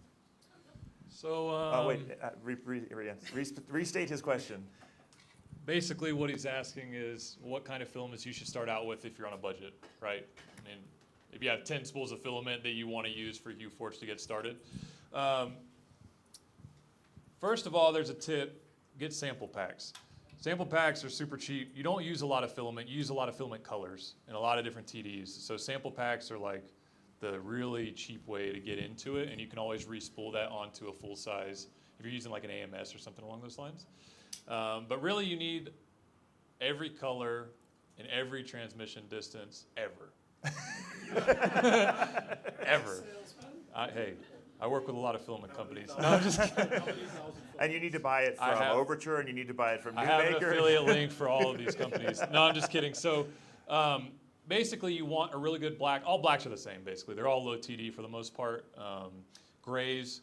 We have specific chrominal gray, which is chrominal is the HueForge specific brand that is on HueForge's website. It's a little bit pricey, but it's made specifically with HueForge in mind. Certain TDs you can't get reliably from other companies, whereas chrominal you can. But you'll want a good dark gray, like a higher TD. You'll want a good low, like light gray. And then you'll want two whites. You'll want a high TD white and a low TD white. The easiest way to look at it is, like you said, silks. Those are typically lower TDs. 1 to 4 TD is lower. Matte filament is also pretty low. Anything that's like a sonic filament or a hyper filament or any high-speed PLA, that's typically higher TD. Not always the case, but most of the time. It's just the type of formula that they use for those. So yeah, so there's, with grayscale, I would typically recommend grayscale, and then you're going to know what colors you need for your projects. But to start out, typically, like I said, we start with grayscale. You want black, white, high TD white, low TD white, dark gray, light gray. And that'll get you like most of the way. An honorable mention is Bamboo has a blue gray. And that blue gray really helps with blending. It's a much cheaper option than the chrominal gray. Yeah, I would start with that. Cheaper option, honestly. Sure. I sell chrominal. You should get the Bamboo blue gray. Yeah. And then when you know you need it, you should get the chrominal gray. Yeah. There's 2 chrominal grays. Actually, we're out of shadow gray. There's the only 8 the 8 TD penumbra gray now. Okay.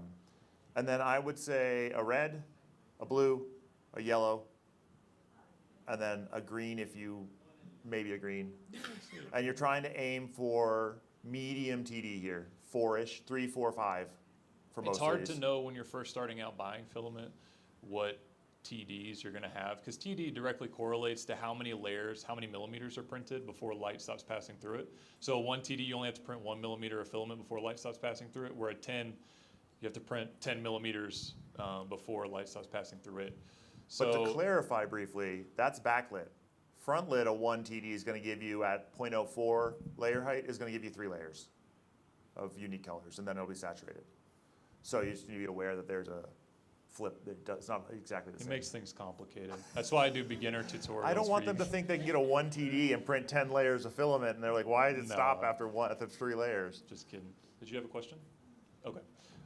So yeah, so again, sample packs. Sample packs like the 4 250 gram rolls, that's the cheapest way to get into HueForge and to get a decent sized library started, because it does get very expensive if you just go out and start buying every filament under the sun. But yeah, so I hope that answers your question. Cool. In the black shirt there? Yeah, are you guys selling the TD1, or is anybody selling the TD1 Okay. at the show? Is the TD1 being sold at the show today? No. Big Tree Tech and Ajax 3D have been working together. Big Tree Tech just announced the pre-sale today. You can go pre-order it now. It should ship before the end of June, I think, or by the end of June is their last date. Yeah, that's what and then we shouldn't have problems with shortages of TD1s after that. But the initial build volume is going to be based on the pre-sale. But they've got it all worked out. They've hammered it out. They've got the tooling and everything. They just need to start assembling them en masse. It's been a longer time coming than any of us wanted. Just so anyone knows, that's an entirely separate venture from HueForge, but obviously it's tied tightly with HueForge. So if you already have one, the next point release of HueForge will release the new firmware for the TD1s as well, which is significantly better color accuracy. It's still not perfect, but it is way better. Your grays won't be green anymore for the TD1, so you can get much better color codes out of it than you did before. The TDs were always good. The color codes now are getting better. Yeah, color was an afterthought when the TD1 was being developed. It was just like this could be cool. Like that was kind of how it was looked at, but now it's definitely become a important part of TD1. And if you already have a TD1 and you're worried that this TD1S thing, do I need to buy that now? You do not. It is the same it is a parity piece of hardware. And the goal was to get a manufactured parity piece of hardware first before they worked on any kind of updates and upgrades and things like that. So if you already have one, you don't need a new one. The only place I know of right now that you might be able to get a kit that you have to solder together is on West 3D's website. And they only had like 35 or 40 of them last time I looked. Yeah, they're running really low. So luckily they did the pre-launch today. So, yep, that's a good question. All right, we have like 3 more minutes, so pick a dance. So with the new version of HueForge, oh yeah, somebody asked about silk filaments. Starlight filaments will also render in HueForge now, but now we can use glow-in-the-dark filaments. Yeah. So if he brings in a glow-in-the-dark filament, it will actually render. You could use it before, it's just it wouldn't render within HueForge, but now you can actually see what that result's going to look like. Typically with glow-in-the-dark filaments, if you use like a glow green, when you get it, it's like a white milky color. Those are usually high TD filaments in general, so just keep that in mind whenever you're ordering glow-in-the-dark filaments. Really good for like Halloween time and stuff like that. But he's going to drag one in so that we can show you guys a little bit about. There you go. So now you can see what kind of effect you would get if you had a glow-in-the-dark green filament within your HueForges. So that's another cool thing that we can do within the program. Yeah, you do have okay. The TD1, the new firmware will do a glow check. It's pretty experimental. You may have to adjust it. It's mostly just it don't do the color. It will just be about the intensity. But you set the color here to whatever the glow color is for that filament, and then you set the effect strength, which is it's not TD. It's the general like strength, and basically I just do a cameo print with glow in the dark on the top, hit it hard with a UV light, and then go look at it and kind of compare them. And then you can also do fluorescence color shift, which is the starlight. In that case, you would have to give it the color, and then the strength matters a little bit, but it's not as important in that one. It's mostly just the color of the shift that it cares about. And it looks like on Mac OS it doesn't quite properly update this dialog box, so that's good to know. But yeah, glow, and these are all kind of, consider these experimental. I'm not guaranteeing they're totally accurate. I will say you can only really do one effect per print. You could do multiple glows. If you had like 4 or 5 glow colors, you could do that. You could do multiple fluorescent colors, but if you try to mix glow and fluorescent, it's gonna overwrite each other. They're not gonna work. The one thing, if you do fluorescent, you come here and you set the LED color to UV light in the backlit mode. And then these aren't actually fluorescent, it's just changed the color of the light. But then it would, if they were fluorescent effects, they would pop up here. So, all right, well, thank you very much for coming out. If you haven't visited the HueForge booth, please come by. If you have, come by again. At the end of the show tomorrow, if you're here, you're welcome to peel off any stones off the wall that you want and take them home with you, because otherwise it's getting torn down and thrown out. So, all right. Come by tomorrow afternoon.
Hello. Whoa.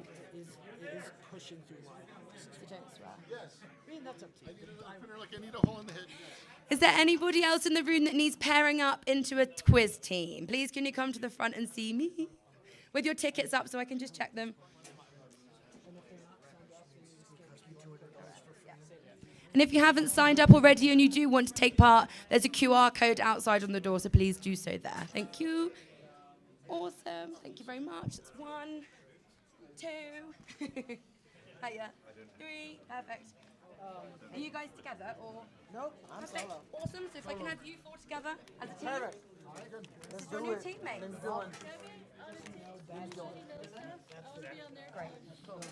Right, if you guys. Dean. Nice to meet you. Right, go and get yourself comfortable, guys. Find a row of 4. Hello. Perfect. Right. Awesome. Thank you for that. 1. Oh, it went away. It was just there, the scanny thing.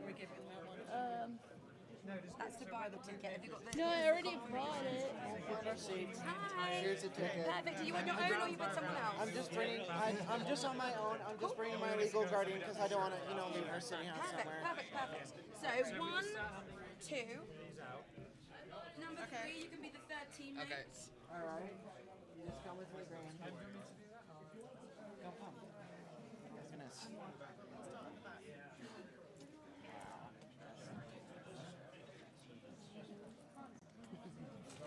Just wait here for a moment. We'll figure that out. Can I set my stuff down somewhere? Well, you guys probably want to just find a row all together. Just gonna wait for this quickly. Send me an email. Should have done. There it is. Perfect. Cool. Okay. So if the 5 of you guys, are you guys the 4 of you in the team, and then you just go and find a seat basically, and we'll bring your answer sheets around to you. All right. And pens. Let's find a. Are we going to be up here? No, if you could go sit down somewhere, and then you're with these guys. That's okay. My 4. Perfect. Cool. We'll come round and share. Awesome. Thank you. Do you need pairing into a team? I do. Okay, cool. Is there anybody else that needs pairing into a team? Please make yourself known if so. Yeah.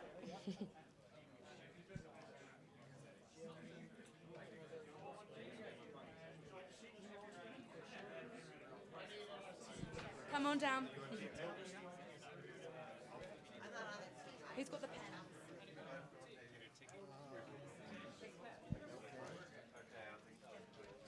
Whilst you're waiting, please do come up with a nice innovative quiz name, team name. Nothing rude, nothing too rude. Right, so we've got 2 of you guys. I'm just...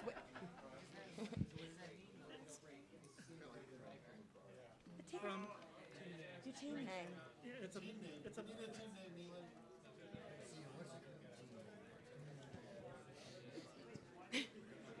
Anybody else that needs pairing up? We'll give it another couple of minutes. You need pairing up. Come here. We're looking for one more person to join this team of 3. Here we are. Perfect. failed prints. I love it. Failed prints. For the hand in the air who don't have a quiz sheet. Right. Can you just show me your order confirmation, please, if that's all right? Thank you. What are timing? No, I gotta pay or whatever to get the ticket, I assume. Perfect. Thank you. Yes. Awesome. Right, so we've got the 3 of you here, and I think... Perfect. We'll sort the payment out afterwards so we can get it rolling. I will hunt you down. Right. You guys are the new team of 4. Please go and take a seat. Right, if you're in a quiz team and you haven't had your answer sheets or a pen given to you yet, can you put your arm in the air, please? Cool. Thank you.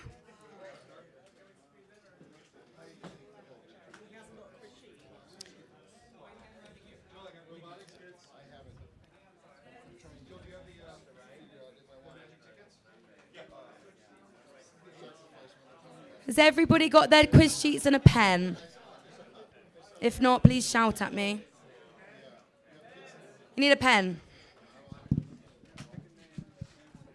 Ask and you shall receive.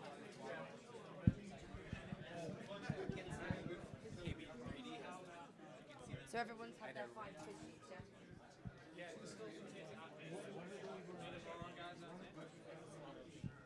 Okay.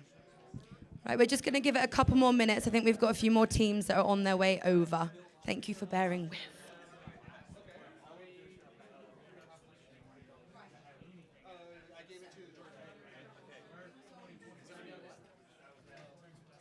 You have the answers that I sent you? You have the answer sheet? Is it all on your laptop? All on my laptop, yeah. Do you need them?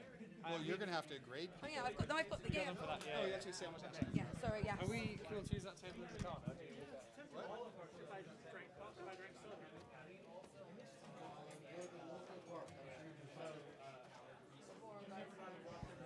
They got their answers. One team. I wonder who's going to win.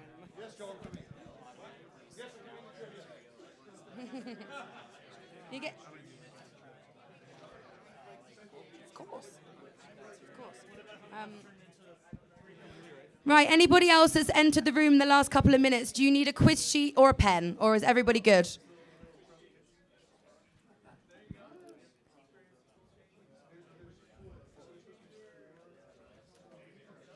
Is he in a team?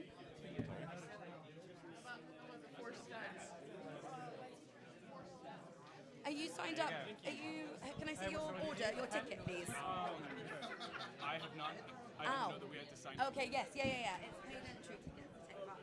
Sorry, you're very welcome. You need to scan. Where can I get? Sorry, that was a. This is a fundraiser, isn't it? It is a fundraiser. There is a QR code out the front of the door.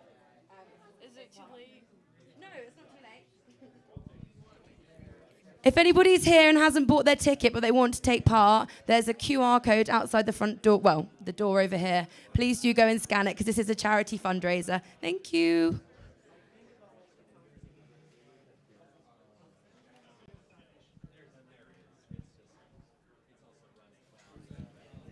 Hello.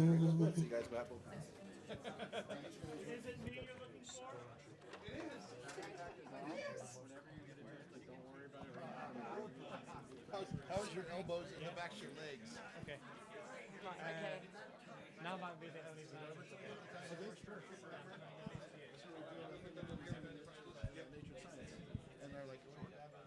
Sterling, you need a team. Whatever. We've got two people who are just standing outside. They can come and be in Chris our from space. where they're all the management. So Get all the Velcro undone. I slide everything inside.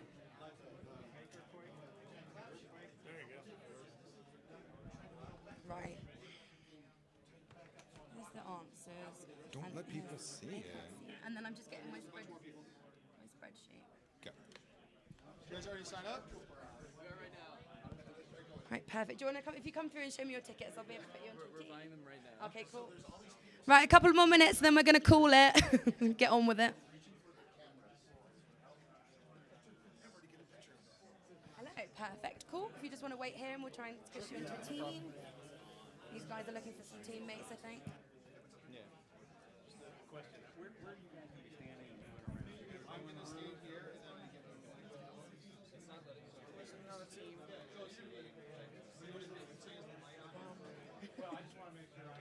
Right, let's team you guys up. And what we'll do, if you wait behind at the end, I'll show you a different way to donate to the charity, if that's all right. Okay. Cool. So if you three go together.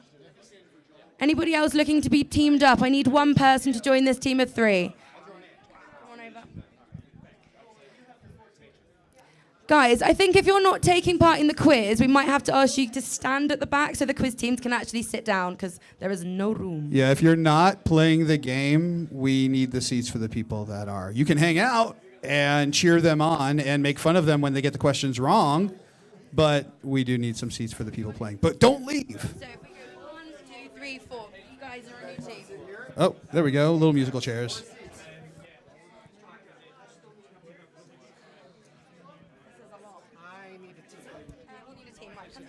Now we get to see who the real nerds are. Right. We have a team of 4. Oh, you've got a team of 4. Perfect. Okay, cool. So we'll get you. You don't have your answer sheets yet.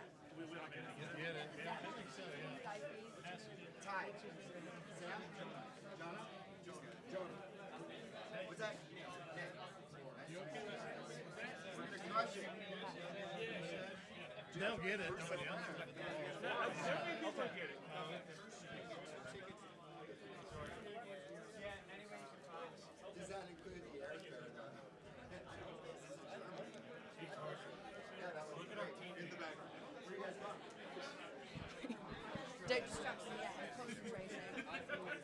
Right, so we've got Pete here. Sterling over. Perfect. Come on over here. Have you got an individual ticket? Yeah, but I have a team now. Oh, perfect. Excellent. Do you know? Did you ask them how to got their tickets as well? Yes, they have tickets as well. Perfect. If you guys want to go and sit down, and we'll wave your hand and bring up. Sit there, maybe not.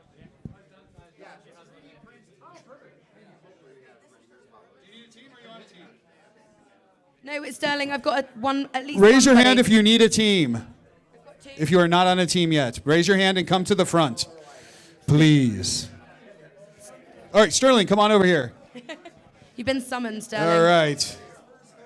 Right. 1, 2, 3. Sterling. Is there one more individual person that would like to join this team of 4? All right. Look at this. We've got him. Boom. We've got him. Here we are. Perfect. Awesome. Right, you guys, you are now a team of 4. Okay. Let's give you your. We've got one. Okay, we've got answer sheets and a pen. You want to go and find somewhere to sit down? And good luck. Thank you. Enjoy. When are the winners? Do you need answer sheets? We need answer sheets, yeah. Okay, is there any team that doesn't have an answer sheet or their pen? Make yourself known. Okay, I think we're good. All right, so everyone in this room has an answer sheet and a writing utensil. Excellent. Sorry, my mom was a teacher.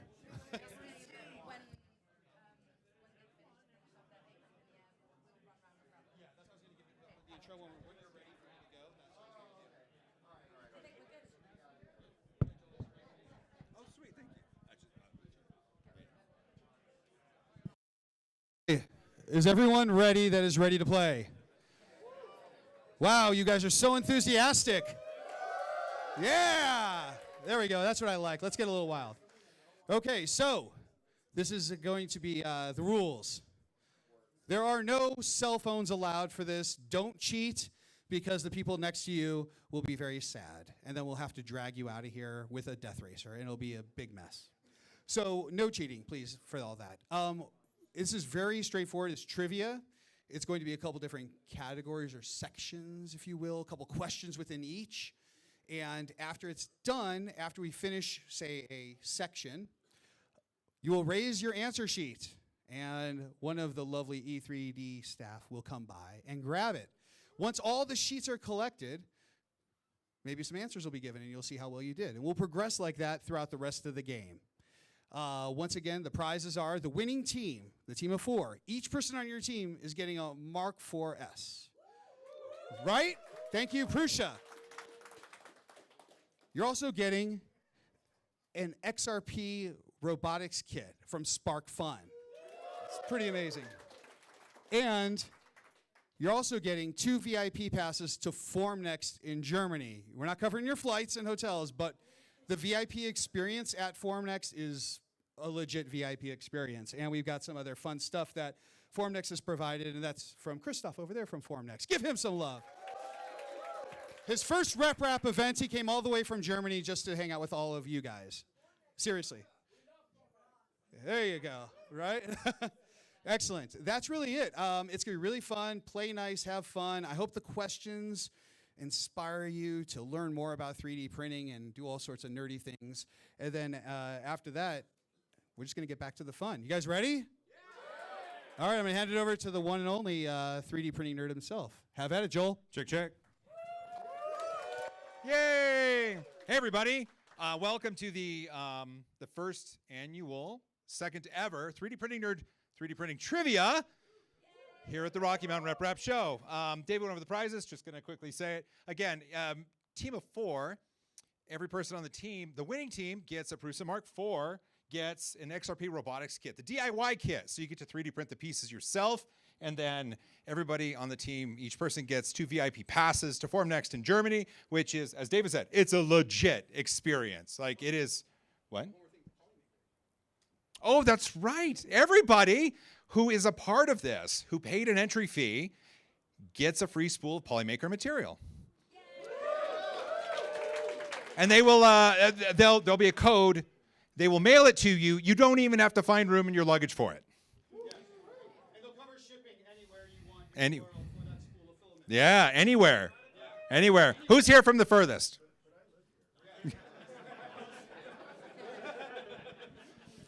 And lastly, everybody's donations are going to the Sanjay Mortimer Foundation.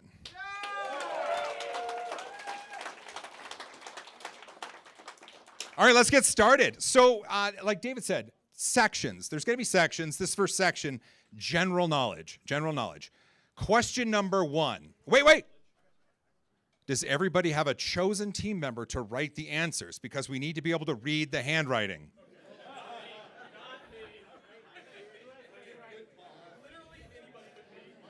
I want to make sure. Okay. Good. Okay. General knowledge, question number 1. What does FFF stand for? We're at a 3D printing conference. This is the Rocky Mountain RepRap Festival. We're talking 3D printing. What does FFF stand for? Everybody's thinking about it. That's good.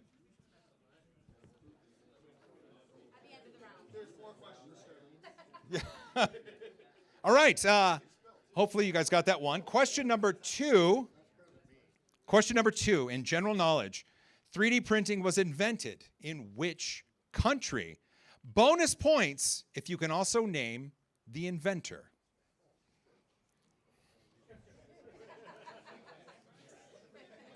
So 3D printing was invented in which country? There are plenty of countries here on the earth. One of them is where it was invented. Which country was 3D printed invented in? And also, bonus points if you can name the inventor, that person, that human, that rad individual who brought us this amazing technology and kicked off some fun stuff. Yeah. All right. 3D printing was invented in which country? Bonus point if you can also name the person that invented it. Okay. I see some really intense conversations going on. Now this is pub trivia. Oh, do you have a question?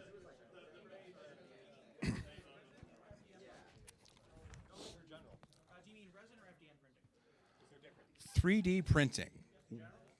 Who invented 3D printing? At one point in history, there was no 3D printing, and then there was 3D printing. And at that point in history, where was it invented and who invented it? No. I'll give you that. I did not. General knowledge number 3. General knowledge question number 3. PEI stands for what? PEI, we use it on our print beds. It's wonderful stuff. It holds when warm. It releases when cool. I think it's best friends with Joseph Prusa. PEI stands for what? Does spelling count? I don't think it should, but I think we have to realize it's a word. There you go. Do your best. Do your best. Yeah, exactly. Like enunciate it out. There's some good conversations going here. Okay, moving on. General knowledge. Question number 4. This is a true or false question. So true or false, T or F, 1 or 0. I don't know. However we. 1 or 0. Okay. Yeah. That last thing I said, I did not say. General knowledge number 4. PLA prints right off the machine are safe for dogs and cats to play with. True or false? PLA prints right off the machine. Is it safe for dogs and cats to play with? True or false? This is probably the easiest question. No, the first one was. Was it? I mean, well, this one's 50-50, so I guess it's easy. Yeah. All right. And the last question for general knowledge, question number 5. The term RepRap is short for what? Now, we're all here at the Rocky Mountain RepRap Festival. So we know what Rocky means and mountain means because we see them outside. RepRap and festival, a joyous occasion of humans coming together. In that word, in that phrase, RepRap stands for what? If you don't know, you can't come back.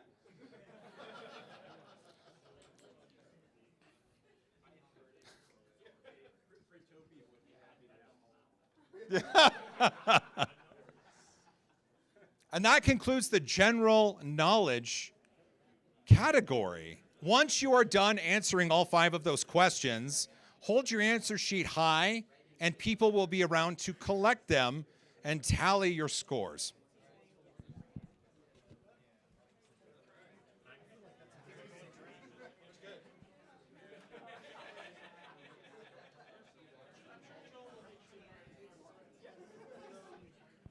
Is everybody feeling pretty confident?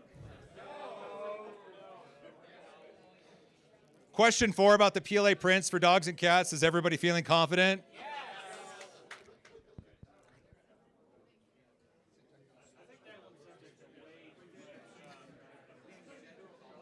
What's that? Could be. Yeah, I mean, there's not a correct answer for anything at that point.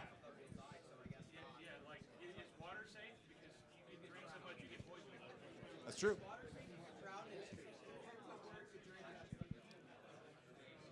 Do we have all answer sheets recorded?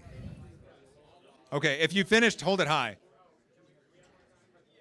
Oh, do you need more time? No more time, sorry. Oh, I'm sorry. Georgia said no more time. No, just gotta keep it fair. Is that all answer sheets? So we got to go over the answers, right, David? Oh, yes, we do. All right. If all the answer sheets have been collected while they're tabulating, we're going to go over the answers. What does FFF stand for? Does anybody have it? Fused filament fabrication. All right. All right. What? Sure. Okay, show of hands. Who got that? Yeah, there we go. See you guys. All right. Number 2, 3D printing was invented in which country? That would be the United States. A bonus point if you can name the inventor, the person, the human that brought us this technology. That would be Chuck Hull.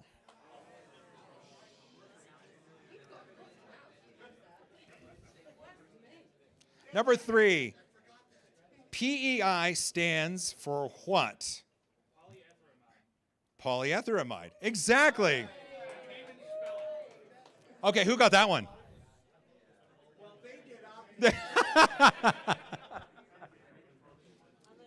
PLA prints right off the machine are safe for dogs and cats to play with. True or false? False. False. Number 5, the last question for this category. The term RepRap is short for what? Replicating rapid prototyper. Straight from the source. Replicating rapid prototyper. We have someone who did not put their team name on their card. Because we have no team name. What? We're the no-name team. You have to write the name on the team. Bob? Bob. Team Bob, huh? Team Bob. All right. All right. Does everybody have new answer sheets? I want to make. Okay. So the next category of questions is going to be history. Do we have any history buffs here? One hand. Cool. 2 hands. Cool. Well, we're at a 3D printing event, so probably it's going to be 3D printing tangential at least. No. Question number 1 for the history category. What was the first thing 3D printed in outer space?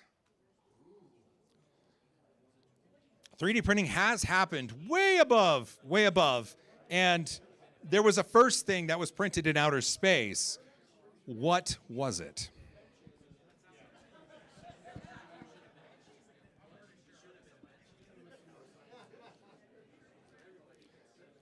Okay. Question number 2. What year was the first RepRap event? So now I just want to make sure, just like in Who Invented 3D Printing, at a point in time there was no RepRap event, and then there was a time and place and RepRap event. So what was the year for the first RepRap event? No.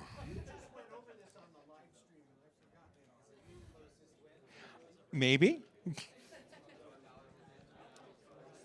Okay. If you think you know it, think really hard and make sure you're putting down the right year.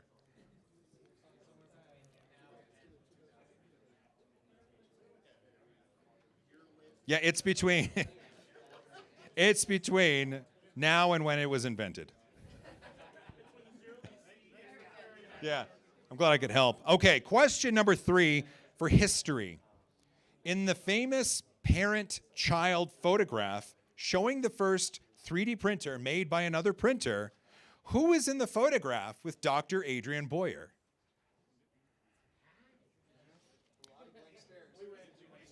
This is a part of history.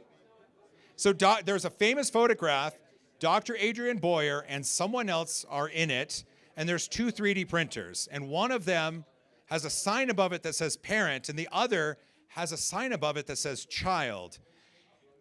There's Dr. Adrian Boyer and someone else in that photograph. Who is in that photograph with Dr. Adrian Boyer? I'll give you a hint.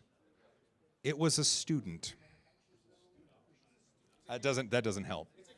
It is a human student. It's a human student. Hey, Jim.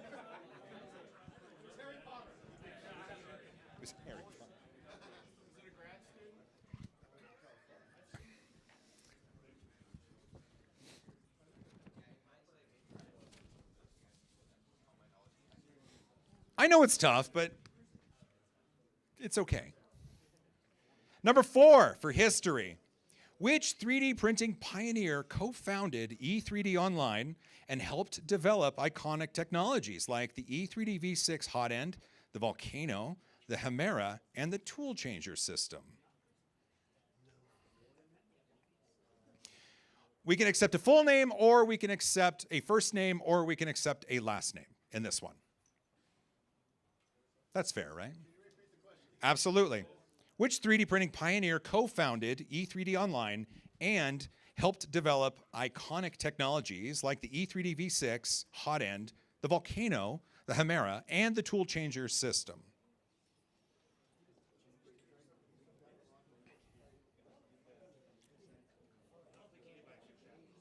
I hope not. Number 5. Number 5. Who invented RepRap with the Darwin in 2007?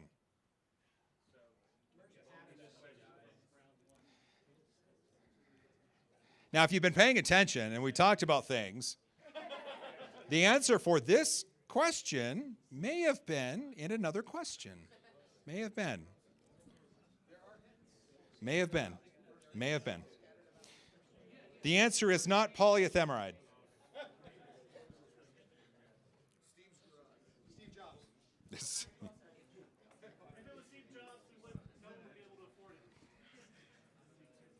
All right, that is the conclusion of the history category. Once you have all of the answers down, raise your sheet high in the air so a volunteer can come around and collect it.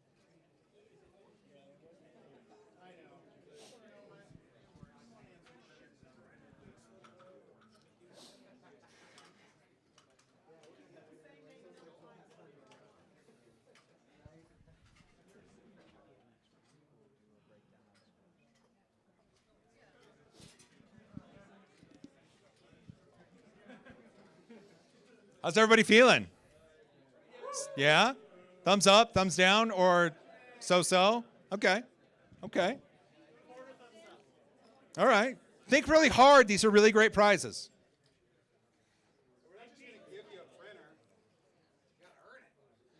Are all sheets in? That's true. Are all sheets in? All sheets in? Raise your hand if you got a sheet. Closing once, closing twice. No more sheets. Cool. So, for the history section, question number 1. What was the first thing 3D printed in outer space?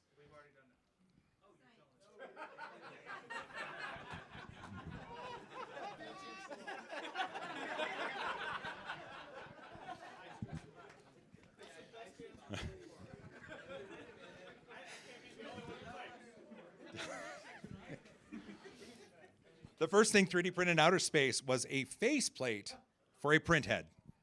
It was not a benchy, I'm sorry. And it was not the wrench. Yeah, I know. Trivia, man, it sucks. What year was the first RepRap event? That was in 2008. That was at Bath University in the UK. Raise your hand if you got that one. Nice. No. I see one team, all right. In the famous parent-child photograph showing the first printer made by another printer, who was in the photograph with Dr. Adrian Boyer? That student was Vic Oliver. Did anybody get that? Awesome.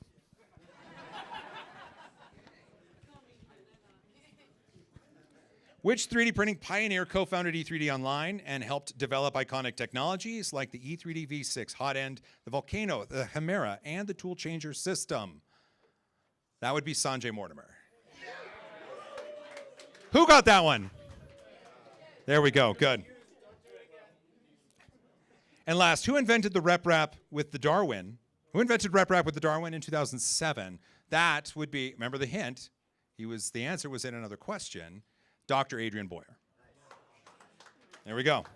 We're just sort of rolling around here. Okay, so this next section is titled, in all caps, Science, with an exclamation point. And after this science section, once we get the sheets in, we're going to tabulate the scores and kind of give a leaderboard. Oh, do you want to do it now or before science?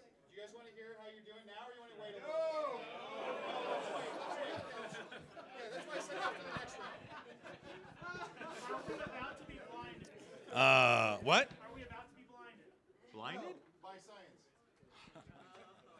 But there are teams doing well. That was good. No, seriously, like you guys aren't doing Oh, you said teams with an S. Oh, good. Okay. All right. For the all caps science exclamation point category. There we go. It is question 1. What does PCTG stand for?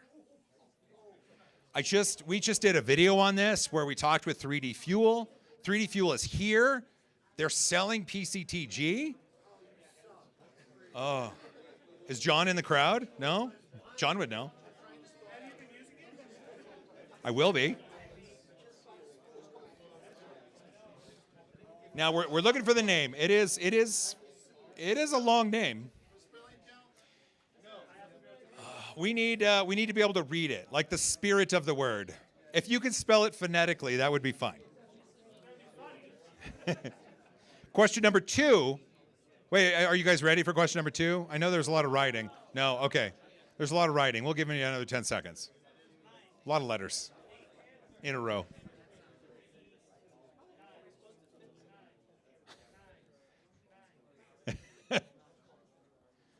All right. Question number 2. What are supports that dissolve in water called?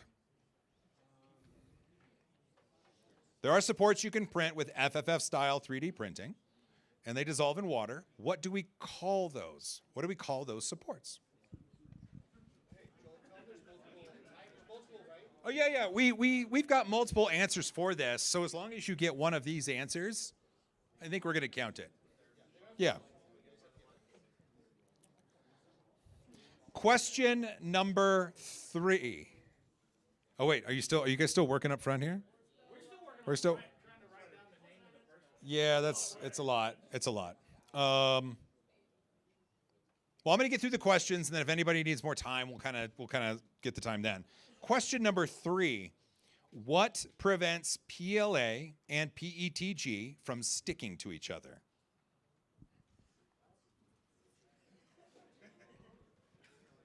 And there's multiple answers here. What prevents PLA and PETG from sticking together? Why do we use PLA as a support interface for PETG and vice versa?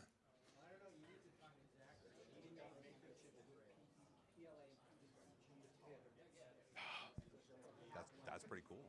That's pretty cool.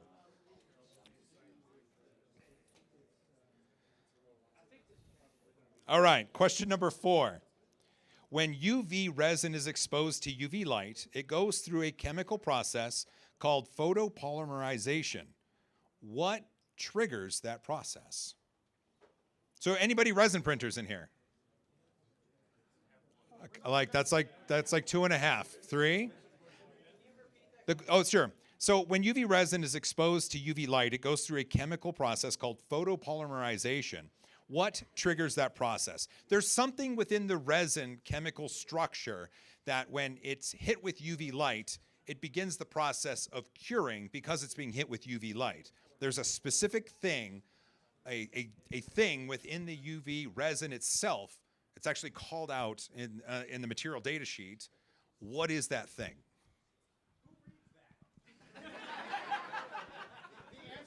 We did, and made a trivia question about it.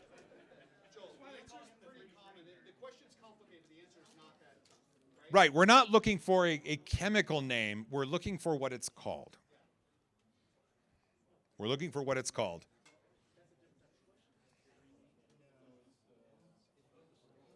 So you've got UV resin. It's exposed to UV light. That UV light kicks off a chemical process. What is the thing that causes the UV light to kick off the chemical process?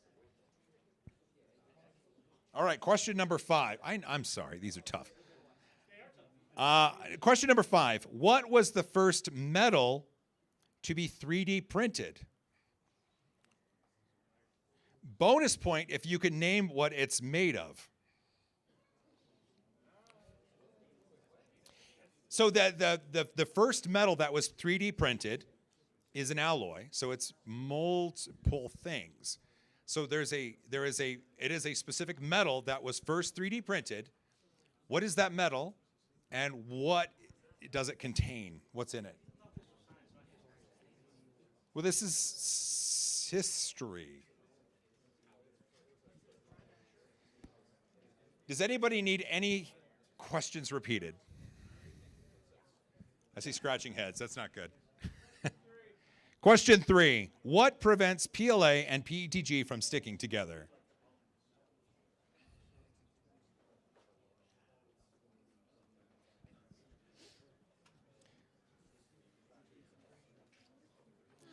We've got all 5 questions, so once you're confident in your answers, hold your sheet up real high, and we'll come around and collect it.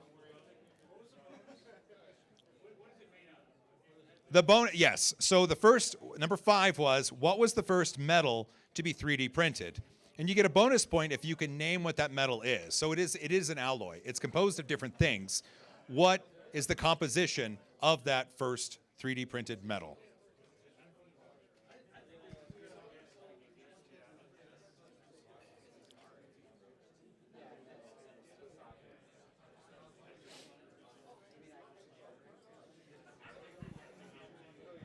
All right, volunteers are going around. If you've got yourself some answers, hold them high in the sky for everybody to collect.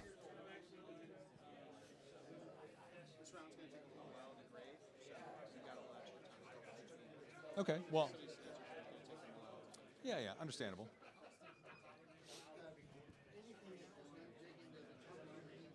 Are all sheets in? Checking. All sheets. All sheets in.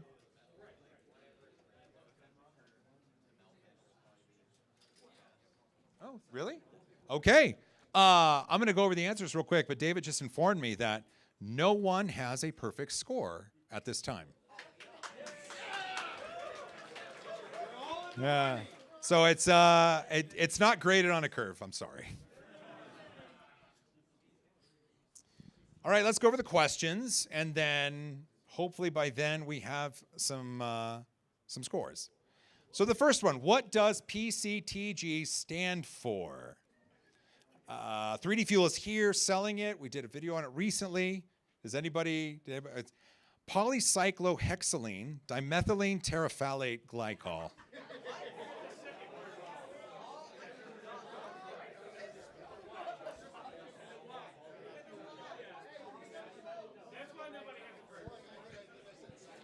Polycyclohexylene dimethylene terephthalate glycol. Did anybody even get that phonetically?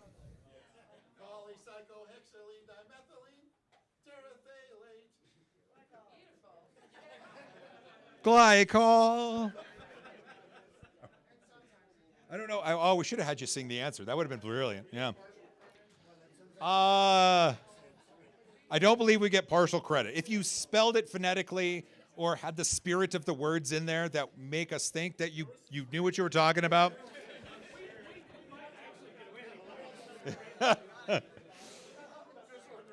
All right, question number two. Question number 2. What are supports that dissolve in water called? Now, there's multiple answers here. What I have written down are PVA supports, or polyvinyl alcohol, or water soluble. But, I mean, that's not the end of it.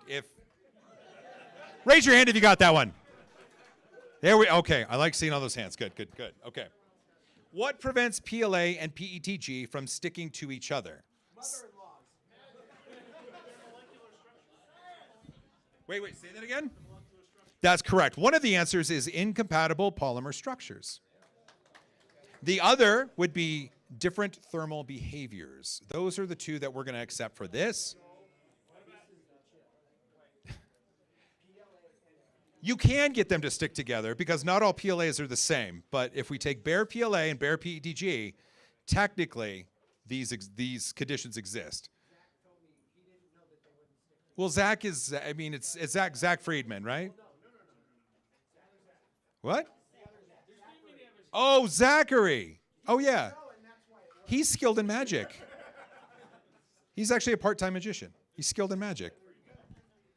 Number 4, when a UV resin is exposed to UV light, it goes through a chemical process called photopolymerization. What triggers that process? So if we look on the side of a bottle, they're going to talk about this thing, and it's called a photoinitiator. So photo describing the light source, and initiator being the initiator, the kickoff. So the light kickoff is done via the photoinitiator. Talk to David.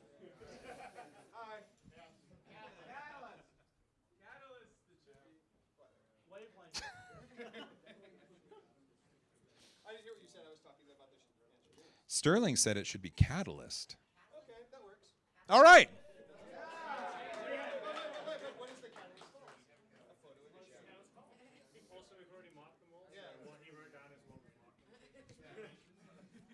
Number 5. What was the first metal to be 3D printed? Bonus point if you can name what it's made out of.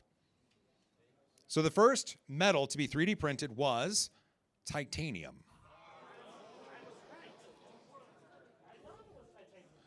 And it was a titanium alloy, so it's Ti6Ai4V. So it's 90% titanium, 6% aluminum. Did I say that right? Aluminum. And 4% vanadium. There you go. That's the science question. Like, do we have some leaderboard scores? Yeah. 7 teams in first. There are 7. Oh, geez, really? You're all either really smart or really smart. They're good scores. Okay. So we got 7. Do you want me just to?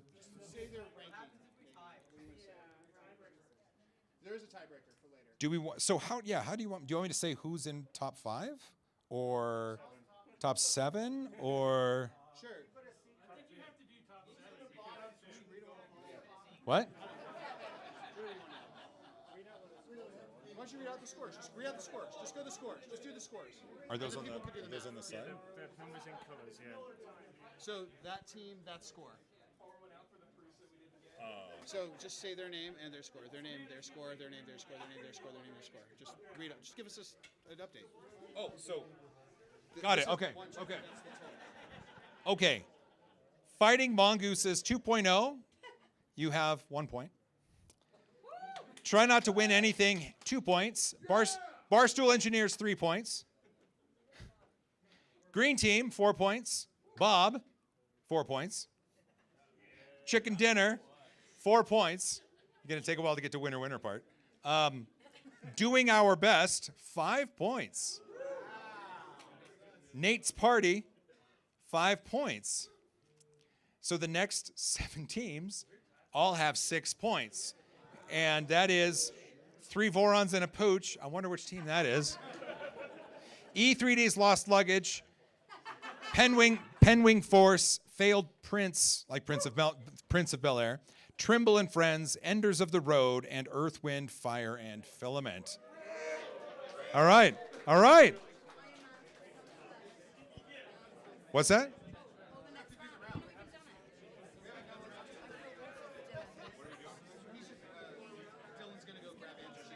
Oh, okay.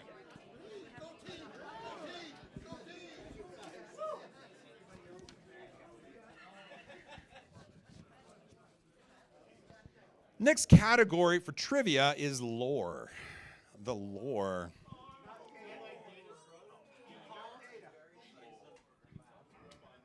The lore.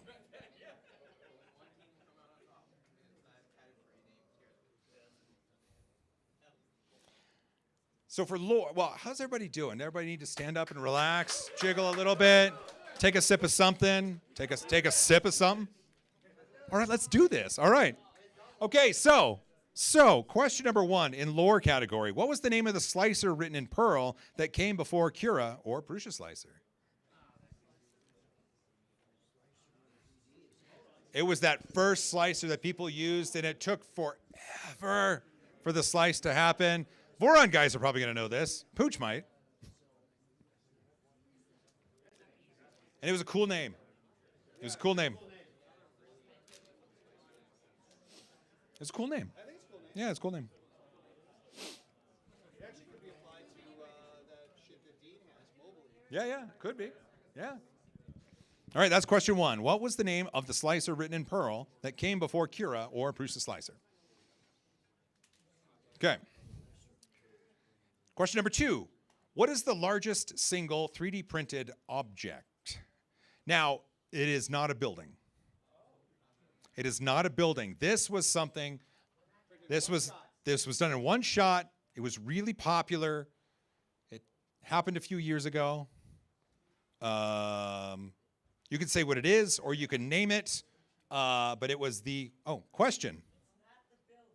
It is not a building. It is not a building.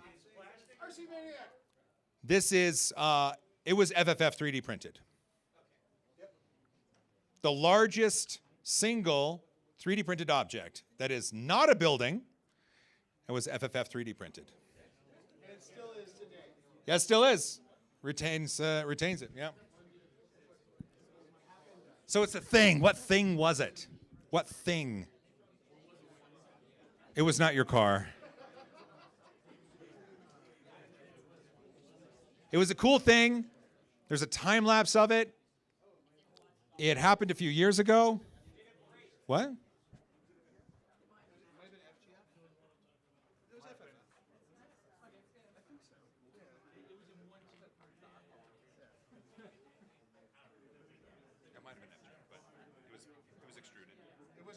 It was extruded, that's right. There is a very, yes, there is a word that describes this item that is ubiquitous among people in the English. Well, yeah, they named it, but we're not going to talk about the name. They can put that if they want, but what the name is, the name of the thing. What is that thing? That thing? Yeah. All right, number three. This person is responsible for Creality releasing the belt printer. What was the person's name that got Creality to release the CR30 belt printer?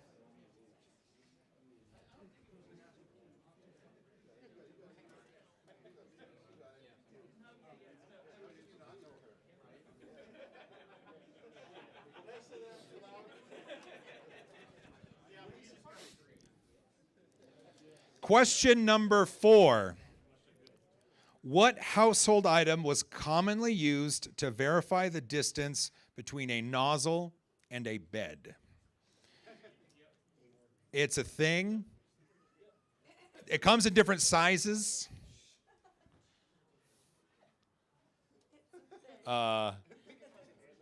It's I don't know, it's a thing. It's like what we all put on our beds, and we all used to put on the print bed.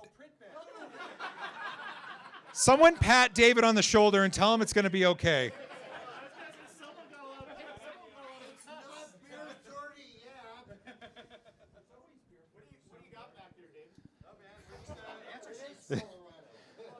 And the last question, question number 5. Which future 3D printing pioneer first got into the field by trying to make custom accessories for his DJ gear? Oh, man, I wish. I am not a good DJ. It is not me. There's your hint. It is not me. But sure, in that it is a human. Which future 3D printing pioneer first got into the field by trying to make custom accessories for his DJ gear? Which future 3D printing pioneer first got into the field by trying to make custom accessories for his DJ gear? Essentially, this person was a DJ, had some gear, and wanted to make custom accessories for it. Oh, we have a question. What? It is not me.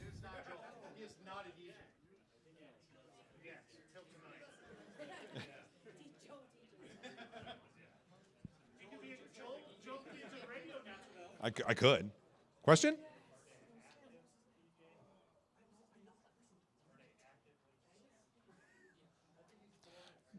This person still can DJ. Are they in this room? I don't know. Question. I don't know. Question. I don't know. Question. Oh, you're holding up your answer sheet. All right. Once you got your answers down, hold up your sheets. Iron Man is going to come collect them. Careful, Tony Stark. He might be a DJ. I don't know. You'll have to ask him.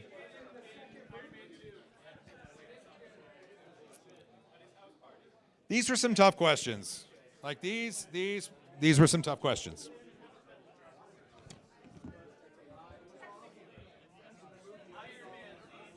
The last section will be the last section. Trivia is almost done.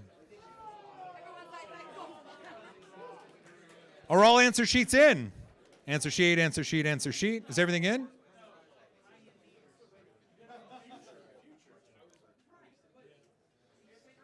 All right, well, I'll go over the answers now. Question number 1, what was the name of the slicer written in Perl that came before Cura or Prusa Slicer? And the answer was HueForge.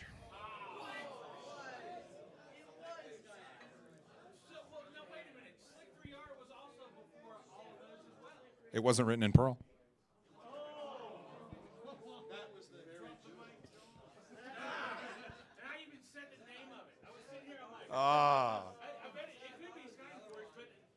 It was. What was the largest single 3D printed object? Now, I told you it was not a building. And you asked about putting in the general name. It was a boat. The 3D Arrigo, it's a 25-foot, 5,000-pound boat printed in 72 hours. It's an actual friggin' boat, yeah. Yeah, the boat. It was not a benchy, but it was a boat. It was not the Titanic. Maybe they called it that at night after drinking. Number three. This person is responsible for Creality releasing the belt printer, Naomi Wu. That's right. We will also accept Real Sexy Cyborg, which was her online handle. Yeah. Number 4, what household item was commonly used to verify the distance between a nozzle and a bed? Back in the day, it was a sheet of paper. That's right. Yeah, back in the, I mean, like yesterday. Well, sure.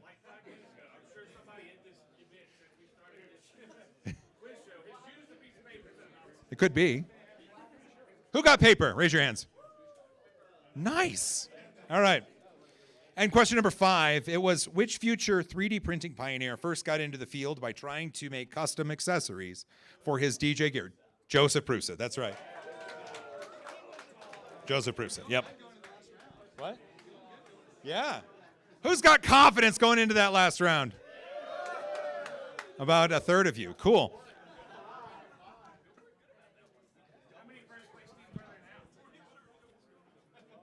How many first place teams are there now? 3 first place. And I'm not going to tell you who it is. No, that's right. No, I'm not. That's right. All right. The 5th and final category is Rocky Mountain RepRap Fair and Sanjay Mortimer Foundation. R-Murph and Smurf. Well, the Smurf. The Smurf, not Smurf, but Smurf. Question number 1. Think about this one when you answer it. How many RepRap festivals exist in the United States? How many RepRap festivals exist in the United States? How many RepRap festivals exist in the United States? How many RepRap festivals? I'm going to give you a hint. You're at 1.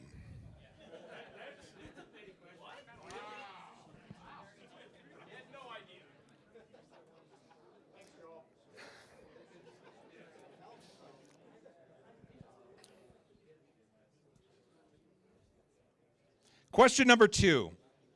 At the 2024 Rocky Mountain RepRap Festival, Sterling Backus brought something massive to people, for people to sign. What was it? No hints, Sterling. So last year at this event, Sterling brought this massive thing and had people sign it. What was it?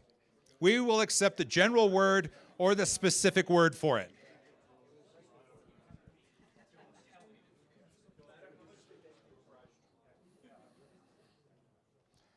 Question number 3. Sanjay Mortimer taught at which college? Sanjay Mortimer taught at which college?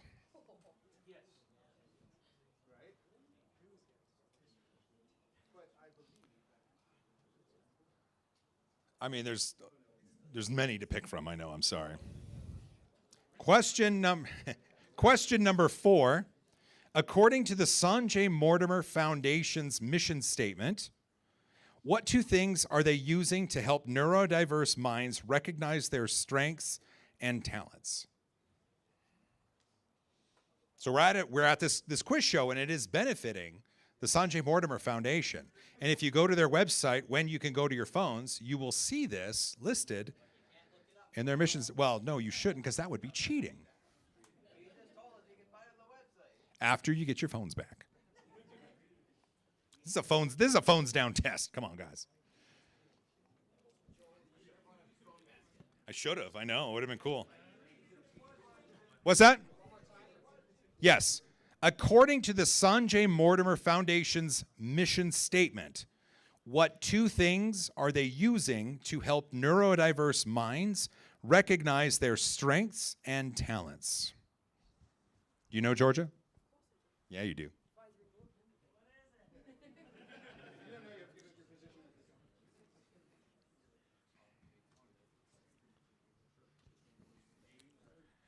Now, the last question is an art question. So if the person with the answer sheet isn't a good drawer, you can pick a new answer person.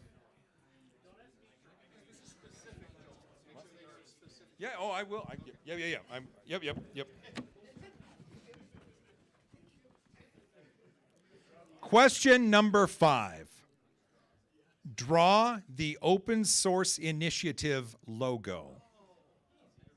Now, there's a lot of different open source things, and there's a lot of different open source logos, but we're very specifically asking for you to draw the logo for the open source initiative. It is a registered thing. It's a registered thing, yeah. Yeah.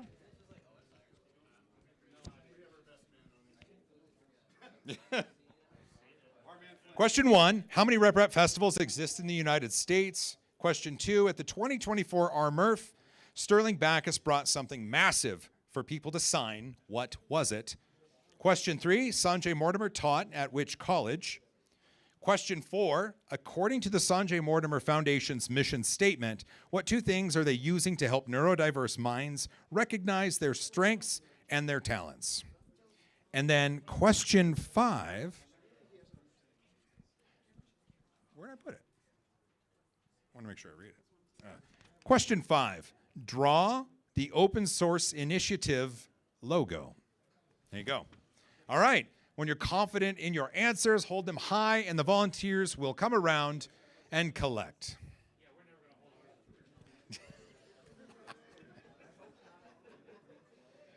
Come on, everybody's doing great. This is a good time. And remember, all of the proceeds go to benefit the Sanjay Mortimer Foundation. And you're going to get a free spool of Polymaker filament, any choice, for your entry fee. Really, your entry fee is just getting you a spool of filament and hopefully some fun. That's not too bad. You can get a worse deal elsewhere. I've spent more for less.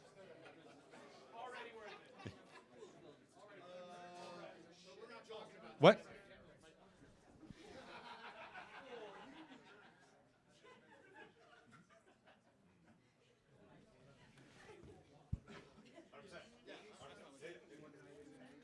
Good job, Sterling. Can we get the fun part now? What? Can we get the fun part now? The what? The drum part where you give me my new preset printer. Well, so people, you know, we don't actually... Gift bag too. There's gifts inside this form next We don't actually have the printers here. Here's what we have. The orange tickets. Yeah. Yeah, okay, good. I was making sure I wasn't showing you the code. Inside their bag, they get custom stuff inside. So Christoph packed. Oh, in the Formnext bag. No. Okay, so Oh, the white ones. Formnext socks in your gift bag. Like, come on. Come on. Christoph, the white socks. Thank you, man. There they are. Oh, he's modeling them right there.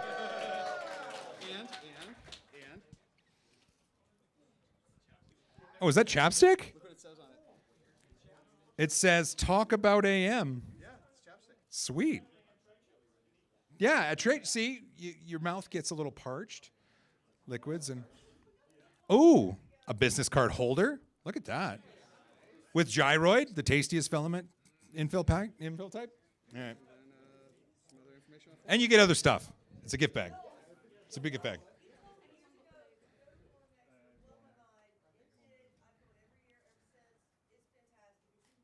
There you go. Put that on a website. Put that on a shirt. Jeez.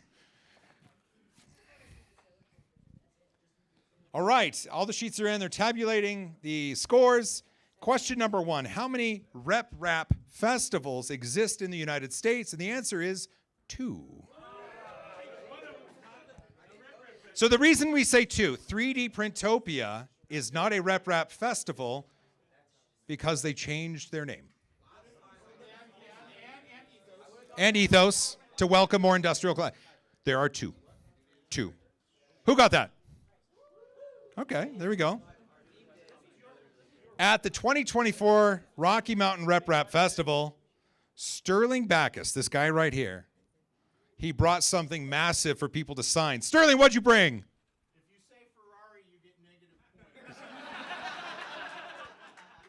That's right. He brought himself a... Lamborghini Aventador SB. Now, we will accept Lamborghini Aventador SE. We will accept 3D printed car. We will accept car. We will accept vehicle.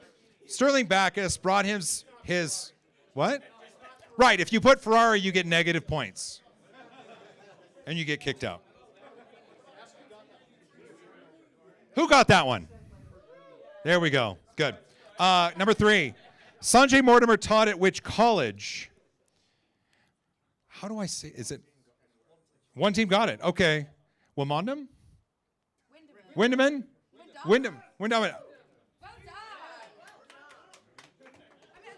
I'm sorry. I was going phonetically by how it's spelled on the answer sheet. Wyndham. There you go. Did one team get that? What team got that? Oh, what's the team name? Try not to win anything. You're not living up to your team name. Question number 4. According to the Sanjay Mortimer Foundation's mission statement, what 2 things are they using to help neurodiverse minds recognize their strengths and talents? And it says on the site, engineering and making. But now you all know. See, this is just an excuse to teach you all about the Sanjay Mortimer Foundation.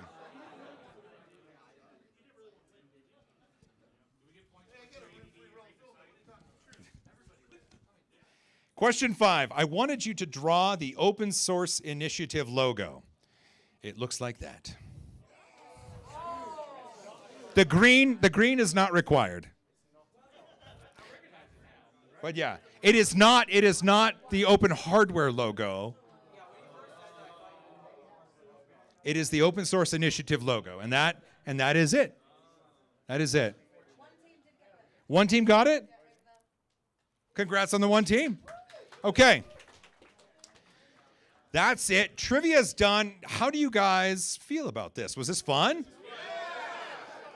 Were questions too hard, too easy, right in the middle? Yeah. Perfect. That's exactly what we wanted. Okay.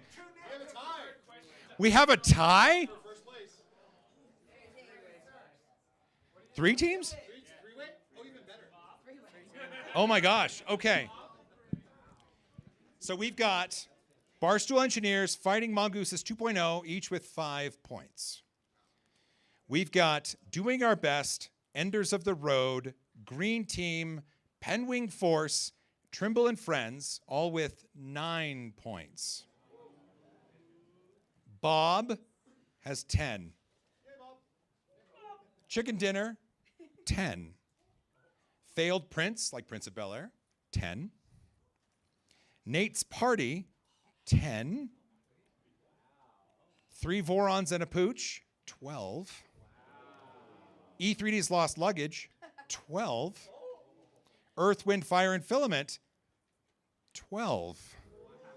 You guys, we have a 3-way tie for first.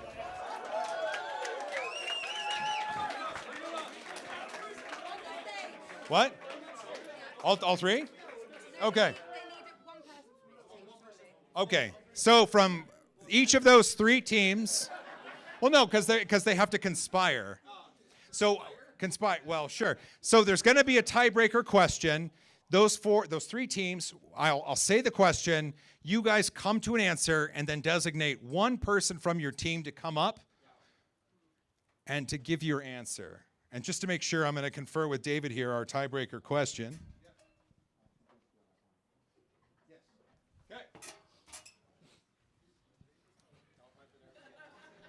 The tiebreaker question is,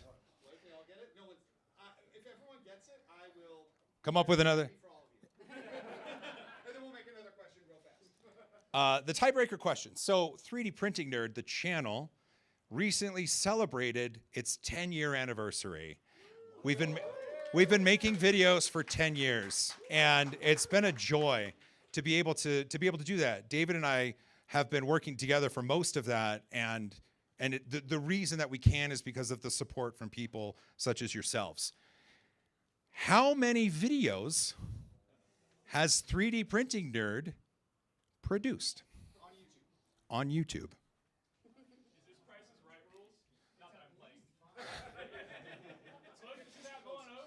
Well, closest either way, or are we doing Price is Right? Okay. We are going to go non-Price is Right rules. This is going to be whomever is closest according to math. I've been doing this for 10 years. David's been with me for 6 or 7. I do, because we looked it up in order to do this. This is on YouTube. It says how many videos as of yesterday has 3D Printing Nerd put on its YouTube channel. It is how many videos. I don't think shorts count to that, do they? It's the total that YouTube gave. It is literally what YouTube will tell you the total video count is. Whether they're including shorts or not, we don't know, but it has to be videos. We asked YouTube, and they gave us a number. They gave us a number. It has to be videos, I think. I would think so. Because if it was shorts, it'd be different. Well, could be. Maybe. We're going for videos. That's right. I'll give you guys some time. Think about it. We did. Well. Oh, wait, better yet, Joel. According to Social Blade. Oh. Use of reference. Sure. Social Blade and YouTube both have this number as the number of videos.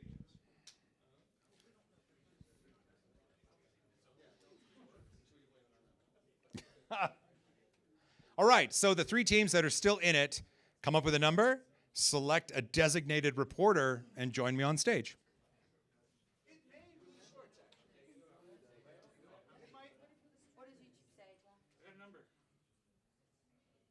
Yes, it does include shorts. All right, there you go. Social Blade includes shorts. Social Blade does include shorts, and it is verified. So, if a member of each team can come up and, hey, Giano, what's up, Adam?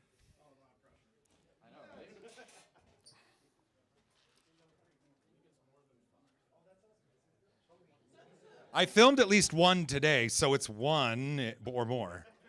3, sir, 3. Oh, wait, I released one on Friday, so it's 2. It includes what we released Friday, not what we shot, because it hasn't aired. That's right. That's right. Hey, I got 3 people on stage. Okay, what's your name and what team do you represent? I am Zach, and I am E3D's Lost Luggage. Okay. What's your team and what's your name? I am Doc with 3 Vorons and a pooch. All right, Jano, tell them who you are and who you represent. I'm Jano, and we represent Earth, Wind, Fire, and Filament. All right. So the question, how many videos has 3D Printing Nerd put out as verified by Social Blade? What is your answer? 1,111. And what is your answer? 419. And Jano, what is your answer? 862. Okay. 400, 800, 1,100.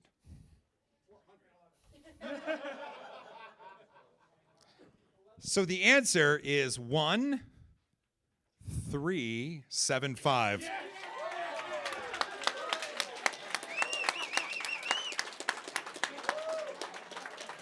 Thank you. Thank you for trying. Thank you, Jano, for trying. Congratulations, Zach. Thank you. You and your team win each a Prusa Mark 4S, an XRP Robotics kit, and a Formnext pass, a VIP pass for 2 people. Everybody give them a big round of applause. That was a bunch of fun.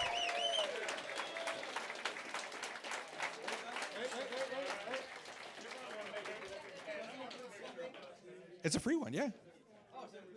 Yeah.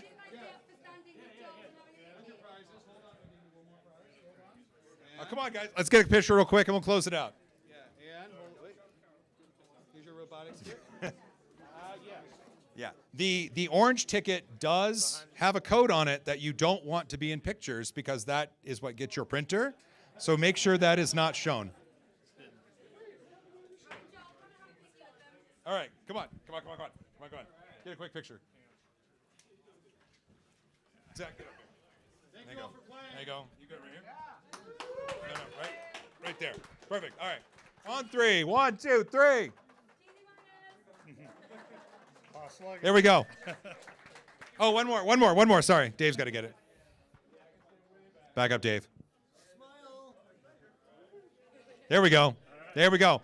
Hey, everybody, congratulations to you guys. Feel free to step down and enjoy your winnings. Put on your socks. Do crazy things like that.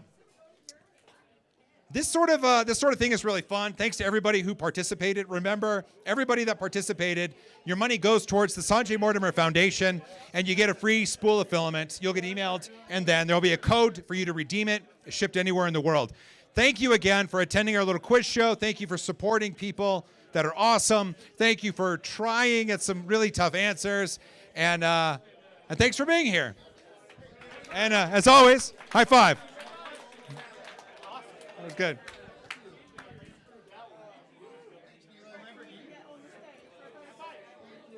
See you tomorrow at the show.